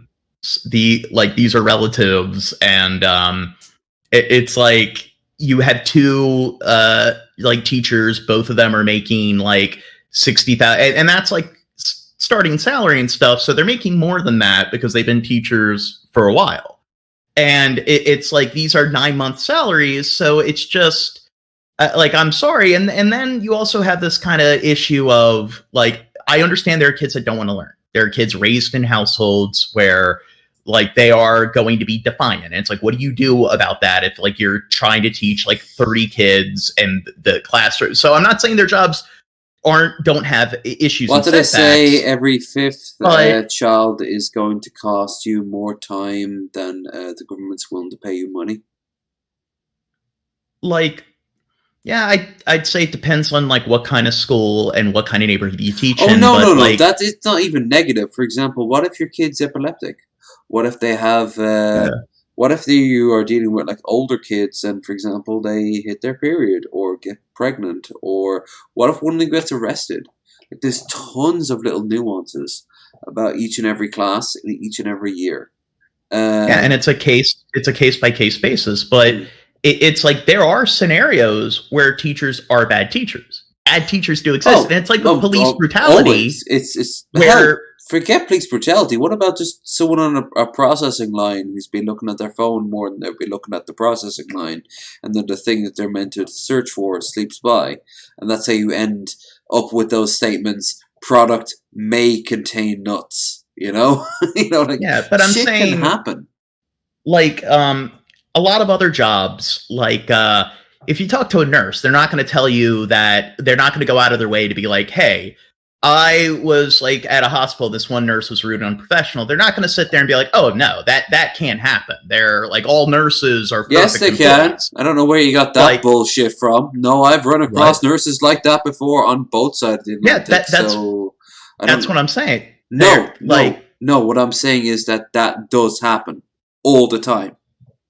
Period. Yeah. So I'm saying, if you talk to like an accountant, if you talk to somebody who's like an engineer, they're not going to sit there and be like, hey, this other person who has the same occupation as me, they have to be perfect their job. There are no bad accountants. There are no bad like lawyers. There aren't any bad plumbers. What I find with like teachers is you do have this kind of similar culture with like police officers, where it's like you have cops going out of their way to be like, oh no, cops, they can't succumb to error. And I know I'm being somewhat hyperbolic. It's not absolute, but that is something that you see, is that like blue wall of silence. I find that a lot of educators seem to act like you talk about a teacher being unprofessional, a teacher doing something they shouldn't be doing, and they will have this attitude of like, oh no, that doesn't happen. The laws of our universe forbid educators from acting unprofessionally. And that's one thing that I do notice, is that they do have that weird kind of like mindset that like it's just black and white. In 100% of cases, it has to be the fault of a student. And yeah, there are scenarios where it's just a kid who doesn't want to learn. There are kids who are defiant. There are kids where they don't do their work because the parents don't pay attention and don't try to like enforce discipline in regards to their kids doing their work. But there are also scenarios where like you might have a kid with learning disabilities and the teacher's just an ableist bigot. Like you do have scenarios like that. And yeah, so did I. And I ended up going to college before people learned to, basically went to, they're leaving. I understand what you're saying. There's always going to be outliers. That's everything you just said there is like outlier, outlier. There's always going to be exceptions. Always going to be exemptions. There's going to be a gradient. So there's going to be mediocre teachers. There's going to be teachers who are really exceptional. They really know how If you're going by a pure gradient, then won't everyone, the best you can hope for ever is mediocre, like middle of the ground. Yeah, but like I'm saying that a lot of them seem to think that every teacher gets an A+ on their teacher report card. And they no one seem really to have thinks about it at all. I've never actually really thought about it, but I mean, and a good example is like my aunt's a teacher, and I had a discussion with her boyfriend, and he was talking about this like new policy where they're not like going to suspend kids for certain behavior like hitting or cussing or things like that. And it's like, well, you know what? Like if a kid's engaging in that behavior, they're like a product of their environment. So it's like, are suspensions really the best way to go about addressing problematic behavior? So no, but it's most efficient. Well, I mean, shouldn't they like maybe like in school suspensions, like trying to like really address the kid, provide the kid with behavioral therapy? Like sitting there and it's like, hey, this kid's raised in a household where the parents don't care, or it's a dysfunctional household. And it's kind of this mindset where if I was raised in the same environment, I would just learn right from wrong and pull myself up by the bootstraps, and I would be a perfect saint. You know that saying is like a literal joke, right? Yeah, I know, but I'm saying a lot of them have that attitude of like, or at least this guy I was talking to had that kind of attitude. Of, okay, you're like talking about a a 7-year-old kid, like he's acting like a 7-year-old kid raised in a family with like a single like abusive alcoholic mother. If he was raised in that kind of environment, he'd be a button-down little lad. And it's like, you know what? I'm sorry, but this attitude of like, let's just not address the source of the issue and give the kid the support that he's not getting at home. Let's just suspend the kid and like just give the kid this kind of like self-fulfilling prophecy where they're just a bad kid, they're just a delinquent, and there you go. And it's just, you're going to fill their record with suspensions, and like, how are you going to address like the source of the issue? And John, I mean, is there anything wrong with being, raised by a single mother?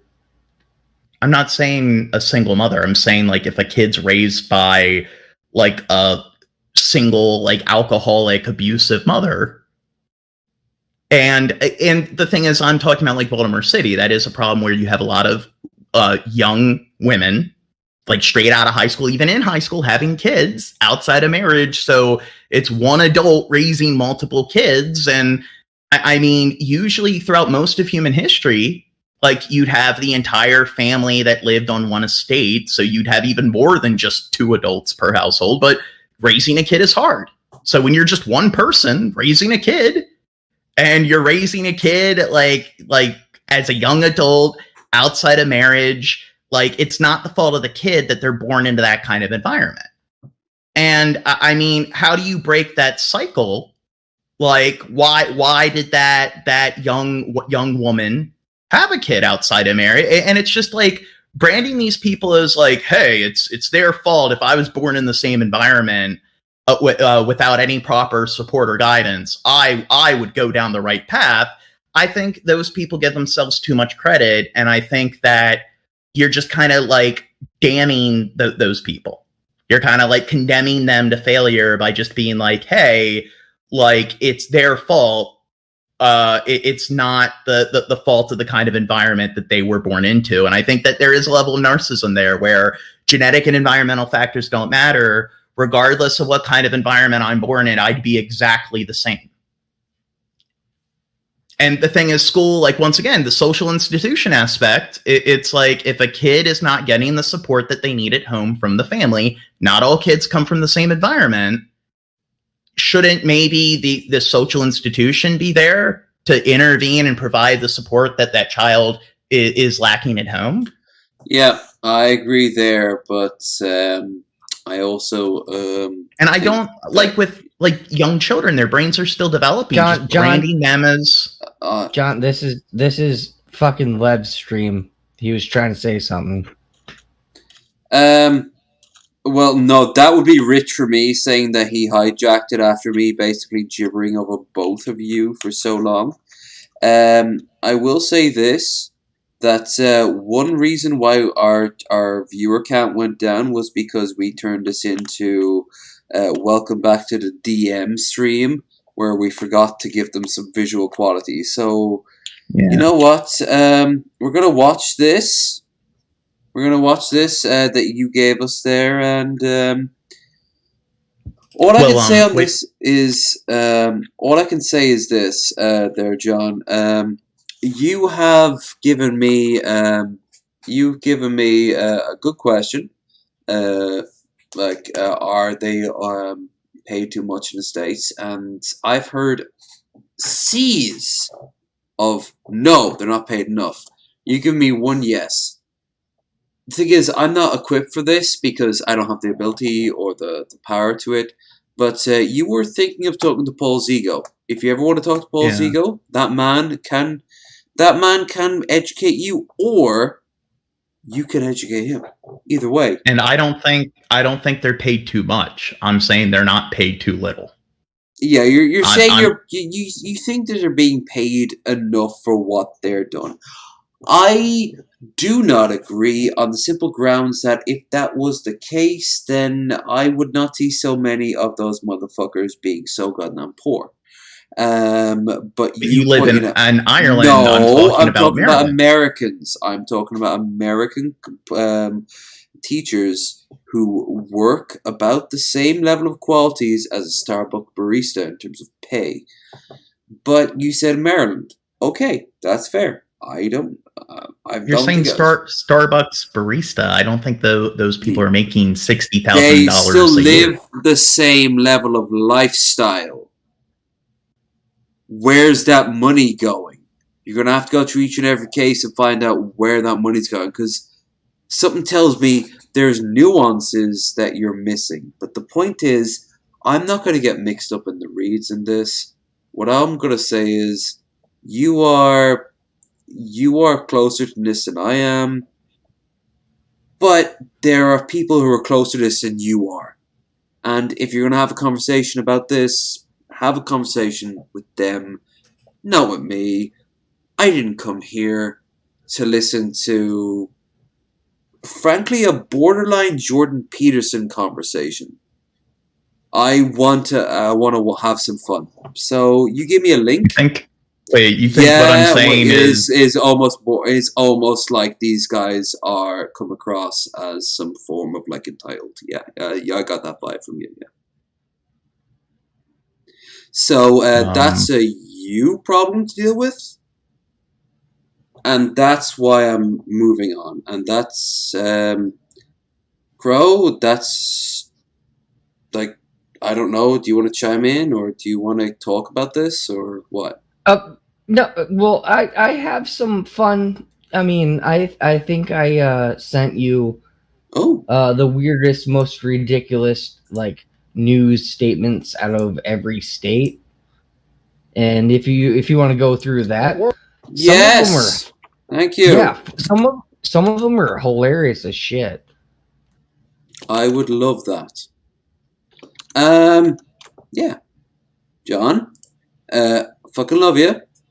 Ooh, I made a boo boo here on the OBS. Let me fix that. But this is why. This is like what you were saying right there. Oof. No, that put sours in my Skittles. Let's just say.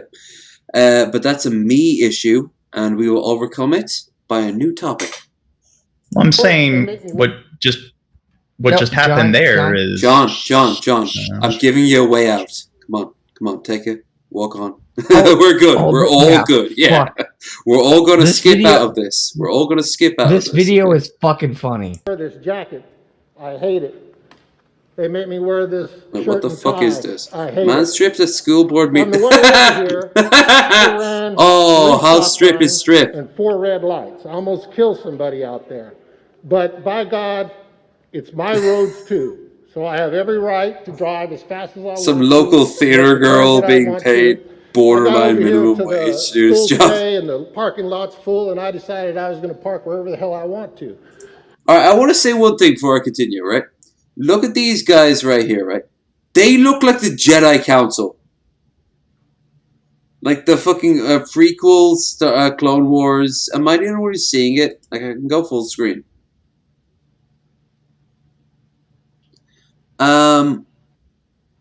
Like, that looks like Kit Fisto right there. That's fucking Obi-Wan as an old man. Am I the only one who's seeing this? Or is this just the wine talking? Obi-Wan is an old man. Obi-Wan is the OG Obi-Wan, yeah. Yeah, what was the actor's name? Yeah, Alec Guinness. And as anyone will point out in this country, oh, you mean the Irishman? Yes, the Irishman. Alec Guinness. Take your pick. Mace Windu! That's Mace Windu! Oh my god, this is the fucking Jedi Council. What the hell? Well, here, I have to use the restroom. I'll be right back. Go for it. You've let me slide. And while he's gone, I will say this. If you've been enjoying this, guys, don't forget to like, share, and subscribe. Don't forget also, we have a link in the description to Twitter, Discord, and if you want to help out financially, big shout out to Alan earlier there. Our stream goal. Not a requirement, but also don't forget this Friday we are joined by Marlon and Marshall Manson as we celebrate episode 50 of Bearded Ramblings. Oh, you got both of them? Yeah, I was surprised as you are, man. They were like, "Yeah, I think you can." I think it's That's cool. Yeah, there won't be much in the way of views, as in like content, unless there's something crazy that happens in the next 48 hours. Which this is the world that we live in. It's very easily like it might. I can distantly hear myself talk. I think it might be coming from John's one.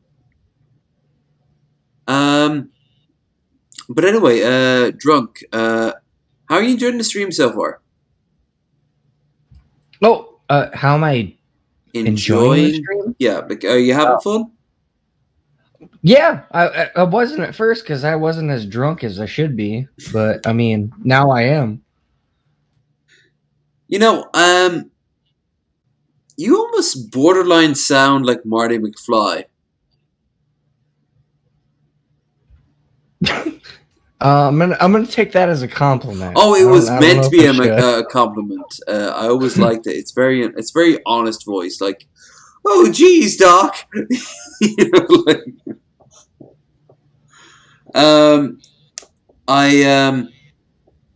well, I really can't hear myself. It's really off-putting. But yeah, that whole thing with the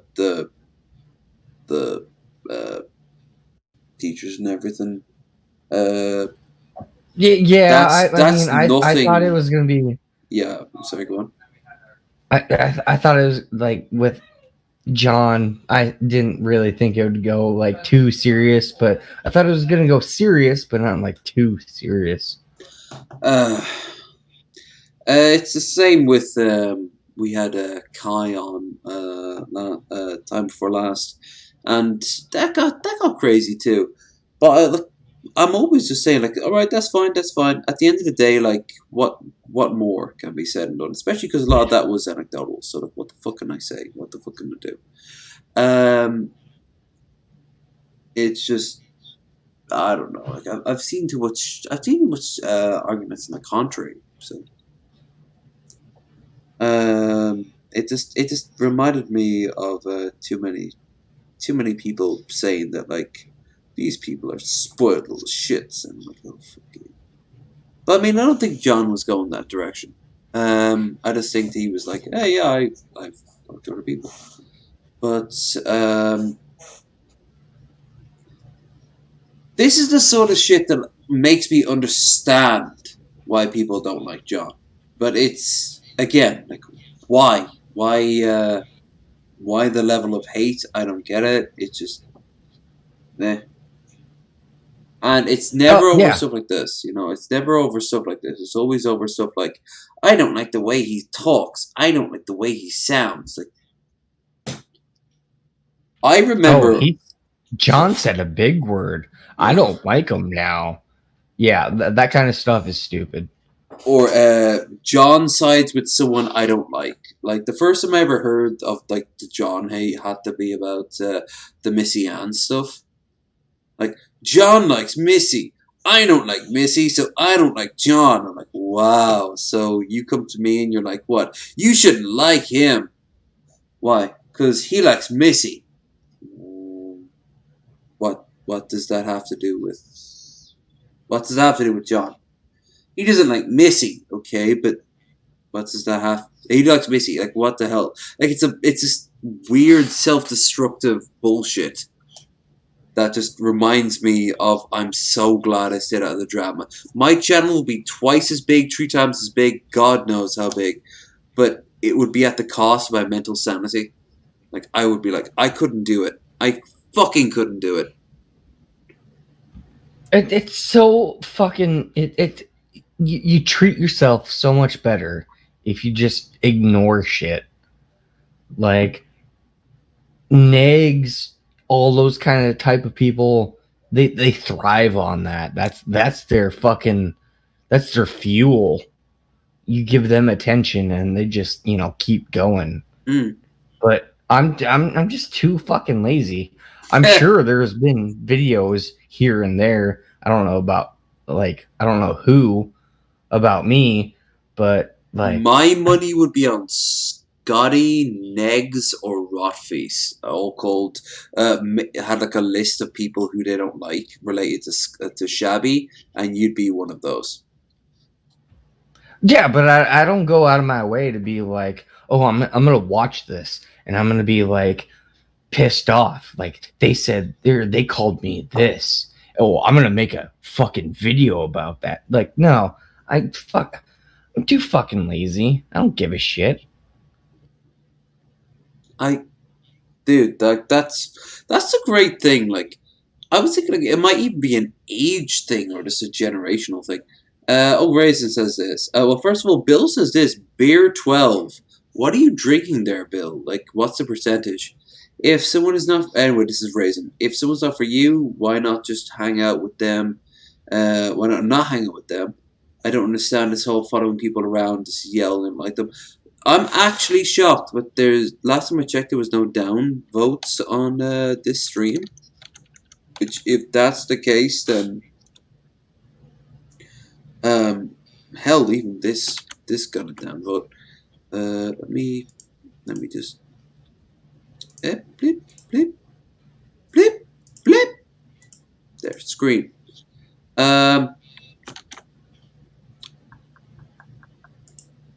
Yep. Damn, we've got a lot of likes. Thank you, guys. Really appreciate it. But not a single downvote. You know why? Actually, this is a little trick I learned long well. Just don't feed the trolls. Just don't give them what they're looking for, which is a response. I hate to say it, but Shabby was not responding the healthiest in the early days when I first watched him. He was every 5 seconds posting a video. Look what this person said about me, and then he disproves it, obviously because they were talking shit. But then they're going to make a video response to that, and they're going to make a video response to that, and it's going to be this fucking self-fulfilling prophecy of shit. It's going to be this circle of bull. Don't do that shit, man. I said the exact same thing to Missy. Just don't do that after a while. Like, just go off and, live life. Touch grass. Like, don't do what? After a while, don't feed the trolls. We're talking about early days Shabby, when people like Scotty and Negs and Rotfeast and what was it? I think Spirits said some shit about her. I do think that if certain accusations come out and a lot of people who are third parties don't know what's going on, especially with like negs and everything. But let them say it. Let them say whatever the fuck they want. If it's negs, then you don't have to take anything he says seriously. If he had the cure for cancer, you wouldn't take him seriously. I don't listen to a damn thing that Honest Red says, even if occasionally I agree with him politically. Why? Because it's Honest Red.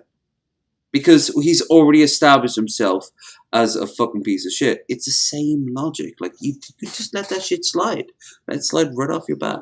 Keep on walking. I mean, like, if somebody's going around calling you a pedophile or whatever, saying that, like, no one takes them seriously. I think there are a lot of people, like, once those start to circulate and stuff, you might want to, like, put out some kind of video saying, like, hey, look, here are the receipts, here's the evidence. But what I was talking about was, like, in the early days, Shabby and Missy and a lot of them took it far too seriously. And I would tell them this, and I'd be like, oh, for God's sake, you're not helping yourself mentally.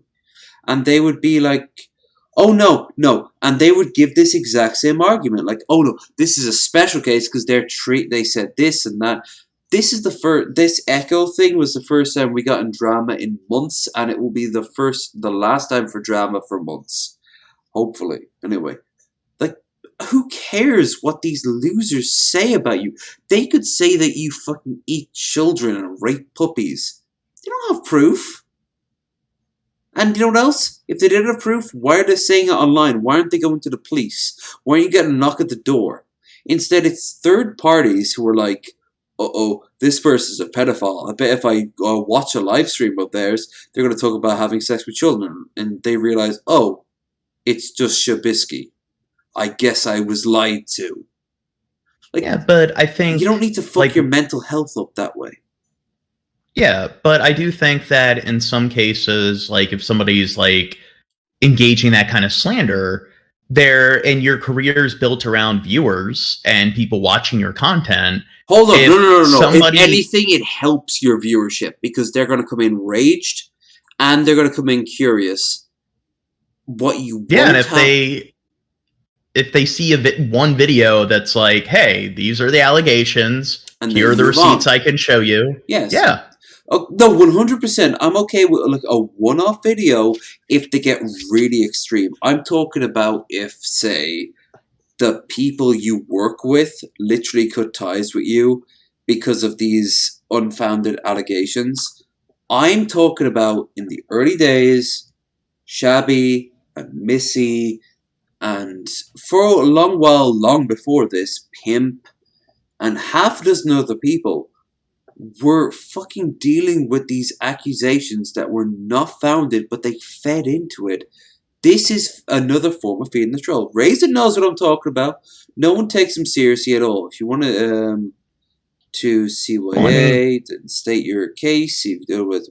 Look, it's just the thing is, once you state your case on a regular basis, then it begins. The cycle begins, and it doesn't end on your terms.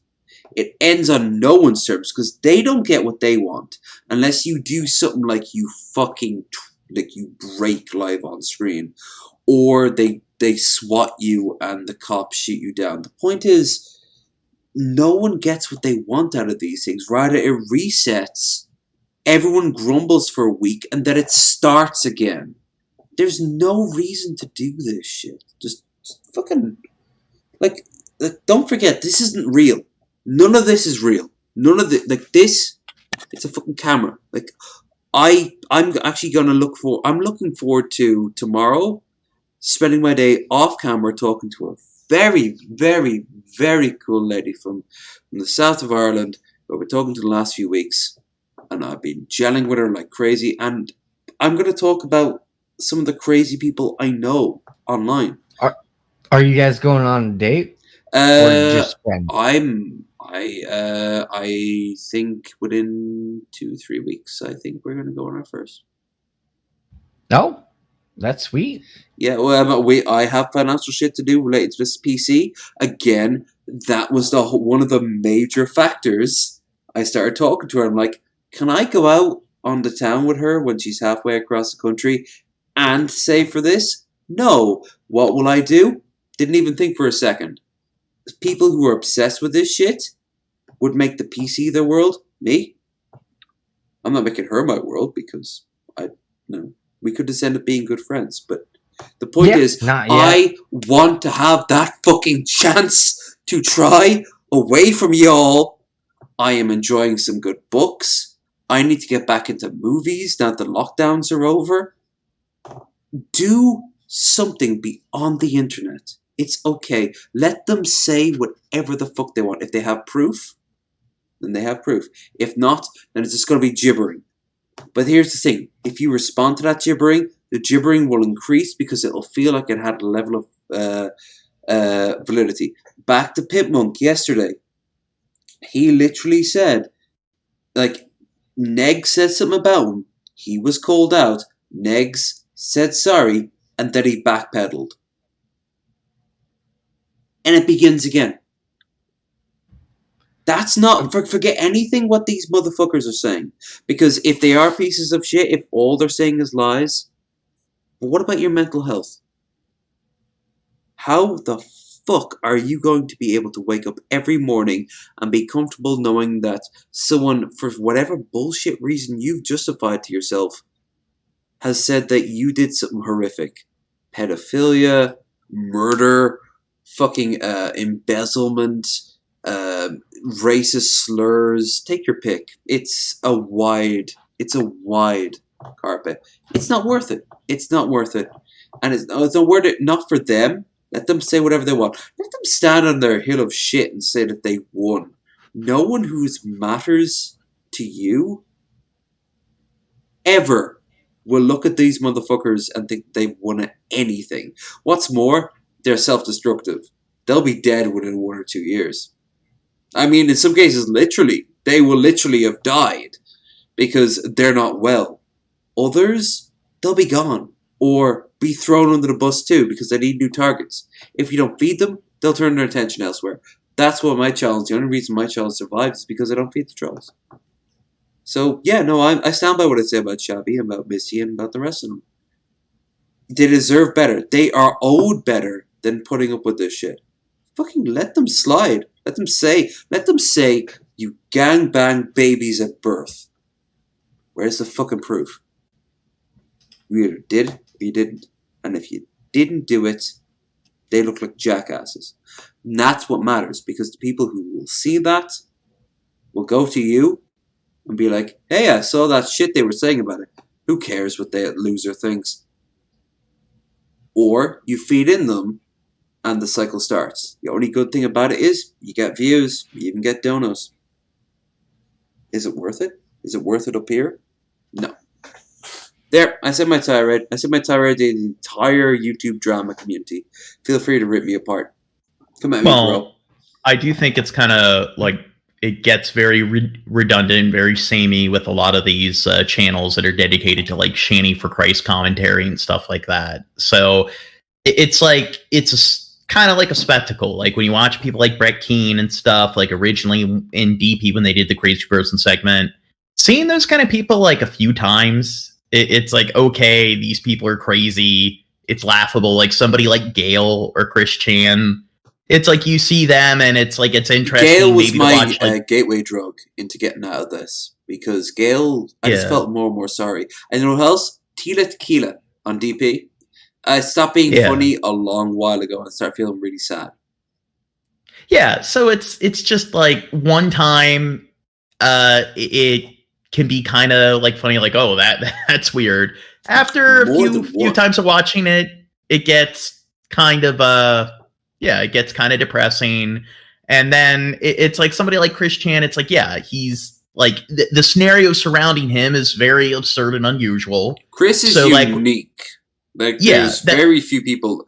Wings, what's his name? The one who would the one from Twitch, what's his name? Oh, fuck, that's gonna drive me crazy. Oh God, never mind. That's the case where I'm declaring defeat again for my mental health. The rest will drive me crazy. But no, like there are trolls out there. Don't get me wrong. Everyone from the Beast to fucking Wings of Redemption to let's be honest here, Egghead in his early days. Not now, especially not since his dad died. Do not send nothing but fair feelings to that man because he needs it. He needs love right I'm now. saying I wouldn't consider those people to be troll. Like there's a difference between a lolcow and a troll. But like when people are like, don't feed, like when Origins like don't feed the trolls with like Mr. Echo, it's like I don't care if Mr. Echo hears it or not. I'm not really irritated. I don't care what he has to say. You did but the it's right like, thing there. The behavior. But you're not making video essays that last like hours breaking down every single thing that Mr. Echo was wrong about you, right? Like you were like, hell, half his arguments were like you didn't have the balls to post this shit. And you posted that shit, disproving what he said about you and your balls. Yeah, and it's like, it's a spectacle. Something happens and it's like, it's funny, it's fun to talk about. A rare Drunken Crow wishes to add into his bit. Yeah. Okay, so this is going back earlier. Lev said that, fucking that person was, trying to wear that as a badge. And from what I've seen in the Discord servers... Yeah, getting booted from different Discord booters, yeah. Yeah, and they were just like, why did you do that? Why? Give me the Discord link. Like, give me the Discord link, guys. And he's trying to, like, play it off like, oh, yeah. Just... like I don't fucking know, but yeah, he's. Well, it seemed like he was accusing me of getting him banned, and then he's like making the argument that he's part of DP and I'm not. So I'm heavily leaning on his DP credentials, which is hilarious because apparently people who know Ben way more than he does, I think Ben is just kind of using him, like for like half a second and doesn't even like being in the same room as him. So which is a nice touch because I'm getting strong Honest Red vibes. But you know what else? Honest Red had a more of a fucking flex than he did. Honest Red could literally be more of a social creature. Hell, I had Honest Red on a very early stream of mine. Heroes of Might and Magic stream. A game I want to get back into, for the record. But he was there for it, and I had a pleasant time with him. I can't, after seeing and talking to Echo, I can't see ever having a good conversation with Echo. Might be wrong. I'm happy to be wrong because it means I think there's something. There's something wrong with him. Like he's got, I don't know. He has like brain trauma or something because it just based on like the way he types and the way he phrases stuff, it definitely seems like there's just some kind of like he's got some brain tumor or something. I don't know. Like I think he is what does Voss say? Terminally online. I think he is someone who needs to go out and touch grass. Which I've heard a counter argument starting to raise now. It was made originally as a troll, but now I'm starting seeing people saying otherwise. That's ableist. Oh, I can't go out and touch grass. I'm morbidly obese. Oh, why are you morbidly obese? Because I ate 17 double downs a day. Oh, well, that seems to be a you problem. You just don't like fat acceptance. Wait, who's this? People saying like you need to go out and touch grass, right? Mm-hmm. Which you understand the meaning behind it, like you're terminally online, you need to just turn the computer off. This is what I'm saying earlier, like you need to turn the computer off, go out, just fucking go out and have some fun outside of the computer, have a life outside of the computer. Hell, before the stream started, I was up in the pub. There was a football match on. I don't know what the team was, but I think it won like 6-0. It was a fucking. Oh, you mean soccer? No, I mean football. What sort of bizarre world do you live? Oh, American, right? Yeah. But anyway, like the point is, like I've got a life outside of this. Like I said, I want to get into a god diddly damn relationship. I want to have some fun times outside of this camera, for God's sake, and I do. And I highly recommend other people to try it. But there are some people who not just embrace this sort of lifestyle, but also embrace the personalities, and then become the ultimate and the most disturbing fanboys and girls out there. It is so sad to watch these motherfuckers. Like, forget Mr. Echo for a second. Forget Ruffy. What's his name? It was on DP. He was like the head of like their tech. He eventually got thrown to their side. It was after Animancer left. It was the person who took over Annie's position. What, the creamsicle or not creamsicle, but it was that same. Oh God, this one will drive me crazy because I've had numerous conversations. They support Trump, but they hang out on the DP servers and are like an actual like a mod and Mitch DC. I'm actually gonna put that one down as a hesitant maybe because that doesn't know that. He's the guy who did the like animation or the intro for DP, and he got kicked because he was constantly like spouting his very right-leaning rhetoric. And it's like, okay, I'm willing to have discussions with people, and this is my like. I really don't care if you disagree with me. Like, I disagree with you, you disagree with me. Both parties disagree with the other party. You have the right to think I'm wrong. I have the right to think that you're wrong. Hey, we got someone new one in the chat. But who's this? The problem that's with you, Crow. That's you. Yeah, I don't know if you've ever seen me. I have not. That was scary. I was like, who the fuck is this motherfucker? Well, why does he have a halo over his head? Hi, Drunken. I'm an angel. I'll bring you in. You're now in the slot where John Morgan is, so I'll slide you over to your associate. So, by the way, John, go on. Mitch. Yeah, like, one of the things he would do is, like, he loves bringing up IQ. If you disagree with him, it's not just, like, here are my points. It's, you're such a retard because you don't see this. So, it's just throwing ad hominems. And he's older than I am. Like, I thought he was probably, like, getting out of high school when I originally talked to him. And it's, like, a lot of it's not even rhetoric. It's just, like, posting emojis, posting GIFs, posting like text abbreviations, like rolling on the floor laughing. You're such a retard. And it's like, if you're going to bring up intelligence, like, why don't you actually try to talk like an adult? And that's a lot of what he would do, is he would just rely on calling people retarded and throwing ad homs their way. And in the chat, when I actually engaged in the DP live chat, it's like he never really like types anything that has anything to do with what's going on. He's just correcting people's grammar.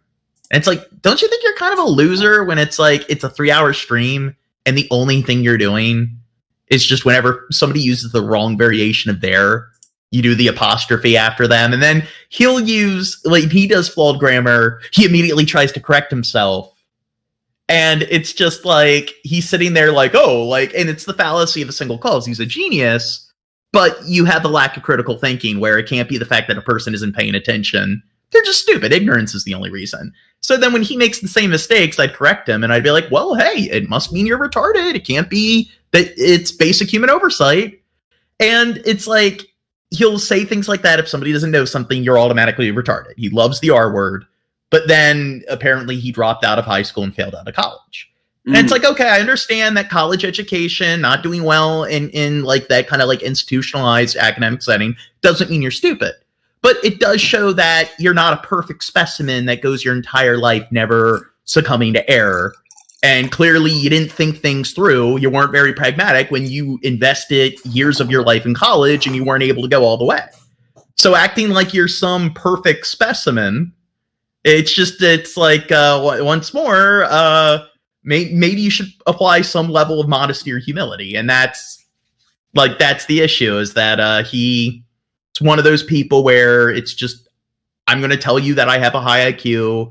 I'm going to prove that you're wrong by just throwing ad hominems your way and calling you retarded. Over the past 20 odd years, even a little bit longer, maybe even like the late 90s, anyone who claims they have a high IQ tends to not have a high IQ, or perhaps even more importantly, has completely misstrewn the idea of a high IQ. Like, I remember a high IQ had one goal in mind. Like, anyone who I ever knew who talked about their IQ had one goal in mind. And in all fairness, 5 people. Like, I'm thinking of 5 people in my life pre-internet, and all of them had the same goal: Mensa. And you know what else? 1 or 2 of them got into it. Fucking solid. Fucking fair play. I know Mensa comes with a lot of caveats. In fact, I know a lot of butthurt motherfuckers who... I actually know more people who failed the Mensa test to get in. I never took it because I actually was offered it once. I was like, you know what? I'll fail it. I'm good. Maybe one day I should try it. Maybe one day I should just... Actually, I'm actually part of Mensa. I know. I remember. But I think it's not. It's not as awesome as people think, is it? It's kind of like the Freemasons. When you get inside, you're like, "Where's the world dominate?" Oh, it's sandwiches. It's sandwiches, and it's just a room of people who like smelling their own farts. That's what it is. True, but you have to admit, Mensa does pull it in. The talent, it gets the talent what it wants. Well, it's just kind of like a badge of like honor. I think like there are a lot of people in there. They work. I mean, pretty much all of them. They have a job that's definitely more impressive than the norm. But I mean, most of them are not like human calculators that are graduating from college at the age of 14. You have to admit that the bulk of like the... Wait, hold on. Let me think of some of the major ones. Is Neil deGrasse Tyson a member of Mensa? I think James Woods is. That's a bad sign. Actually, James Woods, I don't know a lot about his like views and everything, but like... Wait, hold on. We're talking about the actor James Woods, Hades from Disney. Okay, great. Just because James Woods is kind of an average-looking sounding name. Yeah, no, James Woods on Twitter, oh my god, some of the shit he puts out there, like especially related to women and shit like that, it's not... Like, he gets into a lot of fucking hot water. Again, I think he is a friend of Jordan Peterson. You'd think people that smart would see through the pointlessness of accolades. Amen. James Woods is not very PC. Well, it's one thing being PC. I'm not PC, but I would 100% support PC. If PC need like shelter in dark times, they come to me. But here's the thing: I'm not PC, so they better close their ears when I'm talking around. But I understand PC. PC pushes boundaries. PC gives not pushes boundaries. Well, actually, in some respects, does push boundaries. Like when we grew up, you think cartoons would have had the balls to say things like, "Oh, I'm in a same-sex couple. I'm in a relationship with someone who's also a dude or a girl." Or, I feel like I am trans. Oh shit! Okay, it's good that there's finally some representation. Things like, hey, maybe religion is bad. Fucking based. Like, hell, Avatar was asking these questions for a lot of people. But, like, PC... Are we talking about, like, the, fuck, what's his name? Like the anime Avatar, or are we talking about? Oh yeah, anime, like Avatar: The Last Airbender, because it was so. That's of course. What do you mean, like that that CGI monstrosity that's like Dancing with Wolves.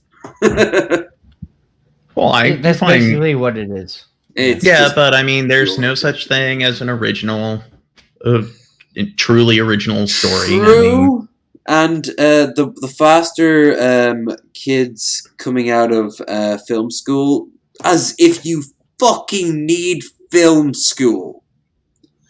Just get yourself a camera, get yourself 2 or 3 friends, and you can pull off wonders. Don't get me wrong. well, I mean, like I do think there is some level of study in there, like when it comes to audio, when it comes to using a camera, Study, there, yes. editing, But yeah. it's but a lot of people imply that you're not going to get your Oscar. First of all, if that's all you're looking for, is some sort of validation, fuck off. The second of all is the Oscars are fairly recent. Where the hell do you think everyone prior to that got their information from? By just doing. And what do they always say? Practice, practice, practice. Always make more shit. Like with school, it's like necessary, sufficient conditions. It's not necessary, and one of the problems is like student loan debt crisis. School is definitely becoming or higher education is becoming too fucking costly. So unless you're going to do something like be a doctor, an engineer, or a lawyer, where it's a certification process, that's help one you problem. be a But lawyer. How many years do you think you're going on the bar? Jesus. Yeah, but I can see how, like, going to film school, networking, you find a lot of other people who are into film. A lot of times they do. It's a good way to get the supplies, the equipment that you need. And I think that some people, that structure does help them learn. And I do think that when it comes to, like, there's a lot of stuff that just picking up a camera and filming isn't going to really like help you out with. No. That is 100% true. But the thing is that all these things don't need an academy. All these things can be done by individuals or small groups of individuals who you pay, and they're like, okay, cool. You basically need, it's a choice between whether you want to go to school or whether you want to have an artisan show up and teach you things.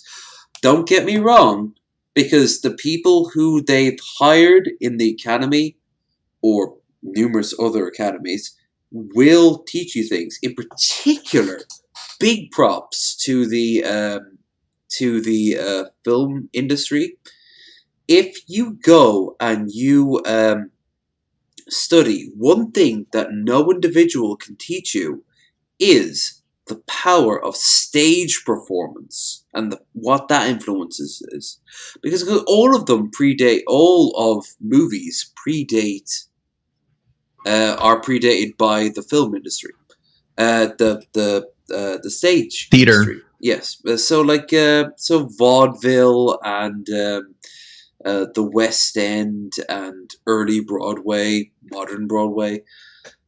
That comes with its own caveat that is completely different, but also incredibly useful when you're working in movies. And you know what else does? Modeling. I've modeled, and you'd be surprised. There's little bits of nuances you can do when you're modeling. For example, detach from your fucking mind because you have been told to do one thing. Stand still for 5 fucking minutes as you are being filmed, or take your picture from every angle. Now, I've talked to another model. Hell, I'll be honest on this front. Janie, Olive Garden's. She's also modelled, and we had 2 completely ideas of going forward. Me, I was when I have to just take a picture, following directions, and hers, improvise. And I'm like, were you told to improvise? And she's like, no. And I was like, but he'd get angry at you. The director would get angry at you. Those shots take a long time to get that exact light in the exact. Unless you actually seen a behind the scenes of anything, you don't know, or you've done it yourself. You don't know. Like, it takes about 40 minutes to get one picture. It's insane. You wouldn't think it, but everything needs to be just for every light. How your collar looks. Like, I've been looking for this picture I have. I don't have it on my Facebook, but Jesus Christ. It's this one picture I took in college. That took half an hour to take. And all it was just me constantly in like black background, me smiling, black and white. And they were using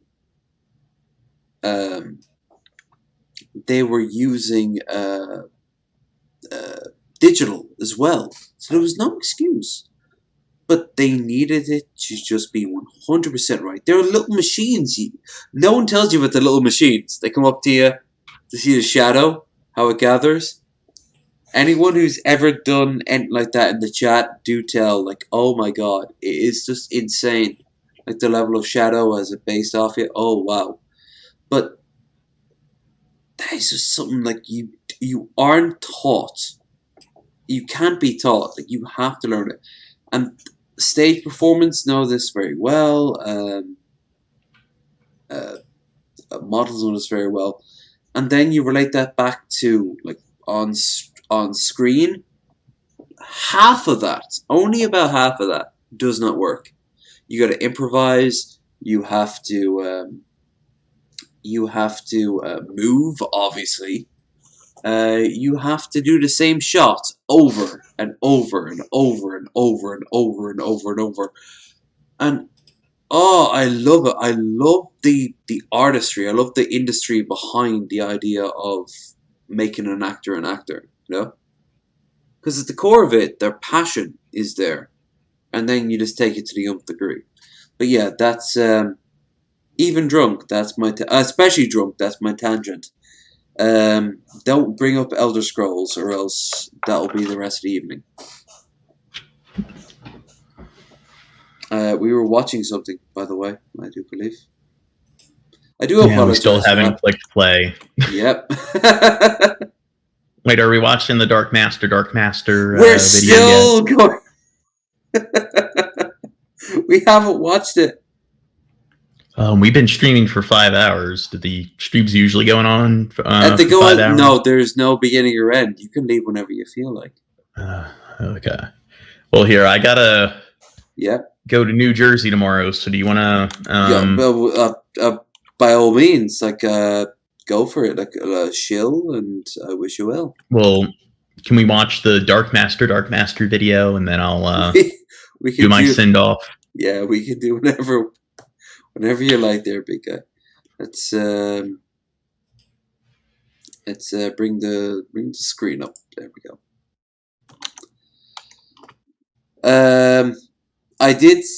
I told Drunken I didn't know you were. Simply put, I didn't know you were coming. But like it's first come first serve and all well and good. But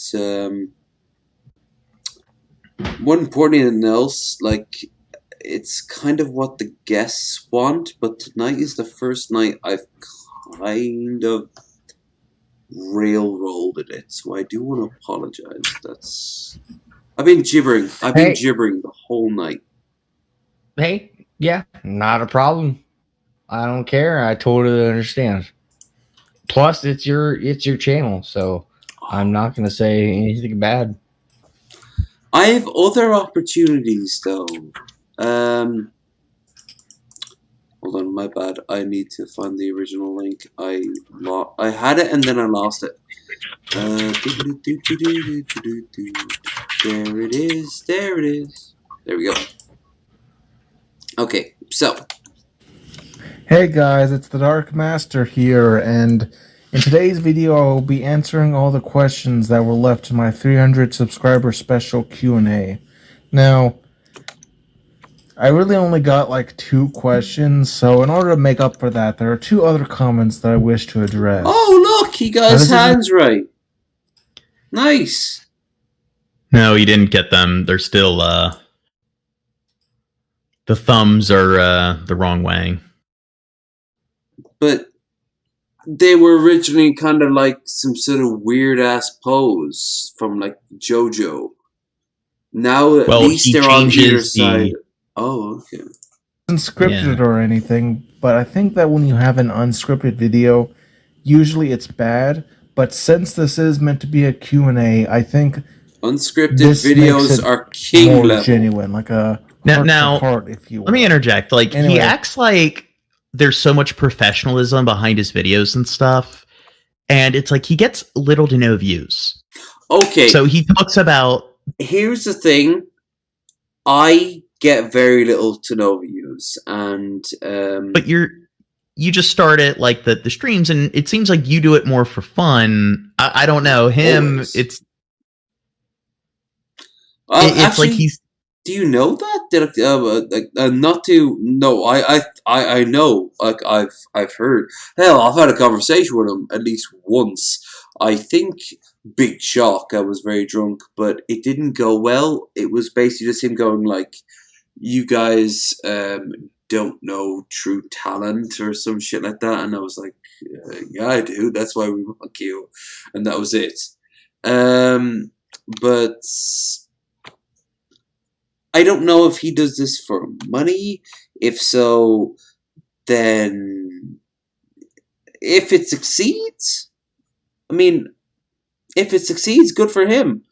Well, I don't think he's making much money off of these videos based is on he making his. Any money off these videos? Or?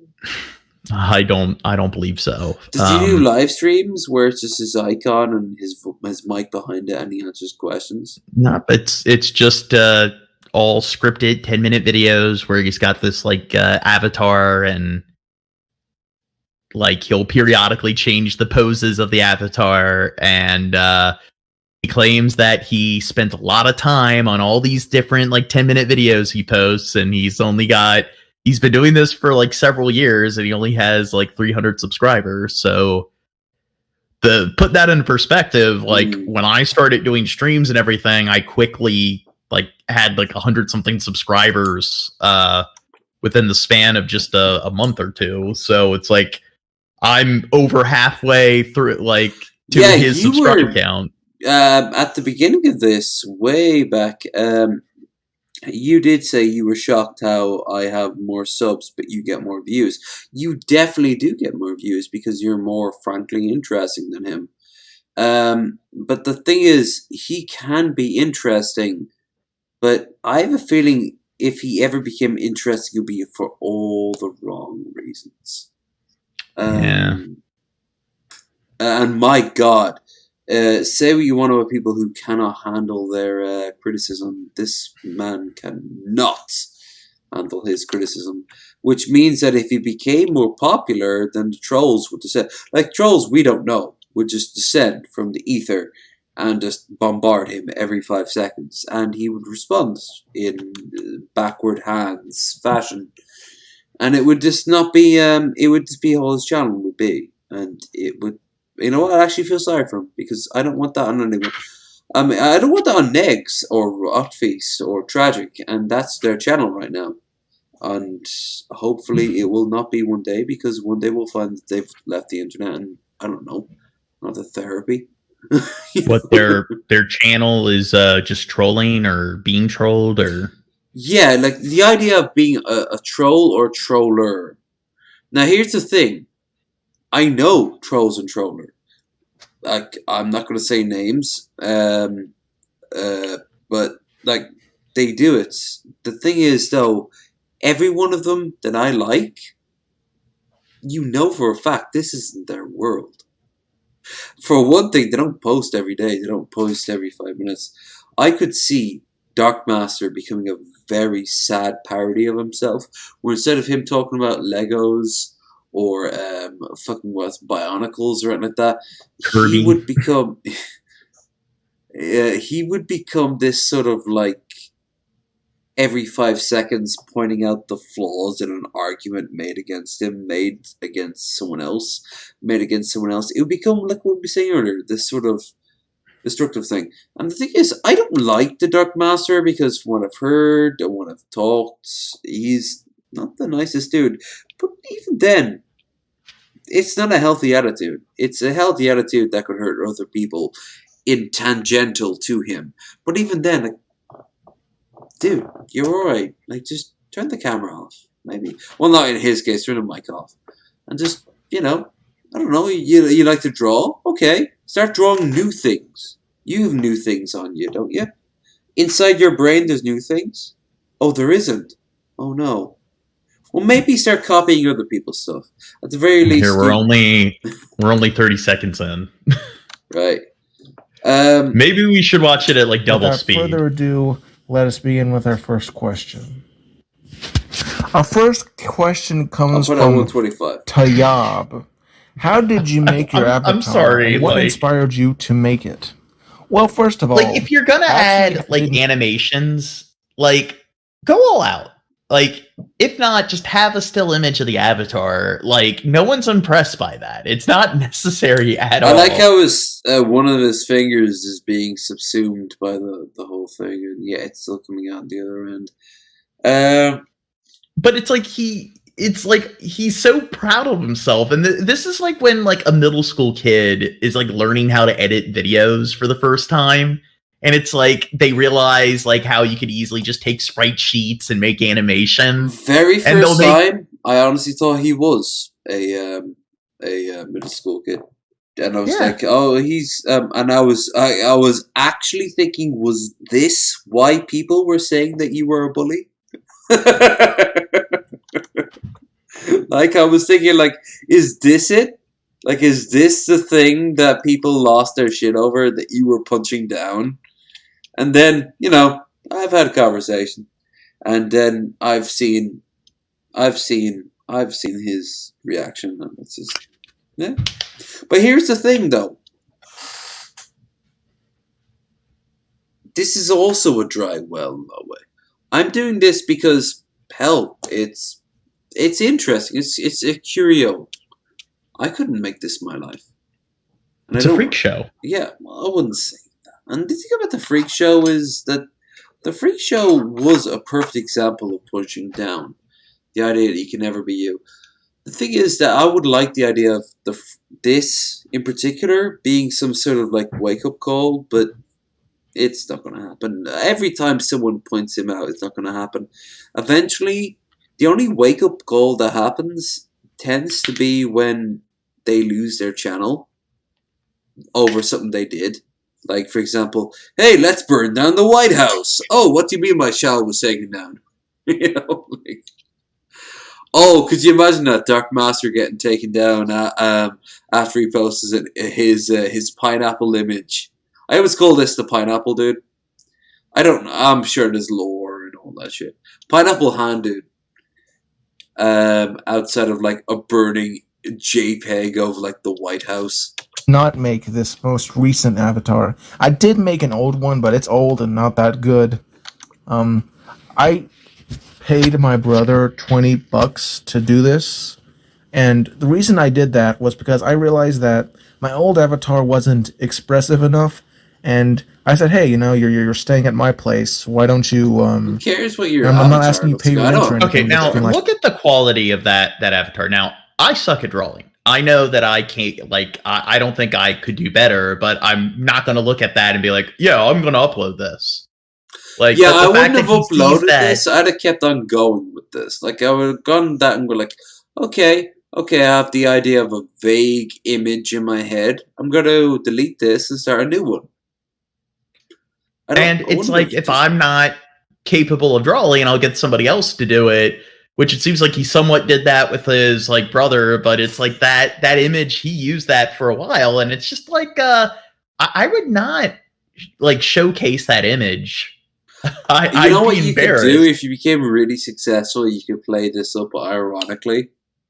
You'd be like, yeah, I keep this. And then people would make this incredibly like detailed like pixel art or like some sort of like multi-CG sort of version of the character, but it would still be really poorly like animated. But like, you know what you do with that? You delete that after you take the notes of making it and you start again.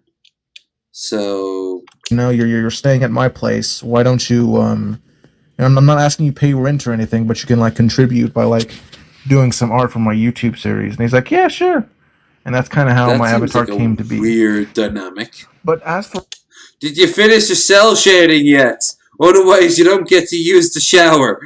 What inspired me to make it? I guess it's just because my old avatar wasn't that good, but it wasn't bad in the sense that it was poorly made. It was just bad in the fact that I think that it wasn't very expressive. Like there was just one. It was a static. Oh boy, it wasn't poorly made. It just wasn't expressive enough. It looks like a kid in elementary school. Hold on. There's a wider argument here. He thinks this one is expressive.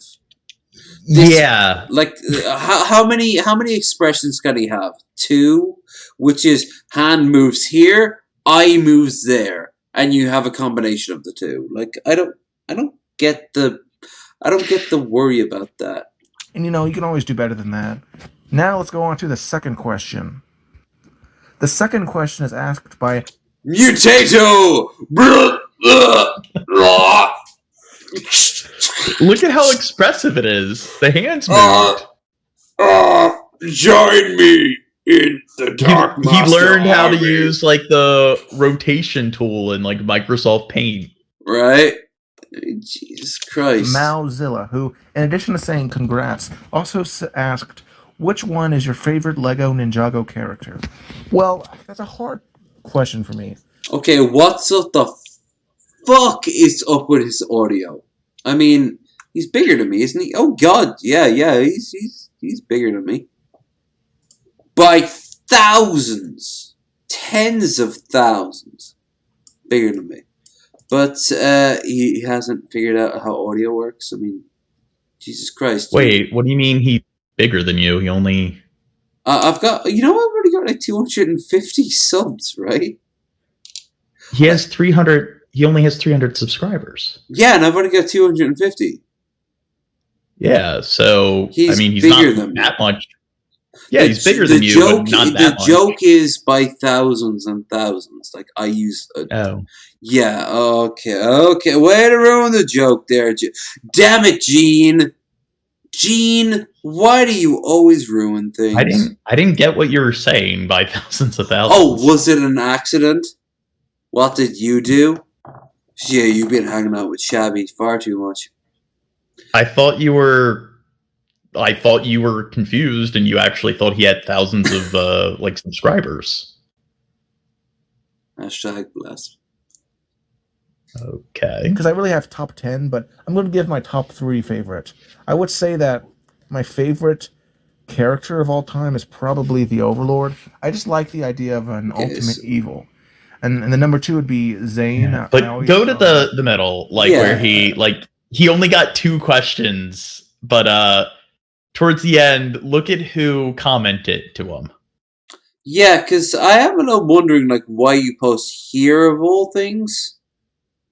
Let's have a look. Okay, look. Pathetic. No, not there. Just... And this final comment was left by Regina Starr, and she says, I heard this Trubisky guy thinks you're retarded.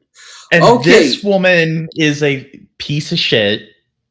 She was in Billy's Discord and everything. Yeah, I've actually seen her in Billy's Discord. I don't know a damn thing about her. All I know is I recognize the name.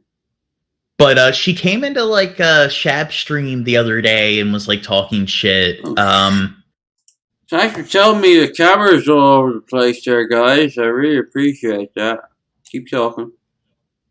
Yeah, but yeah, so apparently she went in and said, hey, Shabisky guy thinks you're a tard. So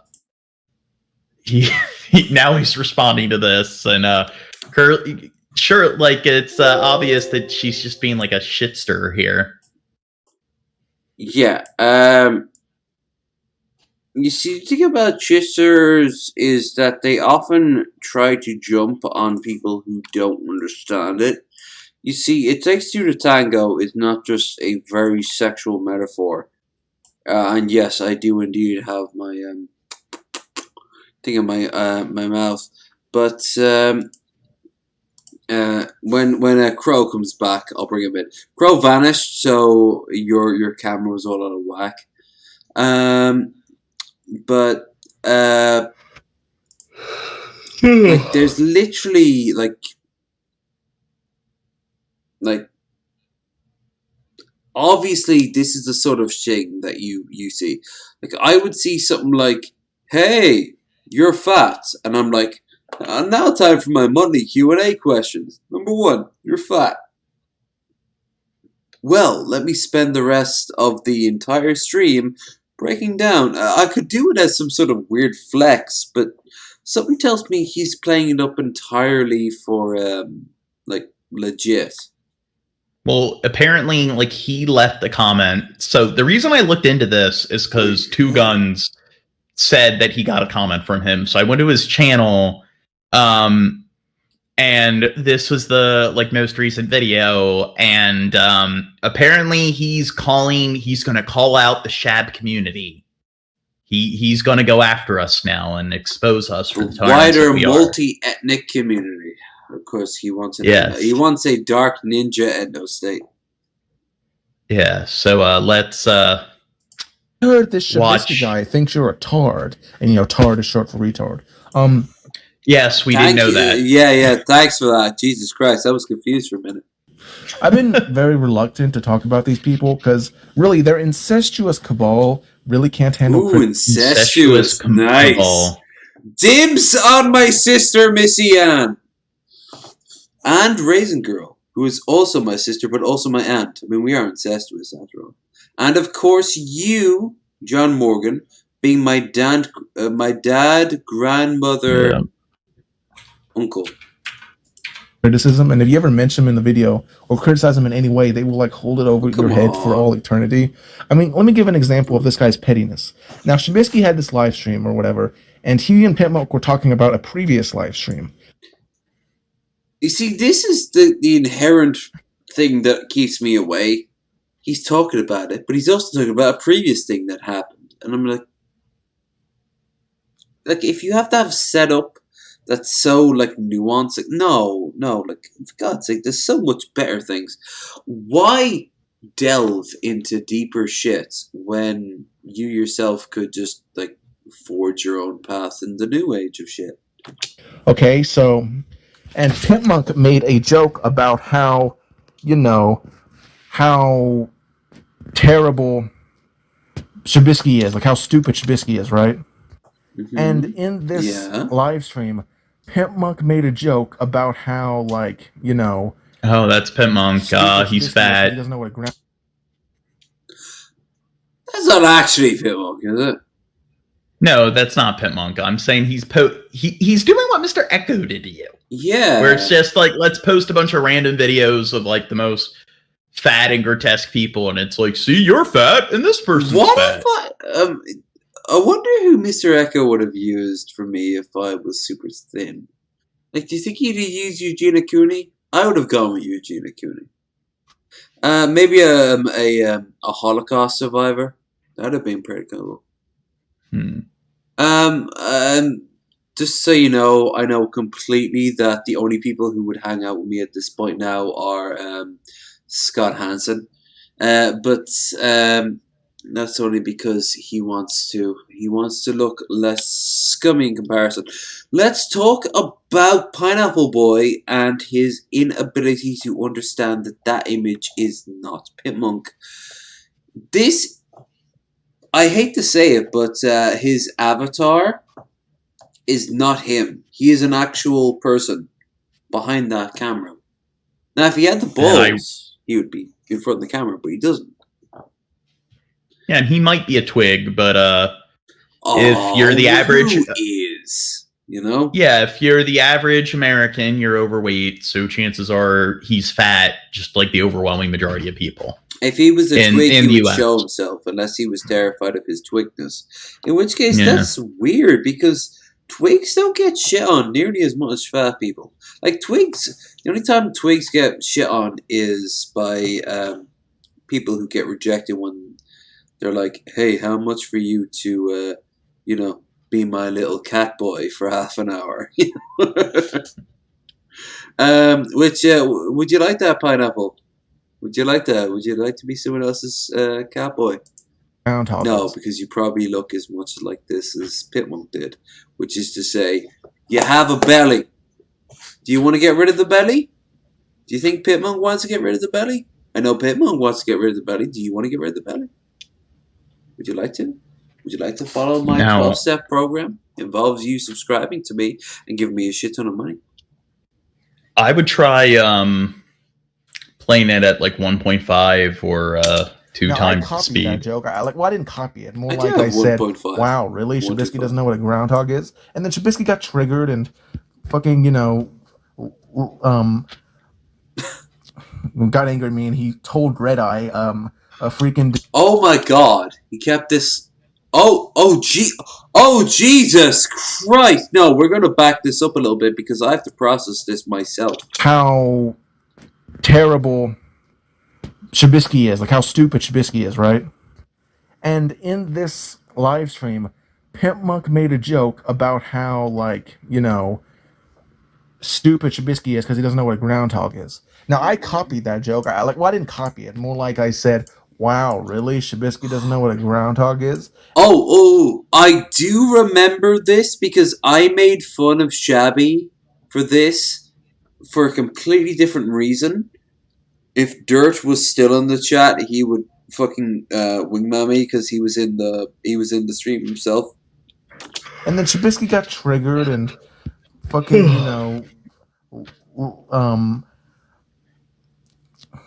got angry at me, and he told Red Eye, a freaking degenerate from Australia who threatened to call CPS on a critic. Well, that's a redundant statement. He's a degenerate from Shabisky, Australia. got me banned. Why does it matter that he's from Australia?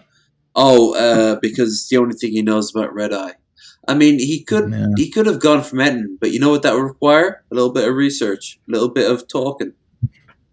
I could say a few things about Red Eye, most of which don't need to involve Australia one iota. Australia is the first thing you fucking do. You know what you do afterwards? You pay fucking attention. Like anyone else. That would be like me saying, oh, this fat fucking Irishman. Okay. That's 2 things. What else is about me? Come on. I've laid it all out. This is easy mode shit. Come on. Whatever. And that's kind of what happened. I love the weirdly poorly res Shabby picture. Carried this grudge ever since. Like, dude, I don't even talk about the groundhog thing. I like the nonsense of I'm gonna about it. Like, I'm gonna talk about the person, but I'm gonna use the most unflattering image of them. It's like, if you have something intelligent to say, then just show like their generic profile pic to be like, yep, this is the person I'm talking about. When you go out of your way to choose the most like unflattering image or a photo of someone else who isn't even them, it's just, I think that's just childish and juvenile. It's a type of ad hom, and it shows that you need to try to belittle them in more nefarious ways as opposed to like having any sort of genuine constructive criticism. You know what I found fascinating? He insults Shabby by using really bad images, and he shows Pimp Monk by showing him fat. What does Dark Master look like? Yeah. Like, when was the last time we saw Dark Master? I mean, look at me. I am pallid. I am fat. I'm obviously rosy cheeked right now because I am very drunk. But you know what the fun thing is? I am fucking an adult. So I'm right here in front of the camera. No! Did mommy not give you permission to be in front of the camera? Will you not wear your Sunday best? What's your Sunday best? Some sort of weird-ass Cheeto-covered t-shirt? Kind of funny, because they do this to anyone that, like, criticizes them in any way. In which way. case, wear it. Stand up with pride. I'm more respecting these weird-ass hand movements. They've stalked Tragic and, like, tried to call CP... Stalked Tragic. No, you couldn't. He's defending Tragic. Yeah, no, you can't stalk Tragic. Tragic stalks other people. You can indeed stalk a stalker, but Tragic... Look, let's just say that's a bad horse to put your money down on. BS on it. Yeah. Like, or whatever. There are other which is kind of horses. weird. Many other horses. I mean, like, I don't even know these people, but I still If he threw his lot in with fucking G-Man, I'd have more respect for him. think it's kind of messed up that you would. But the thing is, like, what's his stance on G-Man? How does he even know Tragic? Like, is he going to, like, the bodega, like, and hanging out with them? Like, how does he know, like, their, like, this information about, like, CPS and stuff like that? So it's like, does he watch, like, people like Miss Parker or people who, like, cover those kind of, like, individuals where they're, very problematic well, it's 6 within those degrees communities? of separation. Everyone talks about A, who talks about B, who talks about C, who talks about D. So they go out and reach out, and all they need to say is, hey, the person you don't like, I don't like either. And boom, they are butt buddies. Yeah. And if you're wondering, does that result in a... stuff. Oh. And I mean, like, just overall, that group of people is full of a lot of pieces of shit. Whether it be Ben date raping 2 women, or Billy being friends with Onision, or and now, like, I'm gonna, like, okay, there's no evidence of Pimp molesting a kid. Like, that's the generic, like, alright, just say no, leave, whatever you're gonna say, do not include Ben, because we have our own policy here on the channel about Ben, alright? As for no Billy, Ben. Billy and Pimp. And Billy, I butted heads with Billy, but this is old now. It's just, like, yeah, like, everyone knows that he was friends with Onision. It's like, what the fuck ever. It's like, oh god, I would, oh my god, like, the amount of shit that I would lay. I've always said this, I like Billy the Fridge, but I would never ask that man for a fucking character assessment on anyone ever. Yeah. Like, is that a good guy? Yeah, of course he is. And he's fucking, like, his arms have been, the guy's arms have been replaced with fucking blades that stab you as you come close. It's like, yeah, he's a cool dude. You know, like, yeah, I don't think Billy's a bad person, but I do think that he definitely doesn't know how to judge people. Yes. And you know why he does that? You know what? I'll fucking say it. I think Billy, and you know what? Let's clip this shit. I don't fucking care. Billy the Fridge does not know how to judge people because he is desperate for everyone to like him. So henceforth, literally everyone, scumbags and all, will like him. That's it. Yeah, and like, a good example is, like, him, like, Chab will tell you about it. It's like him defending Spec and Kino over me, where anyone who's had enough interaction with those people will tell you. I was thinking about earlier, Spec, thank you so much. Yes. I was thinking of a name. You gave me another, and I kind of gave you like a half. Spec was the motherfucker I was thinking of. Spec is, I've seen him rise, and let's face it, a little bit fall. Like, he's not the, like, he went on about fucking so much shit that everyone was random, was like, dude, what the fuck is wrong with you? And he lost his shit, and then nothing happened. Like, it was, and the thing is with that, it was so unstable. That Regina Star member, like, I butted heads with her. She is definitely very, like, just rude, and she is not compassionate at all. And I had, like, no interaction with her. She was going off of, like, gossip she was getting from Spec and Kino. And then Billy's logic is, despite the fact that he wasn't there and he did not observe the interactions, he knows I'm the wrong because he knows those people, and he knows that they're chill, so I must have been doing something to them to give them justification to be rude and disrespectful towards me. So that was Billy's logic. Because he's a good judge of character, so clearly people like no.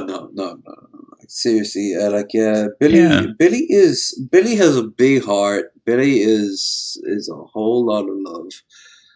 But Billy is also, I've seen the other side of Billy. I've heard the other side of Billy. I've talked to people who Billy is not a guy you want to hang around with. Not because he'd hurt you in a physical way or anything like that. I mean, he is a former wrestler and all that shit, but you'd think that, oh shit, this fucking mountain of flesh is gonna hurt you. No. He'll hurt you in different... It's like the meme. Does the dog bark? It hurts you in different ways. And then, like, it just cuts to Billy's face over the dog's body, and it says something like, oh yeah, I actually met him once, he was really cool. And he's talking about someone who's currently in jail for fucking pedophilia. Billy is a cool person, a terrible judge of character. Don't you ever fucking ask a second opinion of him. His attitude, his judgment towards me is I'm clearly a terrible human being. And could you argue that was the birth of it? Where, like, so much hate came from you? Because, like I said, I have my problem with you. Hell, tonight, we got fucking a little bit, like, friction over the whole education thing. But, like, I wouldn't call that cause for me to hate you. Well, you were disagreeing with me. I was disagreeing with you. Yeah. That's the start of fucking hate. You weren't talking about, like overthrowing the government or putting people in camps or fucking, like, rape is okay if it's race-based. Like, I've heard these arguments before, and I'm like, hey, that's bad. And then a third person taps me on the shoulder, and I'm like, hold on, I think you might need to sit down and check your privilege. And I'm like, what the fuck? Like, you are not a 10. Like I said, you're a 2, a 3 at the most. Like, well, what would everyone else be? Like, no, not everyone else. Don't fucking do that. There's plenty of people who like you for you. Raisin, for example. No. But I'm saying, what would the average person's score be? Would they be like... I can't answer that for you. Ask the average person. Why don't you make a video about it? Why don't you make some content? I mean, would the average person be a 0 and I'm a 3 out of 10? Would the average person be a 2 or a 3? I mean... The average person is a weird question to ask because you're going to get 1,000 different answers. It really depends the pool which you're reaching into. If you're going to go for DP, then they're going to treat you like shite. Shite. I don't know why I said it like that. But no, they're going to treat you like fucking trash. But you still might find the occasional person who goes, like, I've never found you problematic, but I know everyone around me does. So you'll still find the occasional person who will just like you. But honestly, the Pitmonk community, just go there, ask that simple question. What do you like about me? What do you like about me? Well, I think the Pitmonk community, like Loki, Larry, Gage, like, yes, most of the Pitmonk community does like me. They knew because they know me. Yes, because they put up with you. Like, they get the initial rage, and it kind of downplays a little bit, and it kind of keeps on going. I was like, okay, so I get why people freak the fuck out, but first of all, why freak the fuck out? Second of fuck off then. Like, if you don't like him, fuck off. People in the DP community, I'd say it's 2 factors. It's Spec going around and claiming I harassed them, and Shab and Two Guns and plenty of other people will tell you just how absurd and irrational that is. But people don't care. They're just gonna, like, they're not gonna interact with me at all, and John Morgan's evil because one person told me that he does this thing with no evidence, no proof. Look, mate, you're the one that has a show with Shabisky. You go and talk to him on your own time and talk to him about this shit. Because you don't need my permission to go off and wander off and ask him these questions. You should have asked these questions long before you've ever come to my fucking table. If you don't have these answers, that's your problem. Like, these are your issues to solve. Here's the thing. From my angle, you've never done or said anything more than a mild irritant. And it's not every 5 seconds. It's just every once in a while. Like I said, that thing with the... Actually, this would be a... If I wasn't so shit-faced, this would be a fantastic video for people to clip and use in defense of you. Because you could see why people would be angry at you, but why anyone who'd be angry at you more than this would be a fucking... They have way bigger problems. Like, way bigger problems. If what they saw here with John Morgan is, like, worth multi-socket counting, like, destroying channels, like, don't get me wrong. Like, I said it before, like, someone wants to point to me something you did that resulted in, for example, someone getting their channel terminated because they said something casually offhand. Like, like what I said to you. Then, yeah, I'm gonna throw you under the bus. I'll fucking recant it. I won't recant. I'll stand by what I said in the context of now. It's just, I don't see what the problem is. I don't know. Like, you have so much hate in proportion to your size and your influence. It's like, what more can I say? I don't see the appeal, and it comes from so many different directions. But most of it comes from people who other people have dismissed, like Dark Master right here. Does his church, or Shabisky talking to some underage kids in a group DM, which I don't know. Oh like I don't blame Shabisky for that, because honestly, that's to me. You cannot control who you speak to in like a GTA rally or whatever. It's about. When I could go first. What was that edit? I wonder. What was that edit? Hold on, I have to ask this edit. GTA rally or whatever. Okay. So. Oh boy. OBS, bam, it's not complicated. Oh, Jamie! They're gonna bring Jamie into this shit. Well, I'm sorry here now. Now I'm interested. Well, I mean, I wonder where he's getting all this information from. It's like, the way he presents it, it's like anyone who, like, doesn't even know who any of these people are, it's like, it's clear that he has this extremely biased and just stilted, like, stance on this matter. Like, the stuff he's saying about them is, hey, they're guilty of this stuff because I don't have any evidence. I'm not able to back it up. But, yeah, people told me, so it must be true.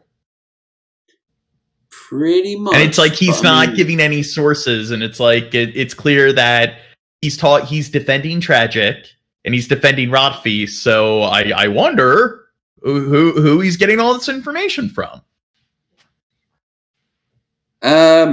I like what Ted about. Hey, Ted, I like your video, but it kind of turned into a rant video in the second question. So even like the people who like what they do still kind of dark, attacking Styx X and Hammer for bullshit reasons, or wait, what do you have to do with Styx X and Hammer getting attacked by Jamie? I don't even know who that is. Wait, Jamie? You know who Jamie is, right? Yeah, I know Jamie. I don't know Dark whatever Hammer. Well, you really don't know Styx X and Hammer. Okay. Bisky talking to some underage kids in a I'm frankly too drunk to which give you I don't know. Like, I don't blame Missy! Bullshit no. reasons, or Jeff Holiday with his Nambla tattoo. Okay, yeah. Oh no! Am I gonna appear in this? I'm gonna appear. You've been keeping this from me. Or, I'm gonna appear in this. You know, Missy. I don't think you do. Traumatizing and Missy is always being incredibly beyond his scope. Abusing her children. Yeah, she absolutely abused her children. Who said that? Oh, it was Tragic and Rod Feast. Yeah, and who made it popular? Riv. moved, raped. Oh, and both of them backtracked when they realized there was actual legal. Oh no skis. Especially because was it Negs who was? Is Negs the one who's the meth head? No, it's Brian. That's right. Yeah. And talking about how trans they are, and that makes her woke because I guess I will say one thing about Missy. Her idea of what trans is begins and ends with her kids, and I hate to say it, but there are different levels of trans. So, and the reason I hate to say it is because Missy might take that as some sort of like some sort of attack. It's just I've heard Missy say shit that is not 100% cool, but at the exact same time, I also absolutely love the woman. So yeah. Once again, Dark Master is bringing up names, big names. It's like when I mention Vosh, and I expect Vosh to appear in my fucking chat going like, hey man, it seems like you have some problems. If you ever want to, we can always chat. Which, knowing actually Vosh, if he knew about me, I would, so I should really start throwing shade at him just to get on his channel. I don't know if your kid is trans, that makes you trans or something. That's kind of weird. No, Or how about I don't think she made that no, argument. she never made that argument. I've talked to her more than once about this exact same argument. In fact, I remember her coming to me afterwards to be like, can you believe what Dark Master said? Like, who? Oh, God, yeah, the hand guy. And she went on and on, and I thought it was about something stupid, and it was super stupid. So, yeah, like, what the fuck? Yeah, her name's Miss Parker. Like, oh, for some Miss reason, Parker! Whether Pimp Monk, false flagged my channel, she said, well, I was raped, and so, you should probably just agree with Pimp Monk. And it's like, fuck off. I think that's gross oversimplification. I think it's...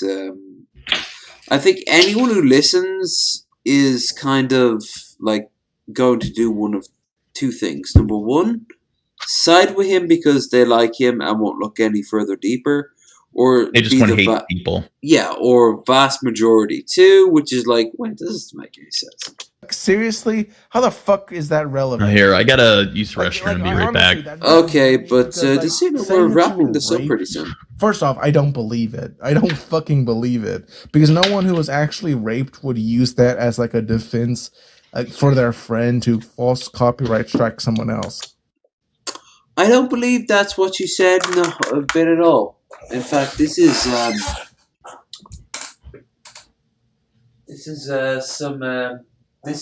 hardcore remembering. If anything, he's hurting his argument. I need to pee first.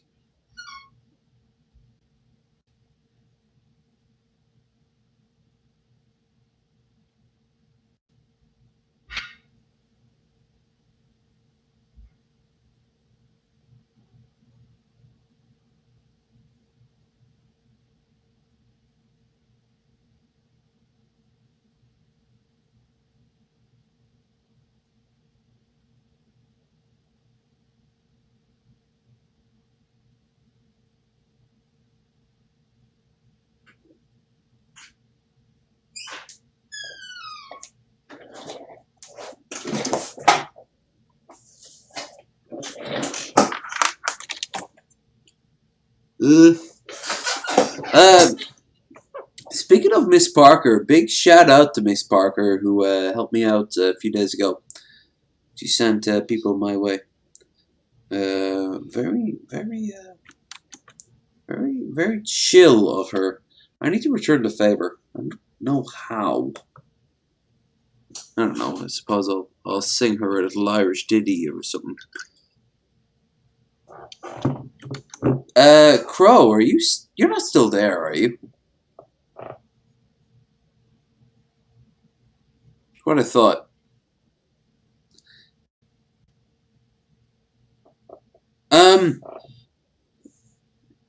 yeah, I guess we're kind of wrapping this shit up. Well, nearly 6 hours. Christ, I don't blame him. Well, obviously he isn't there. I remember him leaving.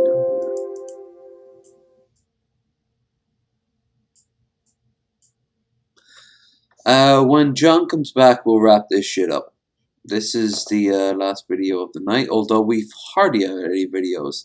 I hope, honestly, you guys have been liking this, so I know for a fact you guys are okay with it. But my God, I would not hold you responsible if you were like, ugh, all they did all day was talk to John Morgan and Drunken Crow. It's 3 drinks minimum. Anything goes. And yeah, anything goes. You know what else goes? Don't say your mom. Your dad. Your dad goes. Your dad goes. And it's awesome. Because he's a very good lover. And I'm very happy to have met him. He also listens. That's important.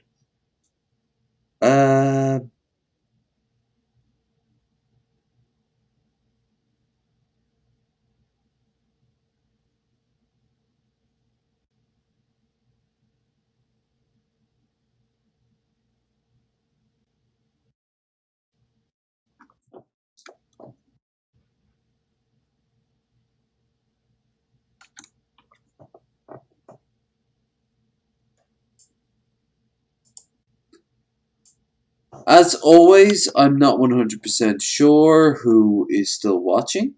If you are still watching, then be sure to like, share, and subscribe. Make sure that if you are subscribed, that you have the shill button. Don't forget to check out our Twitter, our Discord, and if you want to throw a little bit of money our way, I won't say no. And finally, and this is important, while I am very drunk right now, it is not actually my natural habitat. It is just something I tended to fall into.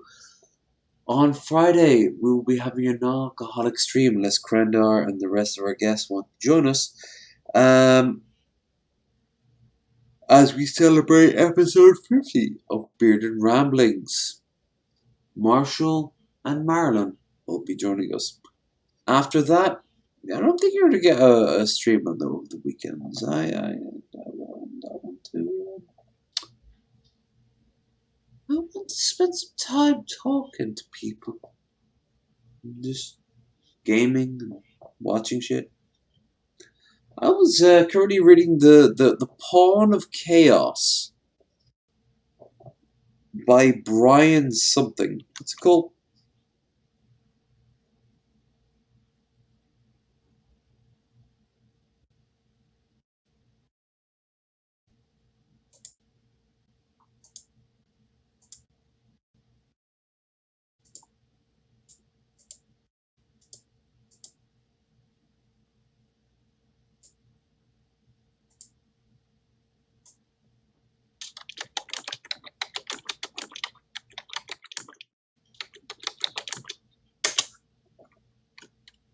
Alright, that's the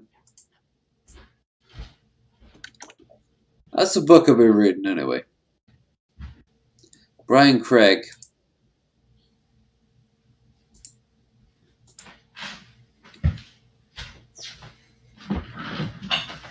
Oh dear.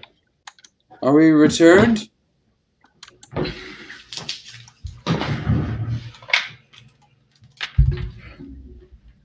Are we returned? So, yeah, did you finish the video?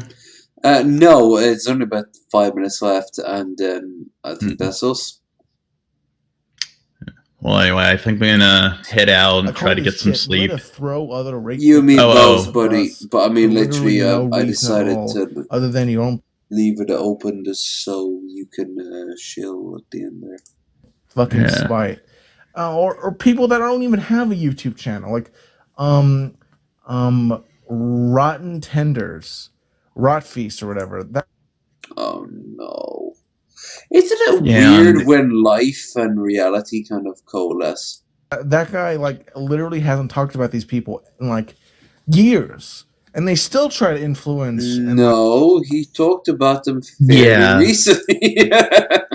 He went on streams of infiltrating Tragic, and even he have- was involved with the bodega community when it came to we slandering could like Missy always, and Krender and I could always show the content, not to mention the fact that you first brought him to our attention when he tried to blackmail you with those fucking like pictures. yeah, he threatened to dox me. So that's problem number one. Dox threats are pretty serious, but not only that, but it's like they want to act as if his behavior was not completely outlandish. And like when he was on Shab's streams, it's like he pretty much was trying to appoint himself Shab's co-host. And he would do things like mute people and scream at everyone on the top of his lungs. And he was getting mad when people would goof off and joke around. And it's like, that's what Shab streams are. They're hangout streams. Yeah. So it's not like we're... It'd be like if he talking- was pissed that we hadn't looked at the shit tonight, you know? I'm sorry that we didn't get around to look at the 17-part series that you linked me. I just am too busy being drunk and stupid right now. Well, fuck you. And then he goes out on a fucking tirade about how, you know, he is amazing and you are a piece of shit. Wait, who's that? Rodfeast? Rodfeast, yeah. That's how I picked up from him. Others will have a different opinion, but I mean, well, I mean, like the thing is, like with Shab streams, it would be one thing if like it was a political podcast and we're trying to discuss like COVID vaccines and people keep derailing it and stuff. I could understand why he'd yell at people and be like, "Stay on topic." Like stop goofing off. But like when his streams are hangout streams or just playing video games and chilling, and he's like freaking out when people are like making jokes or whatever, it's like you clearly don't understand what kind of setting and environment this is. You're a liar, Gene. Liar. You hear that? You hear that? You're a liar. You're a piece of shit. Everyone should know about how much you're a liar. No, I was joking. His name's not Gene either. What? But you said it was on screen. Those are the rules. What are they even doing at that point? So yeah, I have material on all these people, and I definitely intend to make a video series about Wait, did he say a material or just material? YouTube channel. It's like, what I think he just said material. So yeah, I have material on all these people, and I definitely intend to make a video series about them at some point. But to answer your question, add me to the list too. I mean, my God, my entire series is right there. Miss Regina Starr, that kind of content won't arrive on my channel until I finish the Kirby Right Back At You retrospective. And considering I want to do my part written the scripts for 21 episodes, yeah, it's going to take a bit. So yeah, there's you can consider everything I've said up to this point a bit of a preview. And I want to thank everyone here for leaving their comments. Why did he edit it? Sure, only two are real questions. The other two are just weird statements. But I figure, you know what, might as well. Anyway, that's the weird part of it. Oh yeah, I was telling anyone who's big into 40k, Pawns of Chaos. I don't know if you're big into 40k or whatever, but I played it when I was in middle school, and the community of people were kind of like weren't the best people. The store I went to had a pretty toxic community, so I was into it for a couple years, and decided, I don't really. It's not worth my time, especially with the store that was within a commutable like distance. Plus, Yeah, paint, was it $25 for a tiny tin of paint? Yeah, no, you can do better than that. Yeah.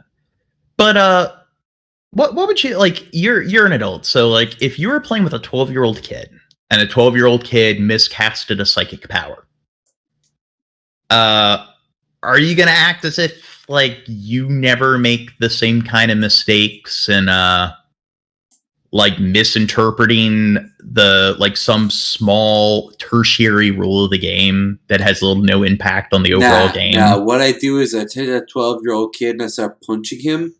I'd lift him up and start punching him over and over again. No, of course I would be like, hey, no, if you want to play by the rules, well, the rules say A, B, C, D. The kid would be like, Well, hey, you know, the rules are stupid. I'm like, well, maybe, but we're still playing by the rules.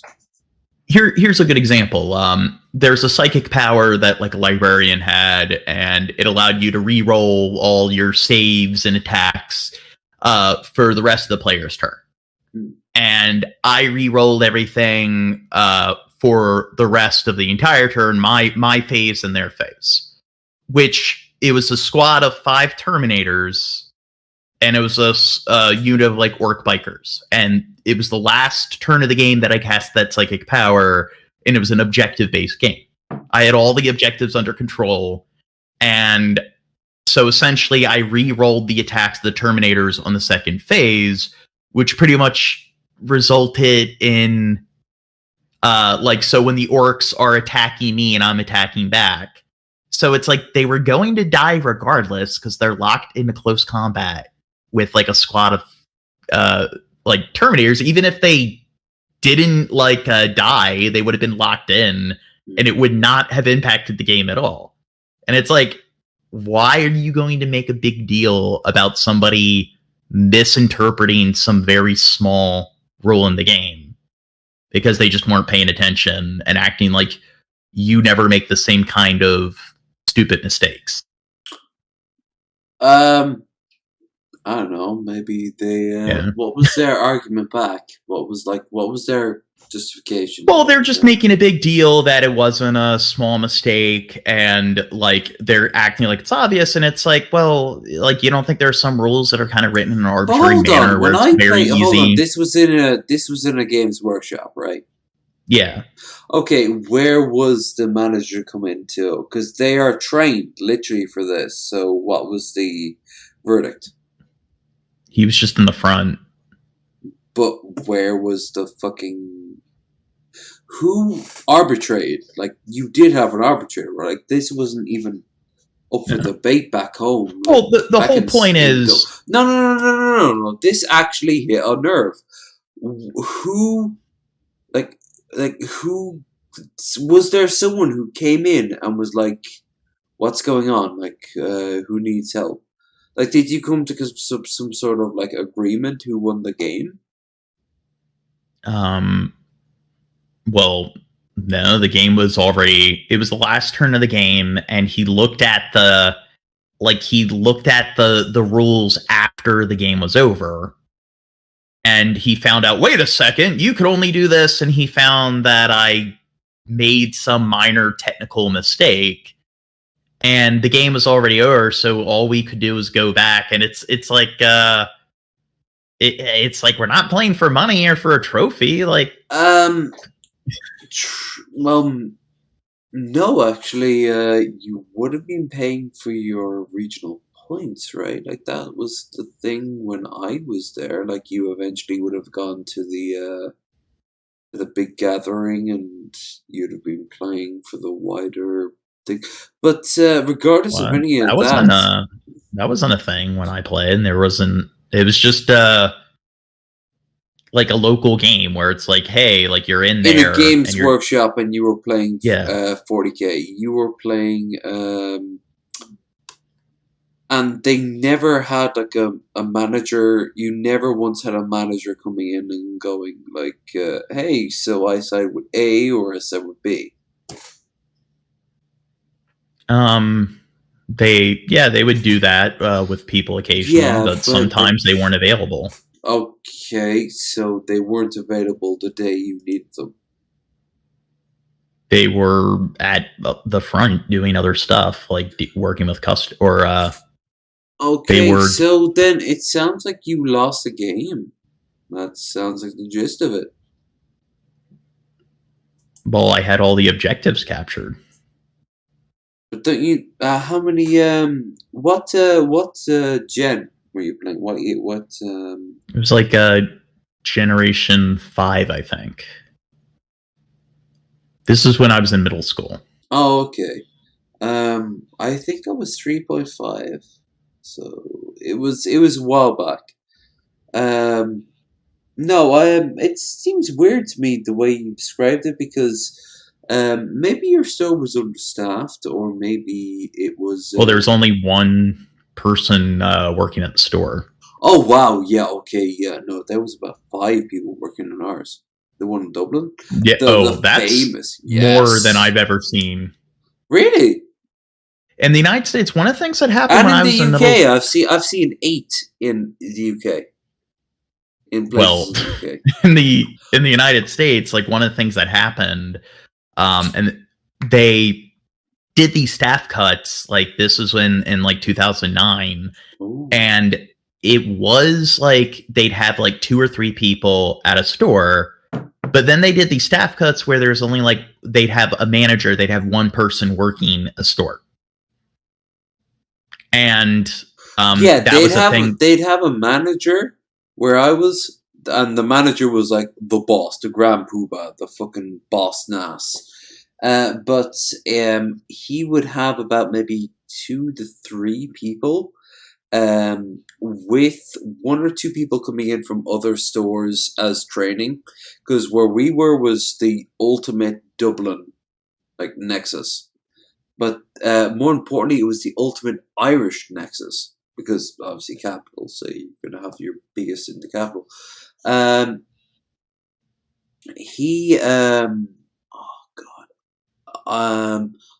only met him once or twice, but I do remember the guys who he worked with, and there was one local manager, 2 sub-managers, I never knew what the fuck they did, and about 5 assistants. So, don't get me wrong, this shop wasn't huge, but like we had like 8 different guys to solve this problem, right? And here's a good way of guessing how big your place was. How many game tables were there? There was like 4.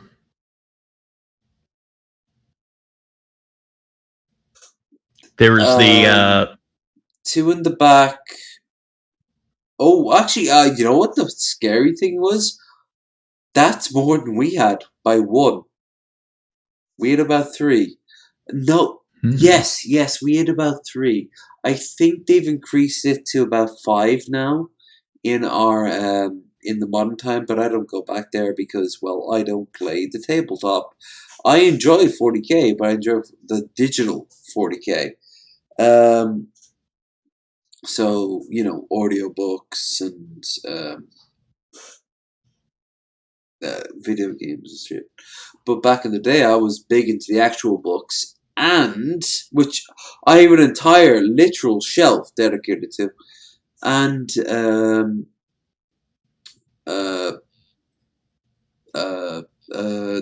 the actual like the game itself. I think the largest army I had was 2005, which is nothing special, but it was Ultramarines. I was really basic bitch, but I played around with other stuff.